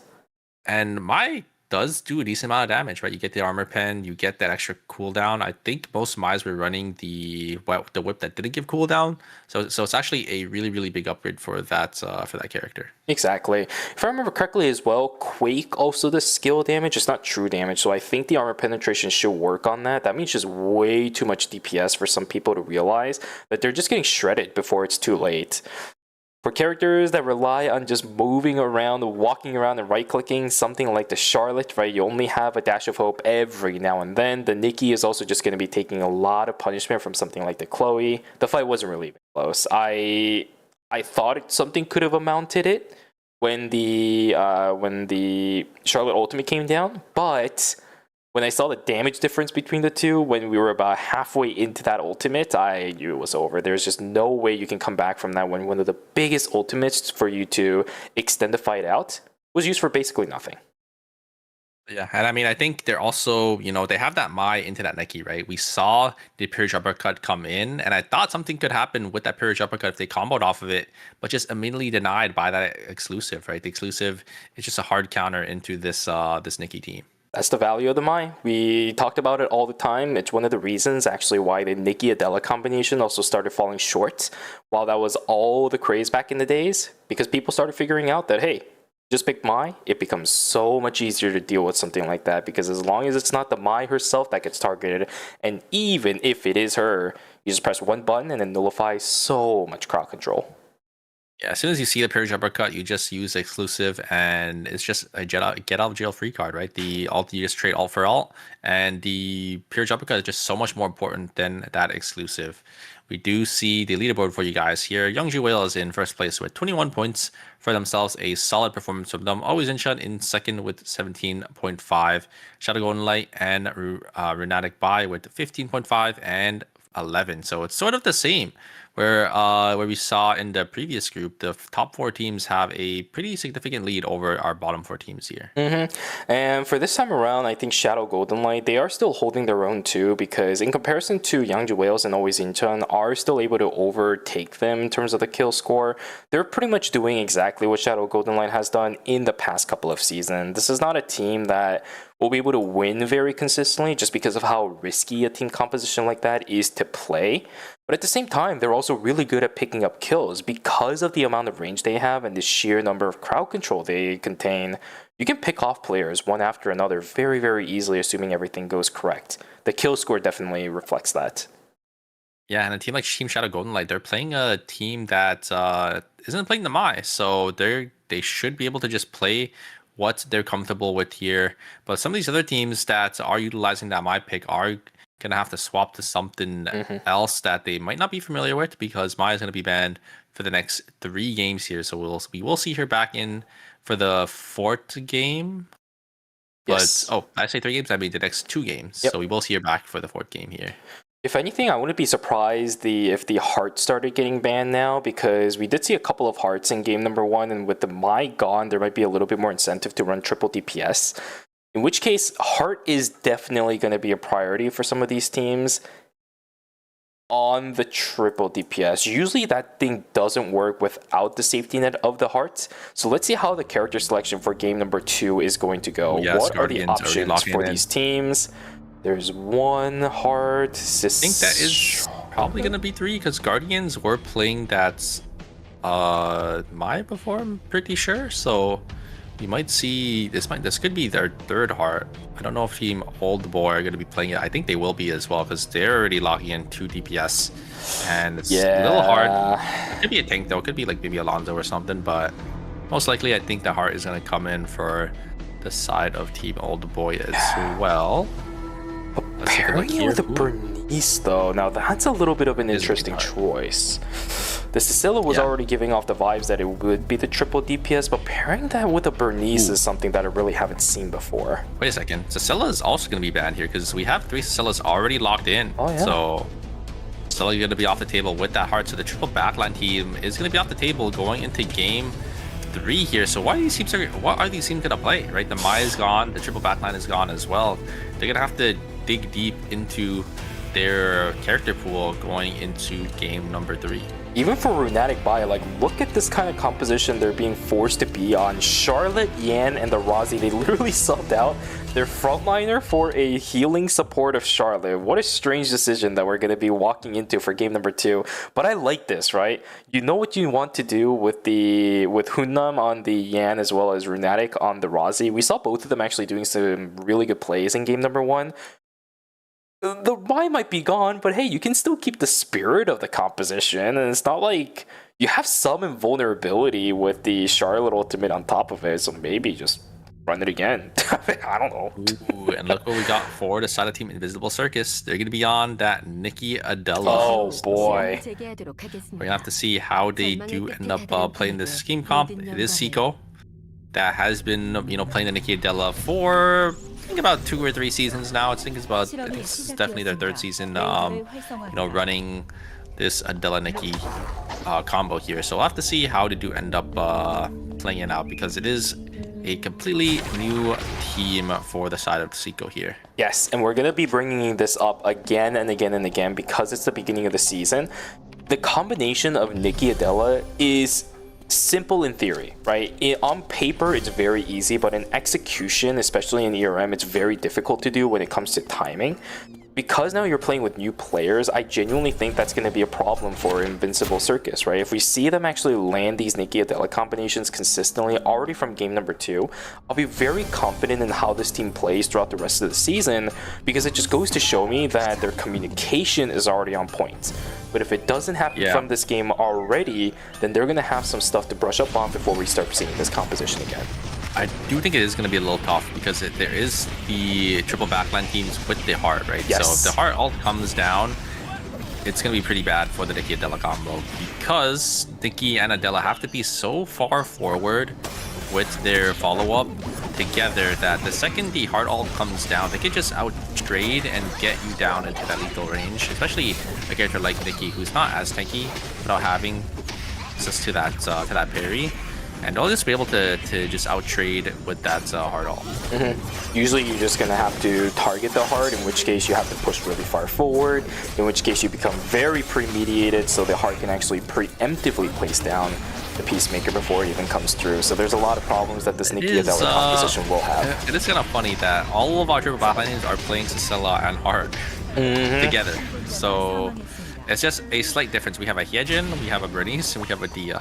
Yeah, this actually makes it really rough for, I think, Shadow Golden Light, right? Because I think the options that this team opted to run before, if their composition was banned out, was like Youngman on the 11, so that's going to be fun to see in game number 3. But a fight 11? Inside a beach, the damage output is looking pretty good. The Peacemaker coming out a little bit late from Dozy, which means Youngman will die. Explosion shot to push away Dozy, will end up falling down alongside their last teammate. It's going to be a clean break inside of beach. Great kill over onto Blaster as the Tazia is going to fall down. Centipede just completely left out on their low sum will also get taken out. A 2-0 in favor of Team Achilles inside a cemetery at night 1. Oh, I guess Young Will is also playing a triple backline team, but they're actually playing without this Sicela or the hard. They're playing Yusida and Kadia instead with that Chloe. So just going full gas, all damage, try to poke you down before you even get in. This is the classic style of Yangju Whales though, right? Ever since Fauna joined the roster, they just kind of play triple DPS, but without the meta-defining characters. They'll occasionally bring the hard every now and then, but they're more focused on just picking people off with the individual hits. Dozy trying their best to knock down Zico, the auto attacks. Oh my goodness, just trailing all the way far in the back. Great bait from Zico. That should most likely result in Dozy falling down. The castling is right around the corner. The Queen gonna get dodged out. Oh my goodness. Zico just playing mind games with Dozy. Can the rest of Team Invincible Circus actually catch up to the hard from the looks of it? Yes, and with the dead drop, it should secure the kill. Nicely done from Zico, just completely mind gaming Dozy to bait him in a couple of times, give him enough space to work with, as well as give the rest of his team enough space to actually catch up to the heart. And he's moving around that wall very nicely there. And a huge roundhouse kick coming out from the Yan, but it's only a 2-man for the side of Team Runatic by. I don't think they'll be able to get any of the members of the side of Team Guardians that hard. Peacemaker's going to be there, but wait a second, Runatic is here. He's up keeping on forward, and the Razi is going to have access to that heart, so it will be a 1-for-1 trade. Really nice call from the Razi to at least try brute forcing that. Really good help from the rest of the team as well. 9ㅅ will get taken down. Xenophine getting ran down on top of it. Always Incheon in a little bit of trouble. And look at the time right now as well. It's day number 2. Xenophine is going to be able to get away, but these objectives around the map are not going to be contestable at all for Always Incheon. Soei is going to get some damage on the side of Team Runatic by here. The ultimate is going to come down. Is the quick spin there? It is going to be used, but it's going to lock him in place. Is that going to give access to Min to make the distance? I don't think so, and I think this Yan is going to be able to get themselves on out of there. It looks like Runatic did end up going down early in that team fight, and it will be a nice clean pick for the side of Team DS Guardians. Not sure if that happened before day number 2 popped or if it happened before day 2 popped. If it did, then of course it's that 0.5 kill point difference, which could make a difference in the end. Those trying their best to stay alive, but it's a Charlotte, not going to be able to get away from the Tia. Was waiting for, there's still a meteorite down on the ground. Can Youngman pick it up? Wait, a meteorite I got the meteorite. Oh no! Wait, how did they get... Ooh, I guess it was from the walls. They had a meteorite and a tree in their inventory. The Yan was able to pick up one of them here, and they're going to try to... Oh, wait, they already crafted it as well, so it looks like they're okay. But wow, I didn't even... That's crazy. That is so strange. At least something was recovered for that, right? I think they got a double drop then from the school walls. Would be my guess. The bottom side school walls. Yep. They got a double tree and meteor, which is kind of crazy luck. But unfortunately, they got caught. They do end up getting one, so it's not the end of the world. They do end up splitting half and half. It looks like, I think it was Team Shadow Golden Knight that did end up taking the meteorite instead. Imagine if the Yan got the other item as well and got away. That would have been crazy. If anything, I think if Shadow Golden Light ended up picking up both of those items, that would have been highway robbery. Good call from the Well, I Charlotte though to mean, drop those two Charlotte items there. dropped them. Yeah, Charlotte dropped it, right? So technically it belonged to Shadow Golden Light because they killed the Charlotte who had it. And then they kind of salvaged the situation by dropping on the floor and Yan grabbing it and getting out. Oh yeah. Well, Peacemaker activated for the heart. Huang is just going to get obliterated. Unfortunately, he's not going to be able to find the trade over onto Gen. It was pretty close, but the damage output just not enough yet from the heart to get that trade. Old Boy are going to have to run away for the time being. 15 seconds until that heart is going to come back. And now we start hitting night number 2. Charlotte is going to pop the Divine Intervention. It does tag onto all 3. Zoe with the activation on the 5 moments on the backside. Blaster is just going to be constantly pumping in those ice shards over onto that character. The cameraman has no idea where to go. Hyungkwae is going to use the Fury jab. Can he get the hit? Yes, he can. There's the execution. Oh, wait. But the rift taken Min from got Min. in. Oh my goodness. Always Very Inchan nice. robbed once again. Very nice from Min, because not only does Stella keep their team alive, but also denies the rift to the side of Team Always in Chun, which is very unfortunate. But Team Guardians are not going to get that terminated just yet. They still have some fight in them. This is really good for Team Old Boy too, because just because of that Cecilia walking in, it actually counts as a contested Dimensional Rift, right? So that means additional items are going to be picked up for that team, whereas Seiko just ended up getting caught out towards the corner. Mandu trying his best to run away, the Nikki trying what they can. White Lily invested, Shadow Golden Light cannot chase any further. It's a 1-for-0. Ooh, a huge quick cut coming out from the Eastway, able to land it onto the Hyejin and should be easily be able to burst them down. And now Jungi's going to be the last member alive to ride it out for the side of Team Guardians. A little unfortunate, I think they just spawned into a zone that was already contested because Team Achilles was just there to intercept.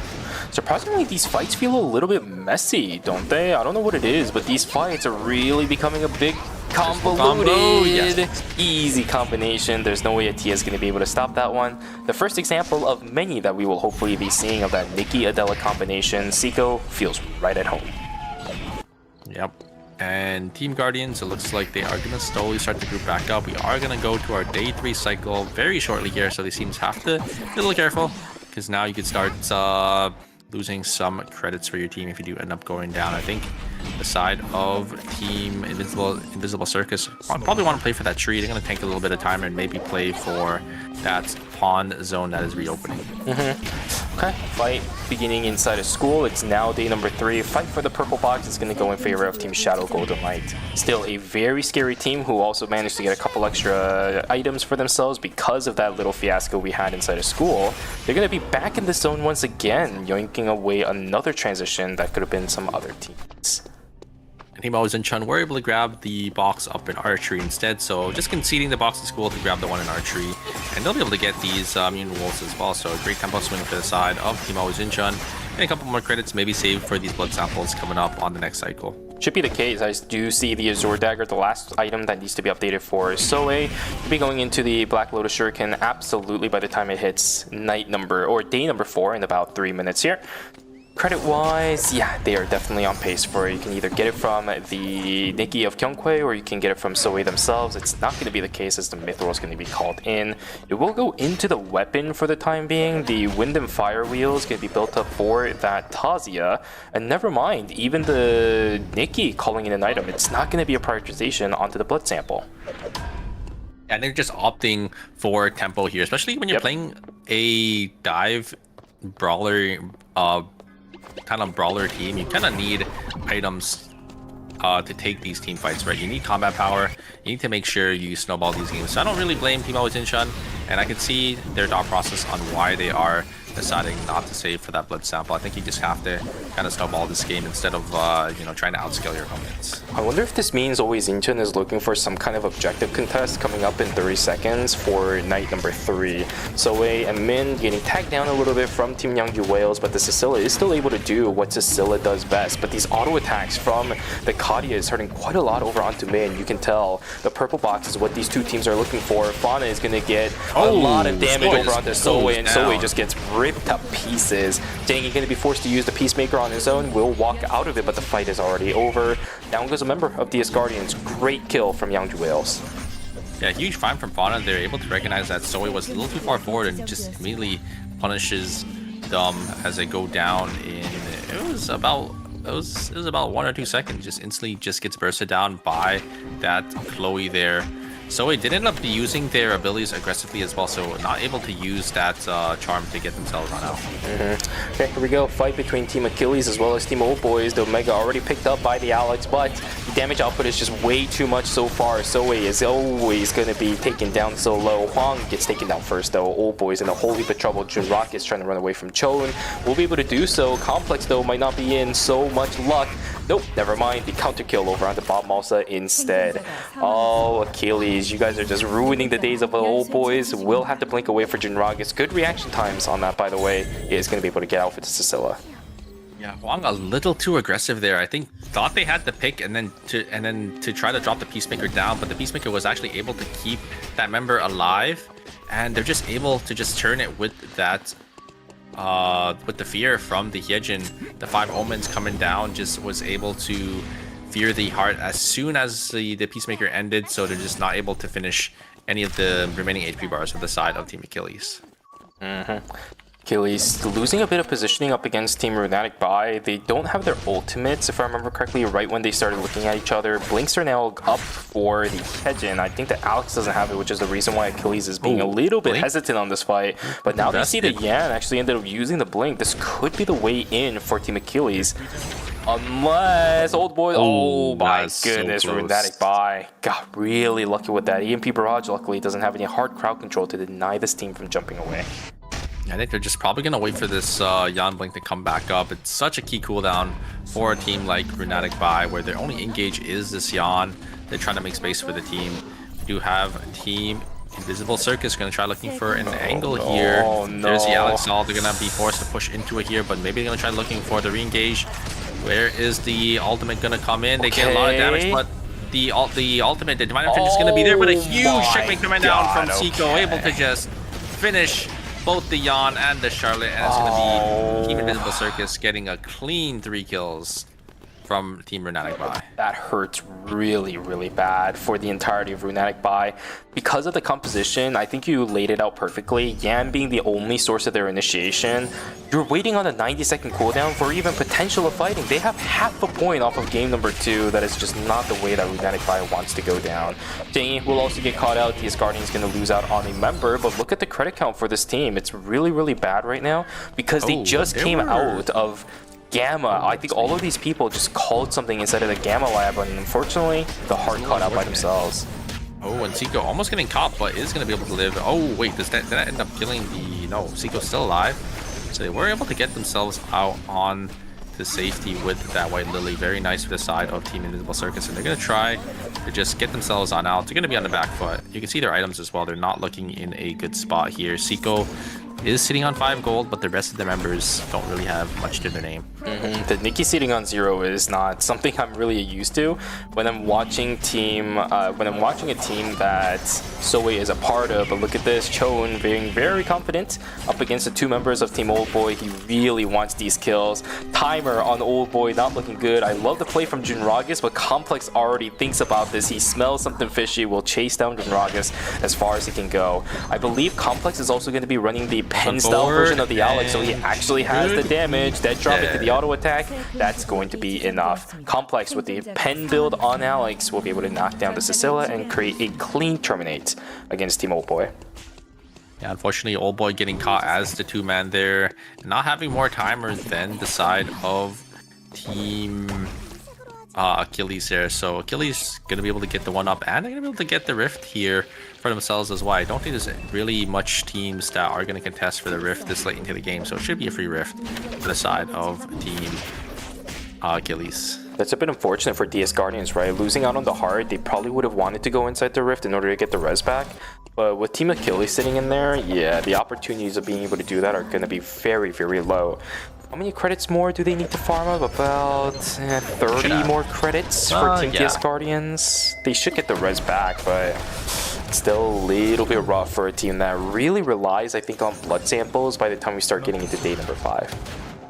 Yeah, when you're playing the triple backline team, having those extra items and having extra combat power is definitely really helpful. But as long as you have your third member back up, I think they can definitely make it work, especially since they're not really prioritizing too many items on this Hyejin. The Hyejin is probably just there to land some CC here. We do have the engage coming out from Always Incha. There's a blink on forward as well.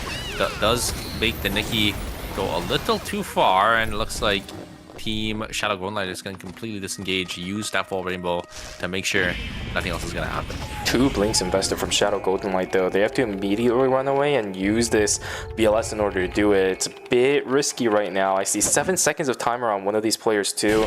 They have to take a little bit of that long way so they don't eat any more seconds of those restricted area times. Oh, and look at where Shadow Golden Light landed. They don't have any timer to really work with here, so I think they're going to have to take this fight into the side team. Oh, they use another VLS to get themselves out to safety. But this here, isn't good either. Land onto one of these teams. I like this. They're playing the bottom side of Warehouse here. It's a relatively safe landing, and maybe they could look for a buy-in as well. They have 500 credits on that heart, so Blood probably eyeing to buy this blood sample here, but Team Invisible Circus are here to intercept their call in, and can't buy now because you don't want to just donate a free blood sample to this other team. This really sucks for Shadow Golden Light too, because they weren't able to secure the CCTV before the entirety of Invincible Circus started walking down, which means they have no information in comparison to what Invincible Circus has. Yuck, as well as Mandu, starting to put a little bit of pressure onto the members of Team Shadow Golden Light, but inside of Chapel, it's an absolute fiesta as the Peacemaker is going to be activated. There is an execution coming in from the tactical suit. Cho, unfortunately, misses the flash cut again, and down goes the entirety of Team Achilles. Let's focus our eyes back over onto Warehouse as the fight is going to begin. The damage output is absolutely insane. Execution is not going to be there in time. Luckily, Dozy will stay alive, but it doesn't change the fact that Shadow Golden Light cannot run away anymore. There's somebody on this team without that much timer, and somebody just got tagged with a queen, luckily inside of a bubble. Fancy trying his best, but the combo from Seiko is just way too clean with it. Down goes Fancy. The fight is not even close, or is it? Because Mandu's going to get taken down. The consistent DPS is there. Youngman trying to do what he can. He lands a couple of these paints, making it impossible for Seiko to get the trade on in. Shadow Golden Light walks away with murder as they manage to kill a couple members of Team Invincible Circus. But now Shadow Golden Light is also in a little bit of trouble too, because look at the timer on the heart, still sitting on single digits of timer, or was it the Cecilla's? I don't know, but it's not good regardless. Oh my goodness, it doesn't get any easier. Trying to chase the Lumi, but isn't going to be able to grab it in time, and I think Seiko's going to have to rat it out here on the bottom side of the factory. It's just so unfortunate. Ooh, 1 second of timer left as well. Yeah, that's just so unfortunate. I think Seiko found the angle in, was able to get the pick, but the damage, there's the same damage coming out from this TL is just going to be a little too much for the side of Team Invisible Circus to really go through here. And Youngju Whales, I think they saw the ping. Yep. Seiko is going to have to go down here. The side of Team Youngju Whales can't really tank any more red timers, so can't walk back into hospital, and they will go down in 5th place. Really unfortunate for Invisible Circus, but Invincible Circus did end up netting a decent amount of points in this game. Considering how the score sheet is looking right now, I think that's a pretty okay place to be. For being in 8th place, 10.5 points in game number 2 is a pretty okay stepping stone. You'll have to make it up during games 3 and 4, but with Youngju Whales just kind of still in the leading vanguard for this lobby, there's a possibility the overall score sheet is not going to change by that much in the overall points for the middle of the pack, so this could still be decent for Invincible Circus. Definitely set up to win as well. You could see the Kadia and the Yusina both having 2 blood samples for themselves, so that's, oh my god, look at the damage coming out from the Inner Blitz. The 3rd Inner Blitz shot just chunking down the heart to half HP, but Youngju Will sitting on 4 blood samples total as a team. They have to be feeling pretty good. Looks like Youngju Wills is going to play a little safe though. They don't know how many teams is in the zone, so they're going to try to sniff out any of these and all of these corners. And I do like this play from Youngju Whales. They should be able to find the side of Team Guardians here, and I think we're going to have a team fight on our hands here. Looks like a lot of damage is going to be exchanged. The Kalia is getting a lot here. The Peacemaker is going to come down. A lot's going to be used in return. There is the Astro Barrage to finish off the Hyejin, and the auto attacks from this Kalia, just way too much damage for this team to deal with. Okay, Shadow Golden Light is now on the chase. Youngju Whales is a little bit low, but Shadow Golden Light is not in position to intercept. Wait, on the bottom side. Oh, this Oh, is it a goes little out, bit and he uses the weird. What Peacemaker. happened to Dozy? Oh my god, the trade onto Hanshin is going to be there, and luckily for Shadow Golden Light, they have the health bars to actually reciprocate, which means Youngju Wales is going to be down to 2 members. I don't think it's going to be possible for them to do it anymore unless this random heart decides to third party, but they're going on the wrong person. No! The kill is going to go over on the Jengi, the agent. That was to be. Jengi will secure 3rd place and an extra kill point going in their favor. DS Guardians somehow make an impossible situation a possibility. I mean, 3rd place here is definitely not bad, especially when you are the last member of your team alive. And Shadow Golden Light gonna be able to pick up that extra kill, and they're looking pretty good here, despite them not really having too many items, in the sense that the heart is still missing their weapon and their shoes. They will be able to pick up some extra amount of credits from these bodies, and yeah, it is going to be that. I think it was the weapon built up for that heart there. This is the style of gameplay that Shadow Golden Light always tends to boister, though, right? These guys always just love kind of getting really thick with all of these fights. These are really brutal fights that these players are going to go through. Not that much time to call items. This is something that I've noticed with Shadow Golden Light. They don't usually walk into final zones with that many items to begin with, but still manage to make things work. The only problem is Youngquay exists on the other side. There's no real way to cancel out the Dicky this time around. Peacemaker comes down, but the health bar is already so low. Cecilia is gonna get taken down. The Charlotte, of all things, gets a double kill with their Q. Youngman goes down, and it's just so easy for Always in Chun. 17 points for themselves in 1st place to round out game number 2. GG's. Yeah, Stella walking a little too far forward. Blaster just immediately punishes, places the wall down. Stella walks back into the wall, and it's just really easy for Blaster to just dive on in, finish the Stella, and force a Peacemaker down. And then, like you said, the Charlotte's Q just hits both of the members and finishes the job, because Charlotte Q does a decent amount of damage, and Peacemaker only heals you up about 10% of your HP. And in the end, even if it's late game, the transitions for Charlotte still contains an okay amount of amp alongside it, right? So something like the Kadal ring, even the Elf dress, they still have some amp that comes alongside it. Scaling for Charlotte's Q, not that bad either, so the damage output is pretty good if it lands onto 2 very squishy characters, especially right after Peacemaker. Oh yeah, that's gonna hurt quite a bit. Good attempt though from Youngju Wales, was it?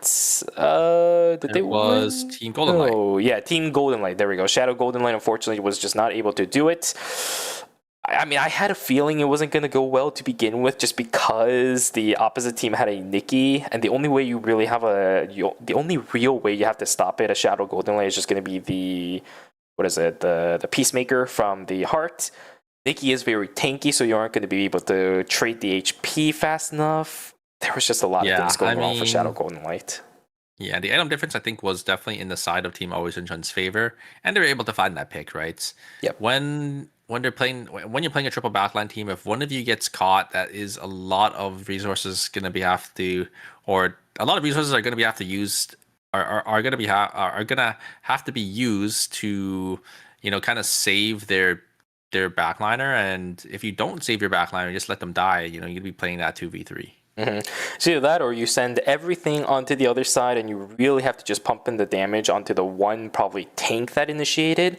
But up against something like a Nikki, who's probably going to be running the Diamond Shard, especially at this tier alongside the Garden Reverse, you're not reducing their health bar down to whatever your person that got caught out is going to go down to. So just the matchup, the team composition, rock, paper, scissors, as I love to say all the time, was just in favor of Team Always in Chun. Still executed perfectly, but it wasn't really in favor of Shadow Golden Light to begin with.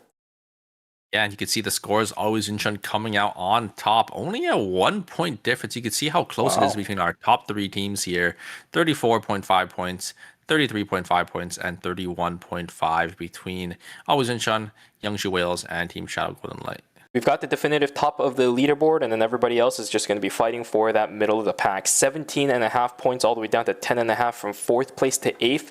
It is a very, very close series as we start heading into the halfway point of the series as well. Always Incheon, Yangju Whales, and Shadow Golden Light just needs to at least maintain the status quo for the next couple of games to at least punch their tickets to next week, both on Saturday and Sunday. It's just a question of which team will be able to eke it out right towards the end. And for the rest of the lobby, you're just fighting to not play that one extra series that you really don't want to play in the knockout stages. Yeah, there is going to be 2 more games, though, for these teams. So definitely have to go back to the drawing board, especially because we're going to have 2 more bans coming in. Heart and Cecilia going to be off the table. So Heart, Cecilia, and Namai, front to back, going to be off the table for some of these teams if they don't want to play it without Namai. And the triple backline teams are probably going to be swapping off because you don't have that Cecilia and Heart anymore. Especially the Heart, right? Cecilia, you can kind of make or do without it. There's some alternatives that you can run, but not having the Heart is going to make it so much more difficult for you to run something like it. Folks, that was game number 2, which means you know what's up. We're going to go on to a break. We'll see you guys back here for games 3 and 4. So don't go anywhere, but grab some water, grab a snack, and go take a stretch. It'll be the last time you can do it for tonight. We'll see you guys back here for games 3 and 4. Take care, take care.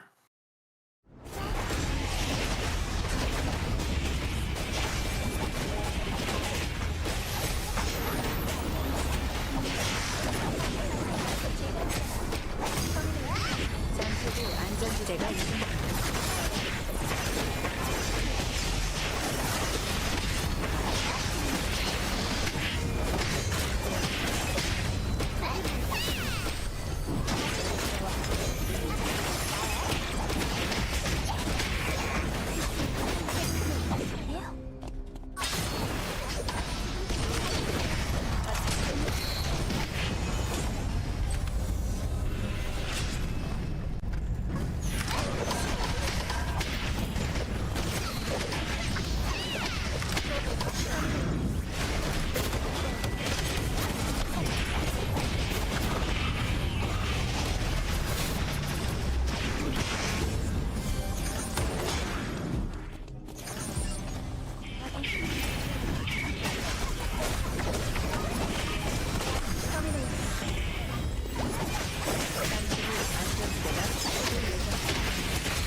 You're ready to get in the game now.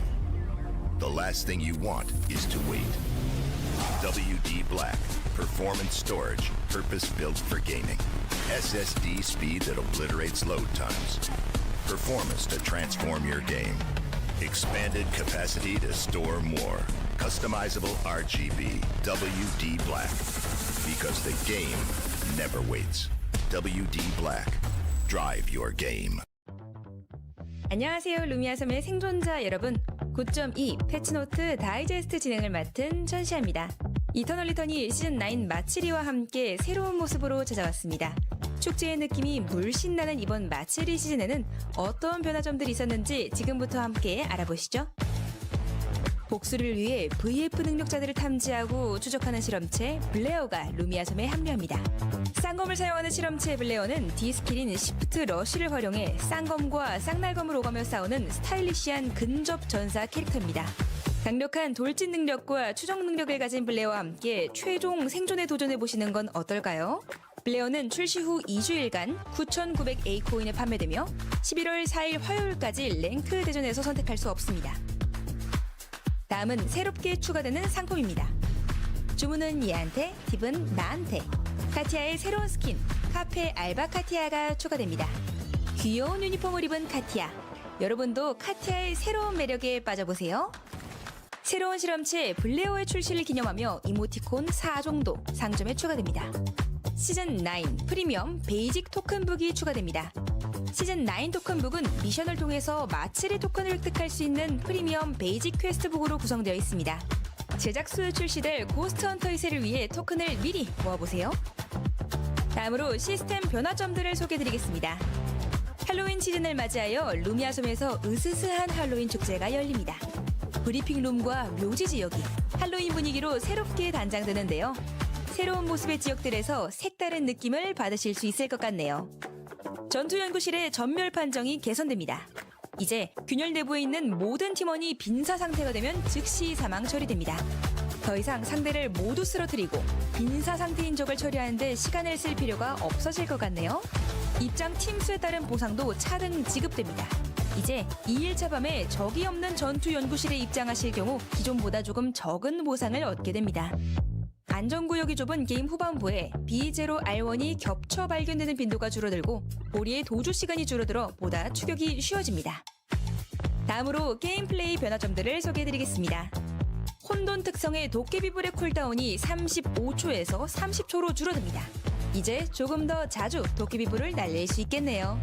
지원 특성의 치유드론 체력 회복량이 소폭 상승하고 쿨다운이 줄어듭니다.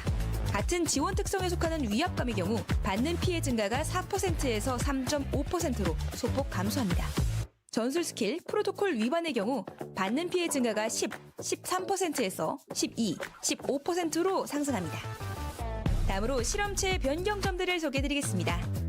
안정적인 대치 능력과 높은 피해량을 바탕으로 우수한 성능을 보이는 시셀라의 주력 스킬 윌슨 도와줘 스킬을 하향하여 위력을 견제합니다.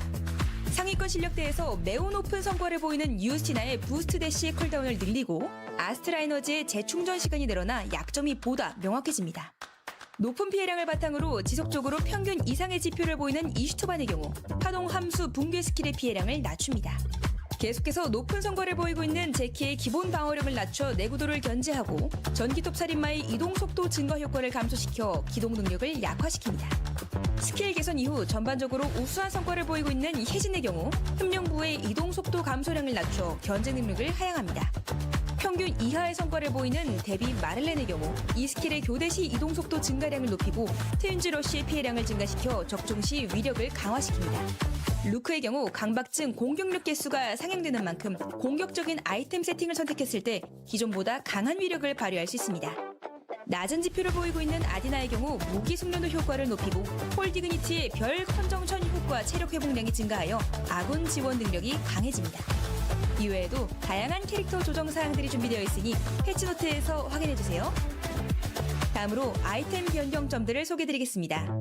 전설 등급 머리 장비인 검은 베이 Alright everybody, welcome back from the break. Hope you guys had a good one because it is now time for our final two games of the day. Group D, games 3 and 4 are now going to be lined up for you guys, which means for us, two more games left for us to watch and cast for today. Before we start heading into the knockout stages, ERM is not over just because the group stages are done.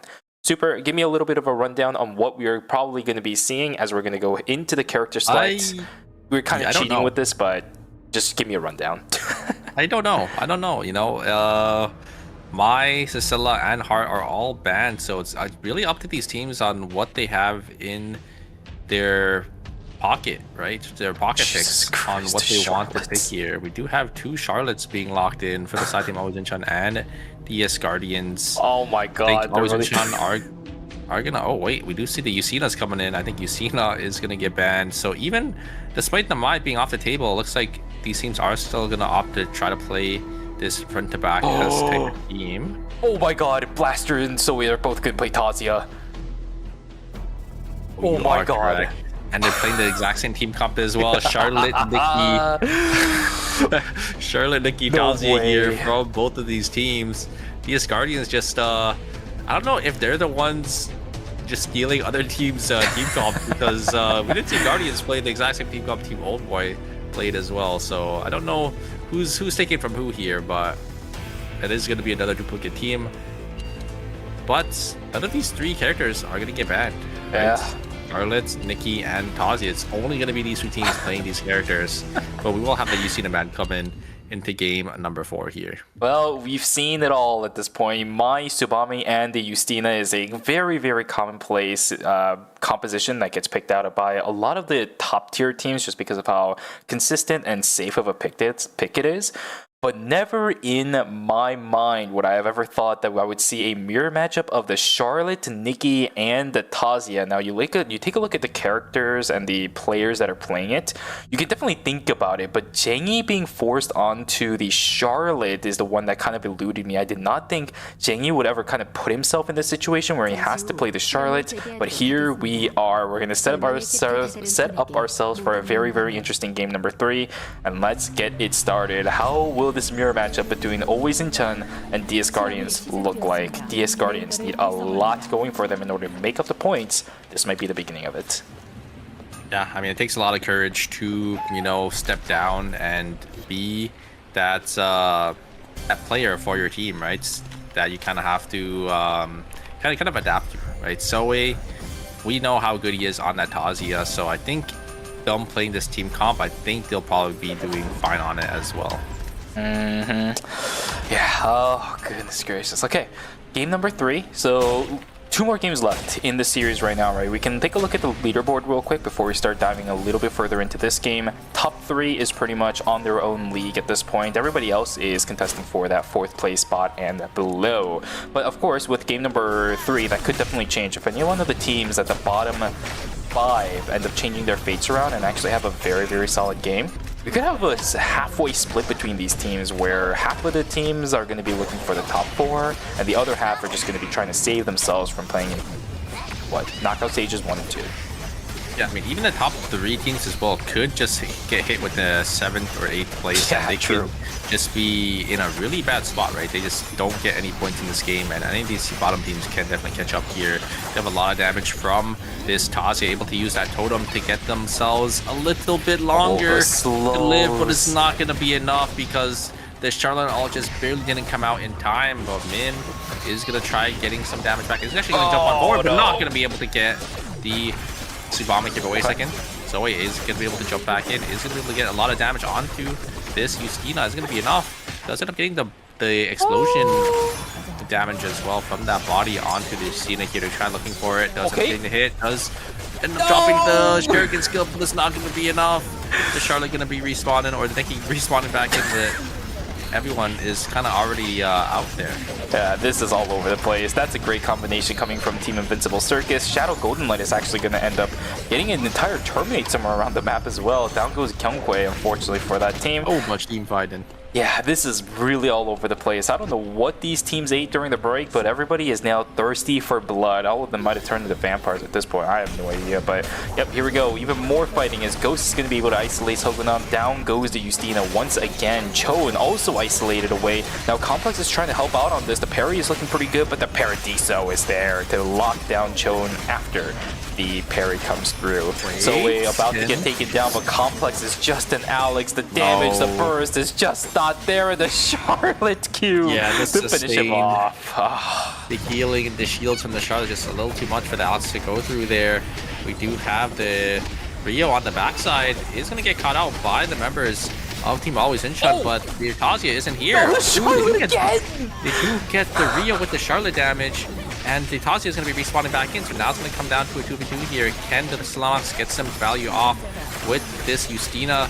The sustain from the Charlotte, the Tazia is going to be a little too much. I think the Lanax is going to go down, but the damage is... Wait a second, can they finish off? The Charlotte goes down. Now comes down to a 1v1. Can Blaster get enough damage on this Tazia? The respawns are coming back in. Oh no, the Rio is going to be there, and that's going to be Team Always in Chun. Gonna go down. They do end up... This team does end up going down, but Always in Chun is going to get hit with that break. What is this? It is non-stop action. You know, kudos to the Korean, Korean Observer, by the way. They are catching every piece of action that is coming in clutch. Ihak joining on the fray towards the end, but it's just not going to matter because the fight is already done. His team has already run it. 8 kills for Invincible Circus. If this Alex is running coin toss, like we've seen a lot of them run it in the past, it is so high value, but it doesn't seem to be the case. Fight's going to continue even more so. Youngman about to knock down one. There we go. The yellow-red is going to continue to follow it through. The Kadia counter mirror matchup in between these two. But Fana is about to get rezzed. I feel like this is the most amount of kills we've ever seen in the first day. I think, let me actually count how many kills we have. 5, 10, 20, 30 kills. 13, 30, 34 kills. 8, let me see, 21. 34. Yeah. 31 and the 30. Yep, you're absolutely correct. There's so many kills and it's still continuing as Blaster is going to take it down. Always Inchan in a little bit of trouble himself. Jinrag is trying to follow through, but facing down the Nikki is a little bit difficult. There's the Garden Reverse. There's the jump over the wall. Can Jinrag follow through with the blink? Ooh, yes, nice. he can. Nicely done. Yonkei will get taken down. So an extended 2-for-0 in favor of, what is that? I think Team Old Boy. The only problem with Always Inchan now is that the death timers are really stagnated. So it's actually going to be a lot less value in day number 2 than any of the other teams are going to have, because all of them are pretty much alive, just save for Seiko. Yeah, it's kind of crazy. All these teams came in, just throwing the gauntlets off, and they're just going to town. There's so much points and so many kills for these teams, but it's going to start slowing down because these teams are going to be looking for those Force buy-ins, but the combo wasn't there to actually finish off the Kadia, and the turnaround from the side of Team Shadow GLT, or you're going to be able to actually get a nice 2 kills from the side of Team Invincible Circus. I don't even know what happened to Mando's health bar. Jesus Christ, instantly bursted down before he was able to react to anything. Always Inchan trying to get positioning up against Team Old Boy inside a warehouse, which is kind of interesting because I don't know what these two teams are looking for. Maybe the kiosk to call in a couple of items, but the fight is going to continue. Look at this, Always Inchan trying to force on through. The wall is fantastic, nicely dodged up by Jinragis, but the control over warehouse is now going to go in favor of Always Inchan, but they're greeting for a little bit more. There's a pure rage uppercut coming in. Divine Intervention also going to land on that 3. Beautifully done from Team Always Inchan. Down goes one. Jinragis is going to completely book it, which completely extends, by the way, their buy timers for Team Old Boy. Look at the credits, 414, 15, 28 on that entire roster. The 4-score buy-ins are going to be very, very late for these two teams. Old Boy going to be using that Lennox, but unfortunately, Team Always Inchan just completely ignored the Lennox and just dived on in. We're able to have access to the backline and finish the job here. BS Guardians are going to be looking to fight for this alpha here. They are playing the triple backline team without any protection, so if they could get a nice period uppercut combo with the Tazia follow-up there, they can definitely get a lot of value off. And here it comes the Nervous Monster coming out from Youngman to actually just jump themselves on back, but it's not going to be enough as the Haze is a little too far forward here. It looks like I think the Kadi's going to go down, and this could be a wipe for Shadow GLT. There's no way. Oh no, there's the White Lady to bounce them back, but the members of Team BS Guardians are a little too far away, so it looks like Shadow GLT are going to be safe here. That's really rough. Old Boy fighting inside of the Dimensional Rift. Chone, though, is actually landing a lot of skills. The explosion shot is a little bit too late, and I think the damage still tagged right before the animation went on through. That means Bob Malsa, as the last remaining member inside of the Rift, will end up getting taken down. Achilles will be able to take away the Dimensional Rift and pick up an extra 1.5 alongside the box inside of the zone. Yeah, definitely what you need right now, especially because of the rest of the lobby just has so much points already. Almost 4 to 5 teams have 4.5 plus points here. And oh, looks like the Hyejin is going to get caught by the side of Team Invisible Circus as he did with picking up another kill for himself. This is absolutely bonkers. There's so much action, and now Team Always Inchan is going to get completely corralled into a corner. Here's a mirror Blaster match. is going to get abandoned. There it goes. DS Guardian is going to one-up Team Always Inchan. Blaster not really having any support from the rest of his team for this. Yeah, I think the item difference is a little too big as well because they haven't really bought yet with the Tazi and the Nikki for the side Team Always Inchan. Still sitting on about 400 to 500 credits each. Jesus. They haven't got to the 4-score buy-ins just yet. We do have the Hisui is going to look for an angle in, but is just going to get immediately bursted down. Wait a second, look at the sustain coming out from the... Oh, it's not going to be enough. Almost though. The amount of healing that Hisui got from that W3 was quite a bit. I mean, just where it was able to hit, I think 3 or 4 targets, ended up hitting that. Yeah, that the double agent. The double agent actually ended up giving extra health over to the Hisui, but it doesn't really matter in the end. Okay, here we go. Right over the purple box between Team Runatic Valley as well as Old Boy. Good damage over onto Ye, but it's not going to be enough to knock down the Justina. Red box, the purple box will be secured by Team Old Boy. It is a Mithril going into the hands of this team. Could be used on the Lennox, could be also used on, actually, quite frankly, no, I was going to say maybe onto the Rio, but she already has her hat piece. And a Meteor 2 for the side Team Old Boy. That's a pretty good swing here, a 2-objective swing. I think this long should be able to get it and get themselves on out, but Team Runatic want to actually give chase here, but I'm also Already getting chunked. A great pull coming in from the Lennox. They're going to try looking for the Rio. Rio's a little Oh my disposition there. God. They do end up actually trading 1-for-1. Oh, the You see Ekon that has to go. down as Oh, well. no. Oh, he The White didn't get the Lily reset. gonna He's dead. Get the Ekion to come back in, and a great pull over. again, and the Hisui is going to be there to finish the job. I don't think they're going to get away, and that is going to be it for the side of Team Renatic Bar. That is so unfortunate because it went as bad as it could ever go for Ghost. He missed everything, no resets whatsoever, and another fight now inside of school. Seiko misses one queen, and all of a sudden half their entire HP bar is gone. I don't even know. Boys in Seiko's gonna push. backing away from the fight. I'm surprised that they're backing away from this despite the advantage they had. No more checkmate available for Seiko either. Yeah, they just know there's another team. I think see. that's probably why. Yeah, Wales is a little basically under them there, and a great buffer coming out from Fauna to dodge on that queen there. And yeah, gotta be a little careful. I think great recognition there for Always in Chun to know that Youngju Wales is under them there. Seiko trying to look for that queen, really ambitious, but I think recognizing that there's that White Lily to get themselves to safety. So really like that play to try to look for something there. It's always a play that Seiko would always try to go for, right? Mandu stuck in the middle of nowhere. The laser is gonna be enough, and the health bar for the Adela is just way too low. Down they go, minus 400 all of a sudden in the blink of an eye to Team Invincible Circus. Not have enough credits. You have to look for a Rift, but the Rift here. one in Fire Station is already being taken by Team Always Incheon, or at least being denied it. Ultimate coming down from Alex. And Always Incheon are going to deny this Rift. That is so bad for the side of Team Invisible Circus. It looks like they're just going to send one in. Youngwei is going to get sent in, and it's going to be a free Rift as well for Always Incheon.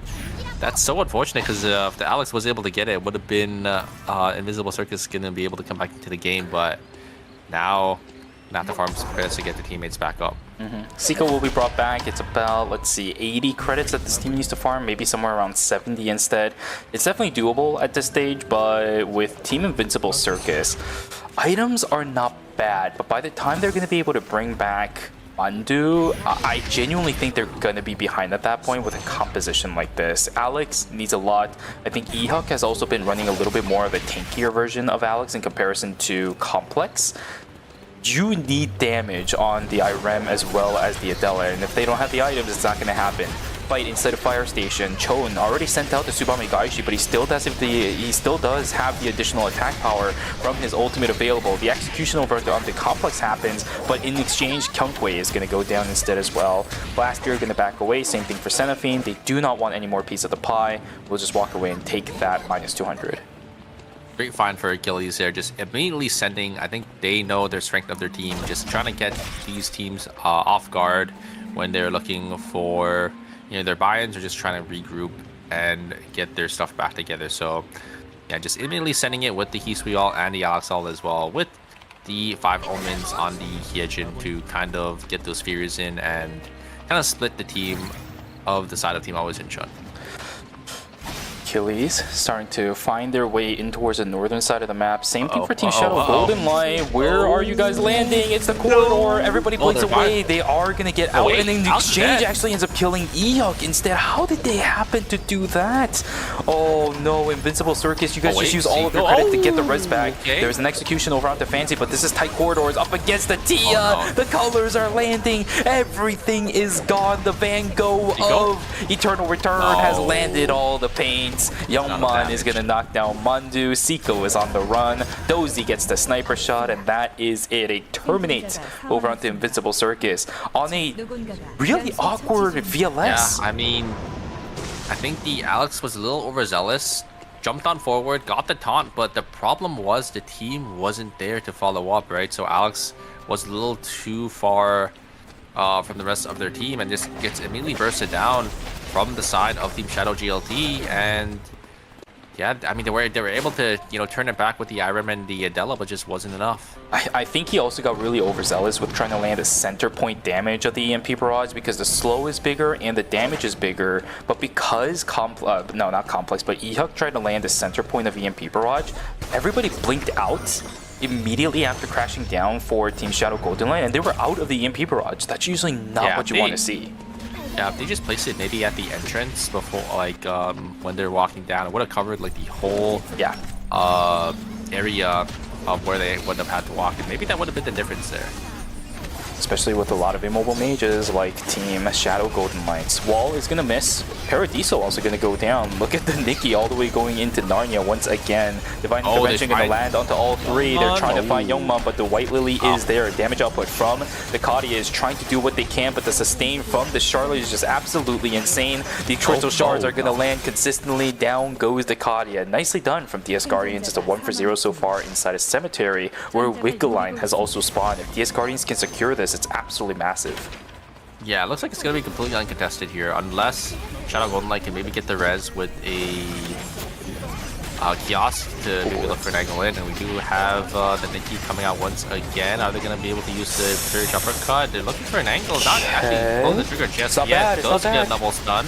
They are going to pull it onto the Genjin on the bottom side, but the Genjin is going to be able to use the jump to swap and get themselves to safety here. And it's going to be up to Blaster to get themselves on out. Is going to try to look for an angle in, but instantly gets feared and gets punished here. Can we get the timing here on the Tasia Totem? Yes, we can. And it is going to be a clean 3 kills going to the side of Team Achilles. This means DS Guardians have a really good chance to be able to one-up Team Oizinchen. Now, they are going to be really far ahead in terms of points, but with DS Guardians on this kind of composition, with the items they have plus Wick, they're in prime position to completely flip their chances in the leaderboard on its head, right? They're one of the bottom 4 teams in the leaderboard right now. If this game goes in favor of DS Guardians, if the rest of this game goes exactly as they want it, could be contending for the top 4 spots for themselves as well. 100%. They're already sitting in a pretty comfortable position with 10.5 points. And oh no, we're not gonna face check. Yeah. I mean, it's one of those spots that you usually forget to check. Right? Because it's like a wall that's you could kind of think you would be able to see if there's a team that enters, because they did have that console vision as well the whole time in Factory. But it's just really nice to play by Guardians to recognize that and hide at that perfect spot. Just walk around in the blind spots of those CCTV cameras and just sit there and catch Team Shadow Golden Light completely by surprise. In Golden Light's defense as well, they didn't make a single ping, DS Guardians, right? Skipped out on the dogs, waited right around the corner. There was no indication whatsoever that DS Guardians was there. And for us, we have information, right? We have the spectator bonus. It might have been fine, but for Shadow Golden Light, they had no information whatsoever. Thought the entirety of Factory was theirs and paid dearly for it. No timers available for these players means, yeah, you're not really going to have that many chi strategies inside of the restricted area. Some are going to have to wait until Lumi wraps around completely around the map again and wait for it inside of Pond, maybe. Yeah, Pond would be their best bet, but there is Team Guardians already in Pond here, but they are going to be leaving very soon. Maybe they can look for an angle on the next cycle. Couple of ultimates already invested. I think I saw an Astro Burst being sent by somebody. Jinrock is trying to do what they can. Oh my goodness, the damage output is just looking a little bit too good from Team Old Boy. Fauna in a little bit of trouble. The AoE damage is looking pretty good. Blue Viper landed over on, but I don't think Team Old Boy actually knows about this. They can't really do anything about this Kadia right now either, who is just pumping out damage. The Rio is trying to reciprocate, but oh man, the sniper auto attack range is just way too good in comparison to Rio's right now. Yeah, that was so well played by the Kadia, landing that buffer on that snake bite. Just able to just make sure they don't get pulled in and they get pulled back as well. And just the amount of damage this Kadia is doing, and just able to just outtrade all the members of the side of Team Old Boy. It's filthy. Okay, DS Guardians walking around like they own the world. Quite frankly, at this point, they absolutely do. Team Achilles is trying their best to just get away as fast as possible. VLS activated, and bye-bye goes that team. DS Guardians cutting their losses quickly as well. They're just looking for whatever pressure around remaining in this game. So it's the two complete polar opposites of what we saw during Group C. Instead of playing for the macro and just pushing everybody into fighting each other and playing for safety, DS Guardians is looking for kills. They understand their position in the leaderboard. Needs to look for kills in order to supplement the amount of points they have. I think with Lumi just speeding past school, that is going to spell the end of Team Shadow Golden Light's chances of getting their third member back into this game and possibly winning this game as well. There is a snake bite. It's going to go wide, but it looks like Team Wales, they should know that Team Old Boy are down here now. So they have to be a little careful because there could be another team, and yes, there is a Team Achilles going to be positioned on the bottom side of this police station area here. So teams have to be a little wary that there could be another team in the zone. Okay, Old Boy is stuck in a bit of a precarious situation at the moment, stuck in between two different teams. Timer is going to be supplemented a little bit with it being day number 6 now. Shadow Golden Light is coping a little bit, but they have found themselves a little bit of a cubby to play with. As long as they don't make any sound, could still look for a third-party opportunity. The question is, do they know what's going around inside of the zone, or are they just going to go completely blind, pray that something works out? A lot of damage traded between the carries here. Sniper skills are coming down to maybe try to tag some of the members of the side of Team Old Boy. Maybe stop some rest. We do have Achilles on the bottom side here as well, so these teams have to be a little careful, and I'm really curious to see how these teams end up playing it out. We're most likely going to see those safety orbs coming out from these teams, but yeah, the team that has zone control right now is Team Youngju Whales, and they're going to be sitting comfortably in the zone, securing themselves some extra timer. Basically going to be forcing these teams to fight, and a huge snakebite going to be hitting the Heat, and they're going to just instantly fall. The sniper skills are coming down, so Team Youngju Whales has full vision of this fight happening, but they're actually not going to full send it. They're just going to take some more timer, sit it in their zone, and they're going to be able to get the duo of the side of Team Shadow Golden Light on the other side here. Yep, Shadow Golden Light, worst feeling in the world, right? By yourself, you really can't do anything about it. 2 people with no timer, they're going to end up getting taken down. Complex will keep themselves alive for a little bit longer. They will be able to secure that 4th place spot, which means Old Boy, the last Guardians inside of Police Station, can they overtake the building and claim victory for what is theirs? I don't think so, because the 10 seconds left on the Lennox is not really spelling any good use, but Togunam just gets obliterated before anybody can react. Guys, before now he the can use his timer, ultimate either. yeah, now the timer is being reciprocated a little bit, but Barbosa is still sitting on single digits of timer. Unfortunately, the Spirit Arrow is going to miss, but a Hanshin about to get knocked down. Fauna, he needs to stay alive just a little bit longer. No, he goes down. Old Boy completely flips this fight on its head. Will be able to overtake the temporary zone inside of the police station to go into the final zone of fire. Shunraga able to get the 1v1 onto that Lucina, and just able to just out-trade it. Here comes the full combo onto the Rio, but the Rio is actually able to escape the grasp of the Kaze here, but it still will just end up going down to the Nikki, and it's just going to be a clean 3 kills coming out from the side of DS Guardians. Team Old Boy almost flipped the script, but unfortunately they will go down in the end to the side of the DS Guardians. Great decision making from DS Guardians, playing the macro in the end perfectly fine, making sure that the other team is not ready to receive all of your forthcomings as soon as they end the fight. Well done from Team DS Guardians to round out game number 3 with about, I think, 21 points in their favor. We should see a top 4 team coming into fray to fight for that 1st place spot. Yeah, and taking it off the back of Team Always Inchun's comp there, just able to get the 1-up onto them, and pretty solid performance, 21.5 points. I think that should, like you said, put them into the top 4 there, and I think they should be in contention now to even maybe winning out the entire lobby. Yeah, should be possible. 20 points at this stage. Let's see. So they were at 17, 21. Yeah, the other teams went down relatively early, didn't really have that many points. Yeah. And because it was only Team Old Mon at the very end there, and didn't really have too much points for themselves either. I think what's going to end up happening is DS Guardians are going to be stuck in that really awkward spot, the middle ground between the top 3 as well as the rest of the lobby. So there's still a chance for DS Guardians. They pretty much opened up the path for that now, but the next game is still going to matter quite a bit. It's not going to be one of those situations where DS Guardians can be like, okay, so everyone else is performing like this, so as long as we stay kept up to them, then we still have a chance. No, I think they still need to have a very solid game in order for them to make it all the way to the finals, hold on to all of their cards, because DS Guardians roster right now as it is definitely is one that has a lot of opportunities. So you gotta just not show as much as possible, in which case you gotta make it to finals from group stages. Yeah, 100%. They still need a lot of points, or they still need a really solid performance for Game 4 to get them into possibly that first place spot if they do want to make it straight to the finals. I really like the performance of Soe so far. I think Soe has always had really this big envisioning of getting into a KEL team. He wanted to play in nationally for quite a while now.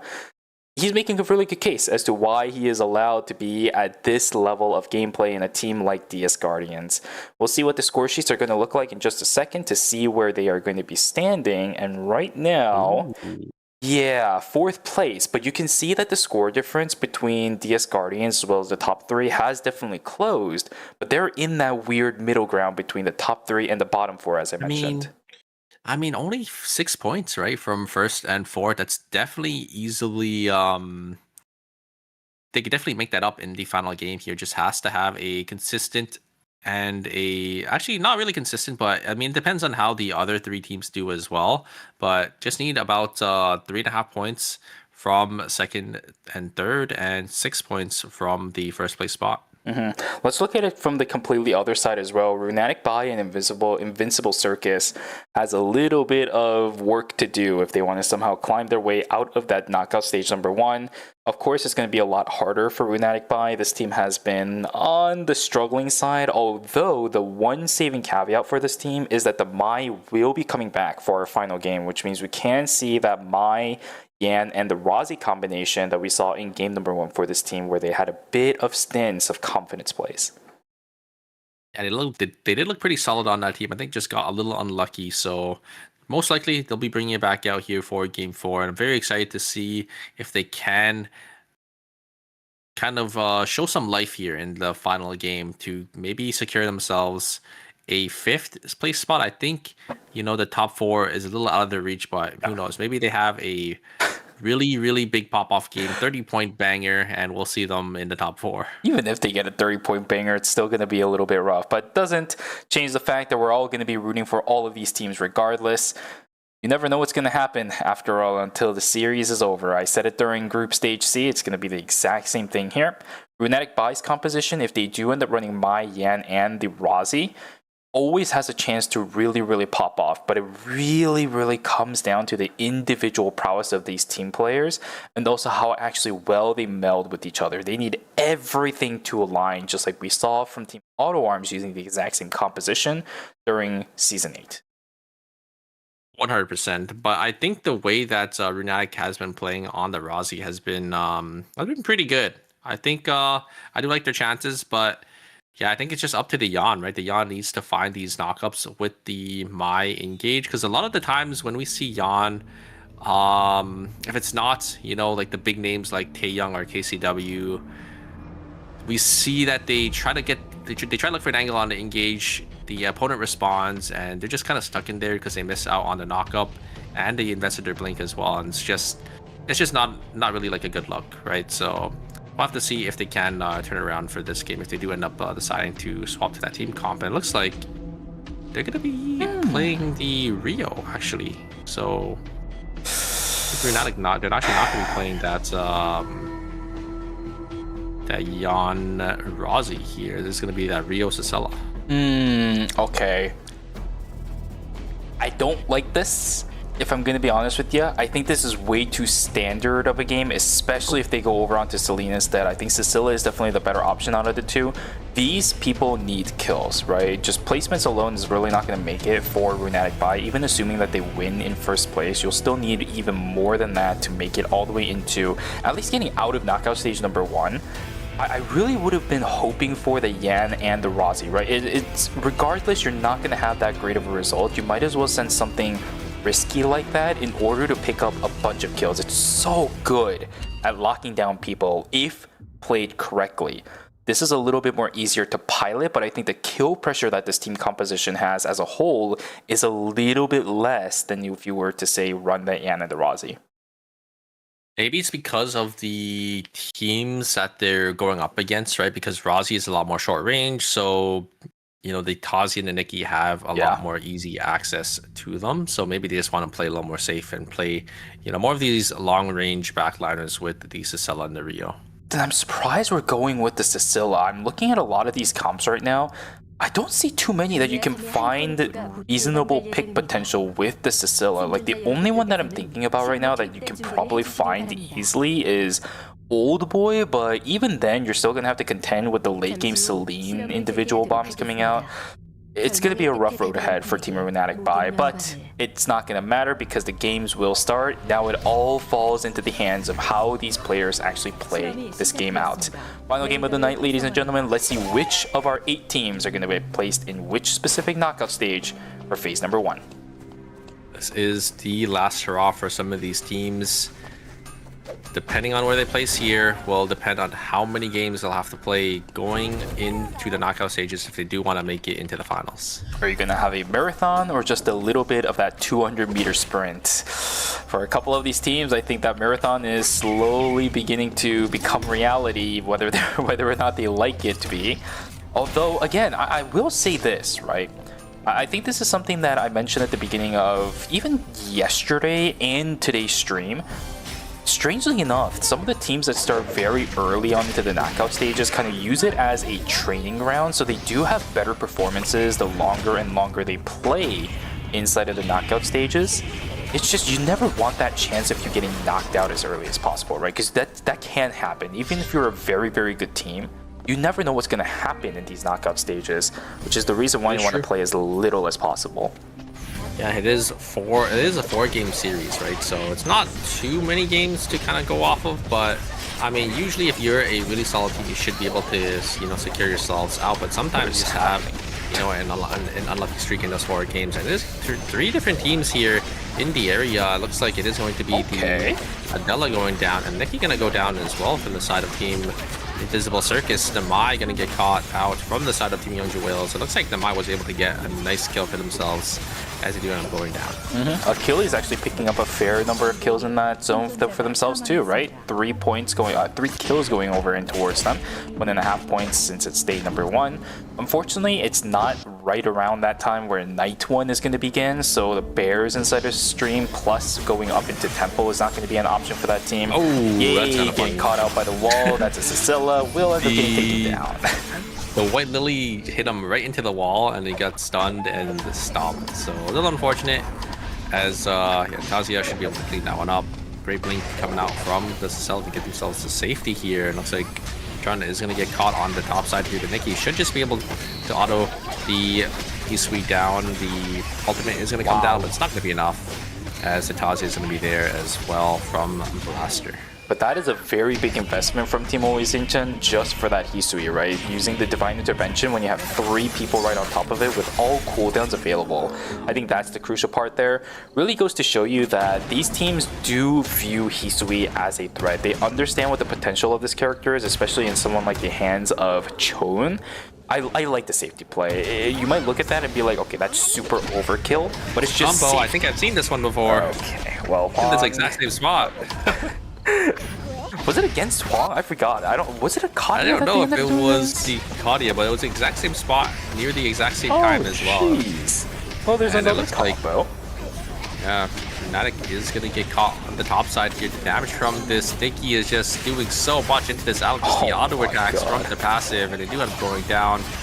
There is the Hyejin was trying to, I think, to jump over the wall, but it just isn't going to be enough. And now it's going to be Hisui on the back foot here, going to try getting some damage in, but Stain from the Charlotte is just going to be way too much. And now Zinchun are going to get a clean 3-for-0 onto the side of Team Achilles. Without the Tsubame Gaeshi, it's really difficult to get the 3 stacks up. Unfortunate for Team Achilles, but yeah, the shielding at this stage in the game with a Hisui not sitting on too much attack power, and also the Monohoshi Zao lasting a very, very short time, right? Because it is only level 1. Not going to be enough for that Hisui to turn around the fight in that situation. 15 seconds to go until day number 2 is going to begin, which means fight for the objectives are going to begin as well. An early start to this fight inside of the Hotel Tree of Life contest exclusive already invested from that team. Lana getting a little bit jiggy with it. We'll have to back away for the time being to reset for both of these teams. Ooh, a great combo coming out from Youngman there. So much damage, and I think the Soul Link was invested, or is going to be invested now. Oh no, it was invested already, yeah. So it looks like the Chloe is going to go down with that eye, and they're going to try getting this Cecilia here. They're looking to chase and get the wife onto the side of Team Youngju Whales, but shouldn't be able to find it as Youngju Whale's gonna lose 2 members. Is gonna be a nice clean 2-0 for the side of Team Shadow Moonlight, and they do grab that Tree of Life in Hotel. Senephine just running away completely from the rest of their teammates will be able to secure themselves the meteorite, but the chase, Jinragas is on the chase, Bob Malsa is also on the chase. It's pretty easy for a Charlotte to just walk away from a couple of these players, but Jinragas, he really wants this. 1 second left for the Nikki. The meteorite is on the side of Senephine, and the 4-stack is gonna land. Luckily, the Nikki does come back, which means, unfortunately for Team Always Incheon, we'll lose out on the meteorite, but fortunately for this team, alive. They're alive. Exactly. Yeah. They're alive. Which I think is the main one here. Looks like, oh no, wait a second. The Hisui has their 4-score on them as well. They're gonna drop it here. Oh, unless you can, no, they can't, and now the Alex got baited in trying to save this character. Cho needs to somehow drop that 4-score and give it to the Alex, but it's just not gonna happen as another member gonna fall down. Minus 350 credits to Achilles. Looks like Chon bought the 4-score and just didn't want to greed and didn't want to spend the -10 to maybe get the item that they need to craft it, and gets punished for it. And losing that 4-score this early on into the game, it is backbreaking. Yep, they were looking for the windbreaker because I did notice it was going to be tactical suit. You can find that inside of stream if I remember correctly. But this is one of the reasons why you really have to start picking up your transition items while you're padding for your original build to begin with. Otherwise you have to deroute and look for those items and risk your life in the middle of it. Here we go, another fight up on the northern side of the map. A ton of skills being activated, a ton of visual effects happening on our screen, but the first one to fall is going to be Seiko. Second one to fall is going to be Soe, which means there's really no more damage left on the side of Team DS Guardians unless Min decides to go absolutely crazy. But the Nikki versus Nikki mirror matchup, Jangy on the side, he's trying to do what he can, but the problem is he's just a Charlotte. No more crowd control available from that team. Down it goes to Nikki, which means on the other side, Invincible Circus still keeping their hopes and dreams alive. 4.5 points should see them secure that Mithril up on the north side with Alpha inside a temple. Yeah, very nicely played. A trade for the Adela for that Tadia is always worth it, in my opinion, just because you have, 2 more DPS on the side of Team Invisible Circus there. I think I saw Seiko dropping his pieces right before he ended up going down, and actually CC'd Soe to make it so Team Invisible Circus were able to finish the job. Really lucky for Team Achilles. They are starting to move a little bit further into this game. Same thing for Invisible Circus as well. Invincible Circus, I think this is probably one of the best early games I've seen coming out from this team. Quite a lot of really hectic fights that we see, but that's a triple taunt coming in. Oh my god, this is not really good at all. Divine Intervention is going to come down, but that is a desperation play coming from Team Always Incheon. A almost trade coming in for Hanshin, but it's just not going to happen. Senephine, I think if you're going to die, you got to do it now, because Youngju Whales can stall this out for as long as they can. It's not going to happen. You're not going to stall for a full minute. Yeah. There's no way to stall for a full minute. So Blaster is going to be able to get themselves on out, but I mean, it's going to center tempo behind quite a bit. There is a box there that they can play for, but there's another team that's walking into the zone. It's going to be Team, I think, Old Boy on the bottom side there. You have Young Man grabbing the walls on the top side. Here's the combo. Can they get anything off? Seiko is actually going to be able to channel their Rook to jump over the wall on the top side there. And we do have the parry going to be charged from Min. We do have the Queen set up for Seiko as well. No parry uppercut for the side of Team Guardian, so I think Team Invincible Circus wants to take this team fight here for this box. Look on the flank, Ehuk is hanging around. Can they actually find anything, or is this Alex just trolling himself with this? Oh, the combination looking somewhat decent. The Night Fork was pretty good, but it's a fight for the purple box now. Divine Intervention starting to come on through. So it doesn't end up eating the Divine Intervention. Damage over onto Ehuk is looking pretty fine. The Nikki on the backside going to get completely countered with the totem. The Fury jabs are looking pretty good, but the Nikki HP bars are starting to disappear. Down goes Min, the first one to fall. Soe is also going to fall, and the damage stack over onto Soe is absolutely incredible. Ehuk wants to chase down Jangy, but we just saw how annoying it is to chase down the Charlotte. Are they gonna go for the greed res here? I don't know about this. No, the they're gonna die. I don't know why they decided to go for a double agent. Oh no. Okay, this is a little bit awkward. Hold on a second. If Soe plays this out correctly, he could still stay alive. Minus 200. Oh my goodness, it's still a little bit iffy. Oh my god. Zoe for now is Wait, out. Nico He is gonna still come wants to chase. They're trying to with get the the jump VLS. pad. Oh, VLS is they're coming, doing the the VLS cycle is coming. gameplay. Seiko, Oh, don't no. do it to him. Don't do it to him. He is coming very slowly. The white lily right across Oh, is no, gonna that's a get perfect prepared. angle. But Zoe is a little bit ahead of schedule There's on the this as outgo well. too. Oh and my Blink's god, over they're the doing wall here. everything to kill this. They're trying to look for something to wipe Guardians. I think they know Guardians is in that 4th place position. But I don't think you could chase this Kazuya. There is the White Lily to get themselves to safety, and they should be able to get back into Research Center here. Jesus, oh, wait a that's second. lot Another of credits. BLS. Oh my god. Uh-oh. Zoe is dead. I don't think they can get away anymore. The safety Oh, gadget. no, I mean, this they're is so really dead. They're good. so dead. This is really good game don't have timer. sense. But the thing is, No, wait. Close back Young up. is still out. Oh my god. This is so They close. They want this kill. They really God. want this kill. I think it's over 3 to 4 zones. This is from Temple all the way to School down. I think Sohei should be out. I don't think they can chase this Young any is still longer. on chase. Oh my god. They're gonna start There's sniffing another this team out here. unless. Ooh, I Yeah, think. Sohei has to sit in this bush because they know there's another team now. Oh, but Runatic Bai is also a solo, by the way. Look at this. The Cecilia's Oh, by yeah, you're themselves and right. no credits. You're right, but I think Sohei is finally out. Is there a rift anywhere nearby? I don't think so. So I think it will be a minus 400 for the side of Team DS Guardians. Yeah, there is one inside of school, but it's being covered by a couple other players inside of the zone. Really rough. Another fight inside of hospital this time around. Great double Ooh, a agent and a three-man great death double drop. agent. But is it gonna be capitalized on? Yes, Wow. absolutely. Huang gets obliterated. Bob Malsa has to blink away, but Gen is on the chase. They see exactly where this Lennox is. They've Oh, got is it the gonna happen cameras again? on themselves too. Oh no, he's I think it is a starting to Hisui charge it challenge up. to She's BLS. going up. I think She's it's going up happening into the again. skies. Let's see, can Bob think it's Malsa somehow coming. outplay this, or is it just gonna be a little bit rough? I think it's gonna be a little bit rough right on top of the Lennox. Goodbye to Team Old Boy Huang. they Just got the- barely oh, managed they to got get the the self-res. self-res. Oh my Just god. barely. But they they get it done. They have enough credits to get the full Wow. res for their team, and Old Boy are actually okay. Wow, Bob Malsa did it. That is absolutely insane. Just in the nick of time, right?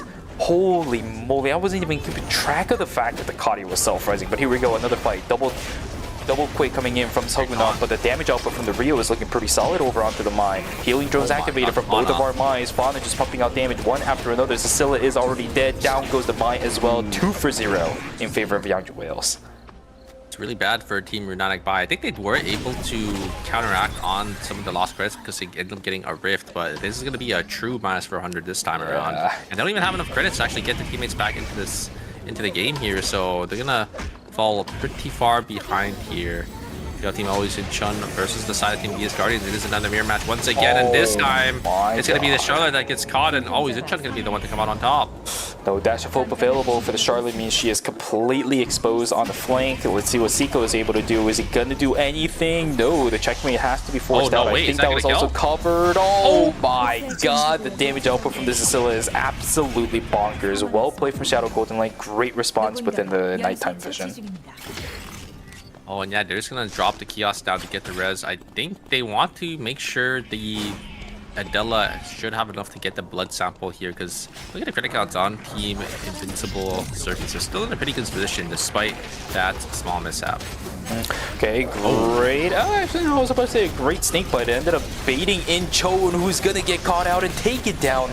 Again, these teams have been really good at isolating away that Hisui. Bob Balsa doesn't even fall. The Executioner bonus will also keep that Lennox alive. Well played. Again, trying his best to run away. He will be able to do so and hide himself for the time being. But if everybody from the side of Team Old Boy figures out where this hedging is, maybe corralled into a corner, but with the kiosk and the credits, should be enough to bring back the entire team. A double in a blitz to cancel the rest here, but looks like all the members of Team Achilles are back up and fully healthy. Yeah, I mean, it was a great snake bite, but it was a great response from the Alex for that double agent, but just wasn't enough for Team Achilles to turn it there. The Hisui jumping on forward gets immediately bursted down. That is one of the downsides to that character, is despite you being able to do a lot of damage and being able to hyper carry, you could easily just get locked down in that CC chain.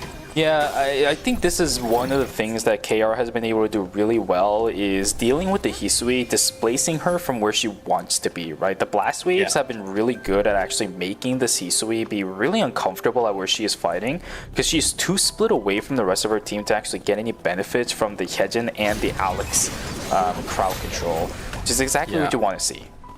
You just have to dodge out on those flash cuts, right? If the Hisui is able to get the flash cuts and keeps getting the resets, then you're in trouble. But if you just space well, dodge out on it, you know, you kind of have to react to the flash cuts with, you know, your electric shifts or your blinks or even some of your skills or even just walking and just dodging out just with your movements. It will definitely, you know, sort of counter a lot of that Hisui damage. But the damage coming out from this side of DS Guardians is just going to be way too much. They're going to say thank you for the wake leash, and we're going to be taking that for ourselves. And that's a seller as well. Renatic by 0 points by the time we go into night number 4. It is looking doomed for this team. I think we'll end up seeing them tomorrow. I think it's too late for them to really start garnering any points unless they start popping off out of nowhere. The items are okay on Renatic by, but for night number 4, it's a seeming a little bit lacking. Fight's going to begin. Two different fights up on the southern side of the map. Oh boy, versus Team Achilles. One's going to go down. It's going to be Junrag. It's traded out for Fang, and in the end, Achilles will get the first terminate of the game. Old boy goes down. Runatic Bai also loses out on the Rio, if I remember correctly, on the south side of the map. Ghost, he wants to get the res. He desperately is looking for it, but no credits. No credits. We're back to this situation once again. Team Old Boy just kind of stuck in that little corner, and when you're playing stuck in that corner on the back foot, it's just really hard to really play that team fight, right? Alex all coming down, and then you have to play in a corridor into a Hisui who just is able to hit their flash cuts for free. You have Ghost trying to TP on out, but I think we'll get cancelled by Seiko, and there's the ultimate as well. We'll end up exploding, and that's going to be it for the side of Team Fnatic 5. With 6 seconds? Seiko did that with 6 seconds. I don't know why either. That is really scary, because it is a Mai too, right? A Mai is really tanky. So, I mean, did have the... At least they did have the safety orb, right? So they would have been able to guarantee themselves back into the zone if they weren't able to get the kill, I think.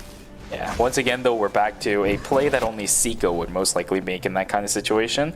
This man is so aggressive. I mean, they need kills. They need kills. I definitely respect the hustle there. Yes, absolutely. Invincible Circus sitting at 11.5 points right now. They're at 34, which is not bad.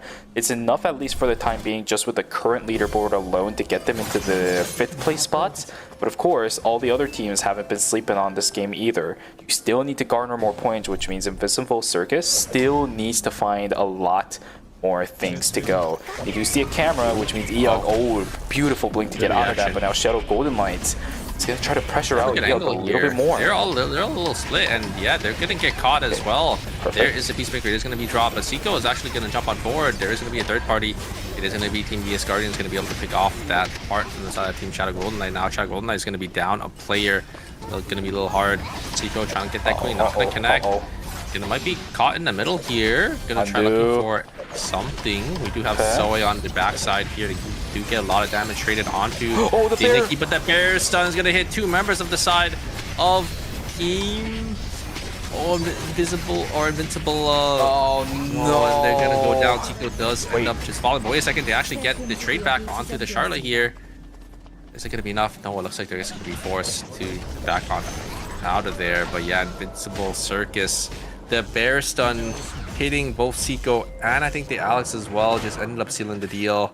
They weren't able to make the distance as the bear stun basically closed the distance for the side team DS Guardians to jump on in and finish the job there. What a terrible situation. Invincible Circus, they do have enough credits to be able to get the res back, but look at how many teams are just waiting inside of this area, waiting for that Lumi, trying to bait out a couple of teams to hang around here as well.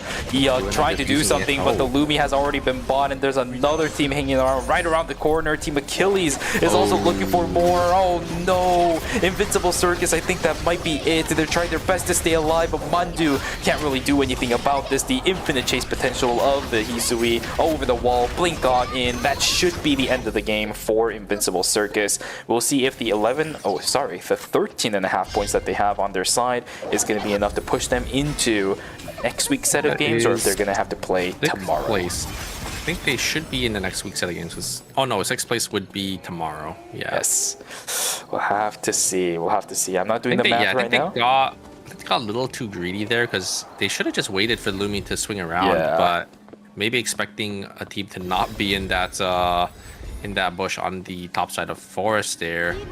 But should have used some recons to maybe try sniffing it out to see, you know, if anyone is trying to guard this Lumi. Wasn't able to really recognize that and ended up paying the price for it. I have no idea what Eok's plan there was, by the way. He saw the Lumi, he saw the people, he even saw the paint from the Tia starting to be sent out from the bush, but he blinked in with double agent trying to get access to the Lumi, which was a little bit surprising to me. Regardless, that is indeed what happens. Hogunum trying to play around with the vision as much as possible, but it's not going to happen as you have the DS Guardians hanging around right around the corner. Can they get the kill over on this Hogunum fast enough before Team Achilles start to become a problem? Oh, Maybe or maybe not. now. Third party coming in, Jingy on the backside, triple hit on the Divine Intervention, but another third party coming in as Shadow Golden Light is going to completely ruin the dreams of Team DS Guardians. Samai just completely baiting both of these teams in and just gets both of them killed. It's going to be Team Always Inchun, or not Always Inchun, but Shadow Golden Light going to be able to reap all the rewards here. Dazia is going to be able to pick up one kill here. Should be able. Wait a second. Way. I've seen Sohei do this before. Can Sohei do this? I think he can. Doesn't have the dash just yet, but does have it up now and is going to be able to dash it forward. Oh, but a great on-foot skill to block out was on melee damage, but look at the sustain coming out from Sohei. He's going to be a little too much. And Sohei actually gets to kill on the clutch for his team. He's too good. In the 1v2. Unfortunately, Shadow Golden Light is going to be there for that third party to finish the job. I mean, honestly, for DS Guardians, I think that's still worth it. With that, is there a possibility where they can move up? Okay, no, never mind. Nah, absolutely not. Yeah, they outscore Wales at least. They outscore Wales for sure. They want to, let's see, DS Guardians, 6 points down. Oh no, it's 6. It's 6 points. After all of that, Sohei is still going to be put in 4th place. Shadow Golden Light and Always Inchan at this point. Shadow Golden Light, Always Inchan. Golden Light would have to let Always Inchan res once in order for this to actually work out in the end. For the most part, it is a formality. Always Inchan, as long as they just die peacefully, they shouldn't get overtaken by Team Shadow Golden Light and maintain their position in 2nd place by the end of the series. Maybe even overtake actually Yangju Whales. Hold on a second. There's still a possibility where Always Inchan can go straight into the finals. I haven't done the math for it yet, but we'll see how this fight goes. Always Inchan, Blaster, setting up the wall, getting a little bit of pressure inside of the Chronosphere. Now how the rest of this fight is going to go.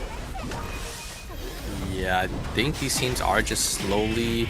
It's playing it slow here. Gonna look for an angle. Great pick coming out or great damage coming out from the Scylla. Able to poke down the Charlotte, but the Charlotte is just gonna be able to heal it back up. I think they're just waiting out for the Chronosphere to move, I think, into them. There we'll it move is. into the top side here, and I think that gives the green light for Team Always Inchan to maybe look for an angle as these members are going to be forced to push in.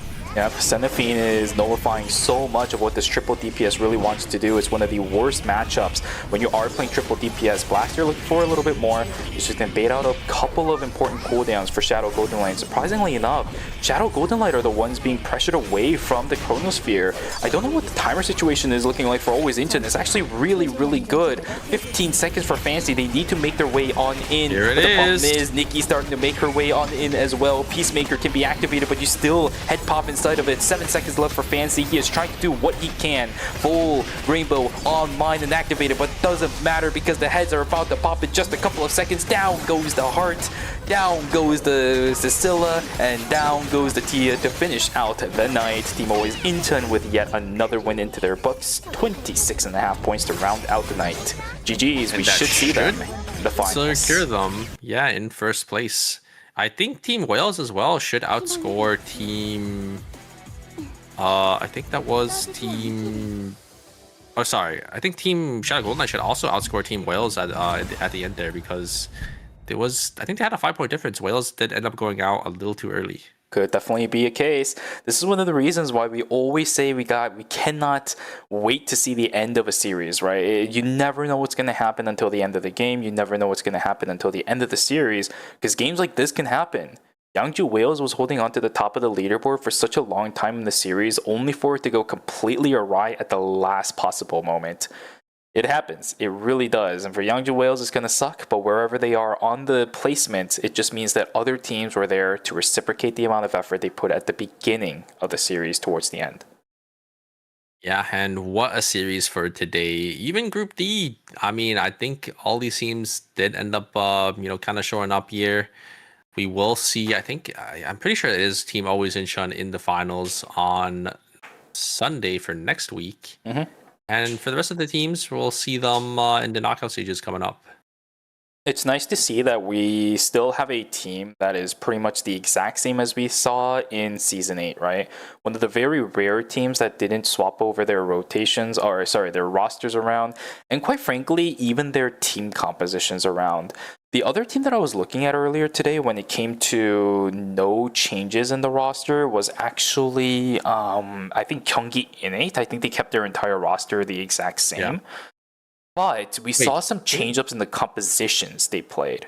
Whereas for Always Incheon, they're doing the exact same thing, right? Kyungkwei on the Mai, Senafine on the support, Blaster on the Tazia, most likely when Lumino comes back, either the Theo or the Shoichi. Same old, but it still works, and that's what I kind of like to see from at least one of our KL teams. That consistency is still a key.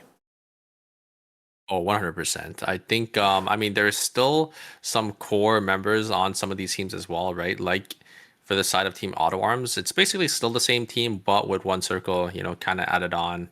I mean, One Circle is definitely a big factor for a team like Team Auto Arms, but we have some other teams as well that still have, an old roster that some of these players have been playing together for so long. Like Team FN, like the new Team FN Sejong was the old Team Busan Vespa. Yeah, exactly. There's a lot of things that are changing around, but a lot of things that are also staying consistent.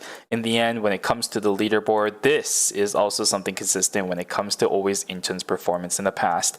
First place finish for today. Another situation where Always Incheon will push themselves straight into the finals after the group stages. We actually saw this, I believe it was in Season 7.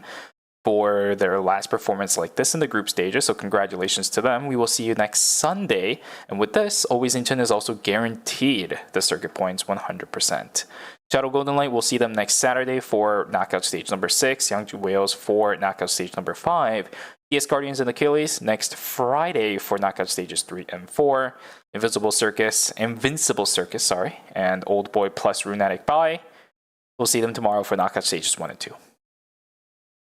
Yeah, and Team Runatic Bai is just not a great showing, but maybe it's just part of the lobby, and we'll see them have a better performance tomorrow in knockout stage number 1. Yeah, it's going to be a bit of a rough ride, I think, for Team Runatic Bai. I saw a lot of really good opportunities of what they're able to bring to the table, but that was only really with the Mai Yan and the Razi combination. But if there's anything that we've noticed from all of the groups that we saw in the past day or so, Mai will get banned. That is guaranteed, whether it's at least in a couple of the knockout stages or even, quite frankly, all of them, just because of the distribution of how many Mais there were just straight up in this phase alone in group stages. Runatic Bai has to come up with something. All of their other comps that was played today seemed very, very shaky, which is not really giving me confidence like some of the teams that I saw during Group A for knockout stages 1 and 2. Yeah, we'll have to see, right? So these teams have to play multiple team comps, especially at this level of play. Otherwise, you get hit with a ban and you're kind of in shambles. So we'll have to see how that team sort of adapts to the Mai ban, or if they decide to, even go back to their Yan, Mai, Razi team comp. I think they were definitely performing the best on that team. Yeah. Well, ladies and gentlemen, with that, all of the games for the group stages in Phase 1 for Season 9 Eternal Return Masters is now complete, which means, as we saw earlier in the overview today, that means that the knockout stages are the ones that are coming up for the next few days of this event now, right? So tomorrow, that we are going to have knockout stages number 1 and 2, starting at the same time it did today, right here on the Eternal Return Game channel. It is going to be 3 a.m. Eastern Time. Yes? Yes, 3 a.m. 3 a.m. Eastern Time, right here on the Eternal Return Game channel. We will have 4 games for knockout stage number 1. Top 4 of that will move on into knockout stage number 2. Top 4 of that will also move on into knockout stage number 3. That'll happen next week. We'll give you more information on that tomorrow, but for now, before you guys head out, here is the off-air coupon for the day, 1108FJDNS for Common Season 5 fragments, Common Season fragment vouchers, 5 of them, and the drop token if you need that as well. A lot of high value when it comes to those, especially with this season actually making those Common Season fragment vouchers really good to have. So if you guys are looking for a couple of the skins, like the Hisui one that was released, or not released, but teased very recently on the Eternal Return Game YouTube channel and such, make sure you guys go pick that up and see if you can get as many tokens as possible for this season. Yeah, I had a blast casting today, Shuvi. It was some great games. I loved to see the rivalry and the new, auto arms coming out. Kind of dominating, I would say, their group, but we do we will see them back in the finals, and it's definitely going to be a test, I would say, for how exactly that roster will do. Yep. Any specific teams from, or you know what, here, how about this? I'll make it a little bit easier for you. One last question before we head out. Any groups, any teams going into knockout stage 1 belonging to any groups that you're really excited to watch? Because I don't want to make you think of every team that are going to be in the knockout stages. Or I'm going to group them up at least into groups. So are you excited to see the teams from Group A, B, C, or D going into knockout stage 1? We did see how close Group A was, so I'm excited to see how those teams will end up doing, I think, in knockout stage. I'm pretty confident that they'll do well, just because even the bottom teams, I think, in knockout stage A still had a pretty strong showing. So we'll have to see going into tomorrow how they do end up doing. Yeah, I agree with you as well. But for me, I think another group that is going to be pretty exciting for me to see is going to be the teams from Group C. They had a really rough group. A lot of really good teams in that group, which means maybe they just weren't able to provide everything they had on their table, got put back a little bit because of the teams that were fighting for the top spot in that group. We'll take a look at whether or not those teams are also going to be able to hold their own up against the other teams going into knockout stage number 1. All right, guys, that's going to happen all tomorrow. So once again, thank you so much for joining us here today. We are going to call it a night. So we'll see you guys right back here on the Eternal Return Game channel tomorrow for knockout stages 1 and 2.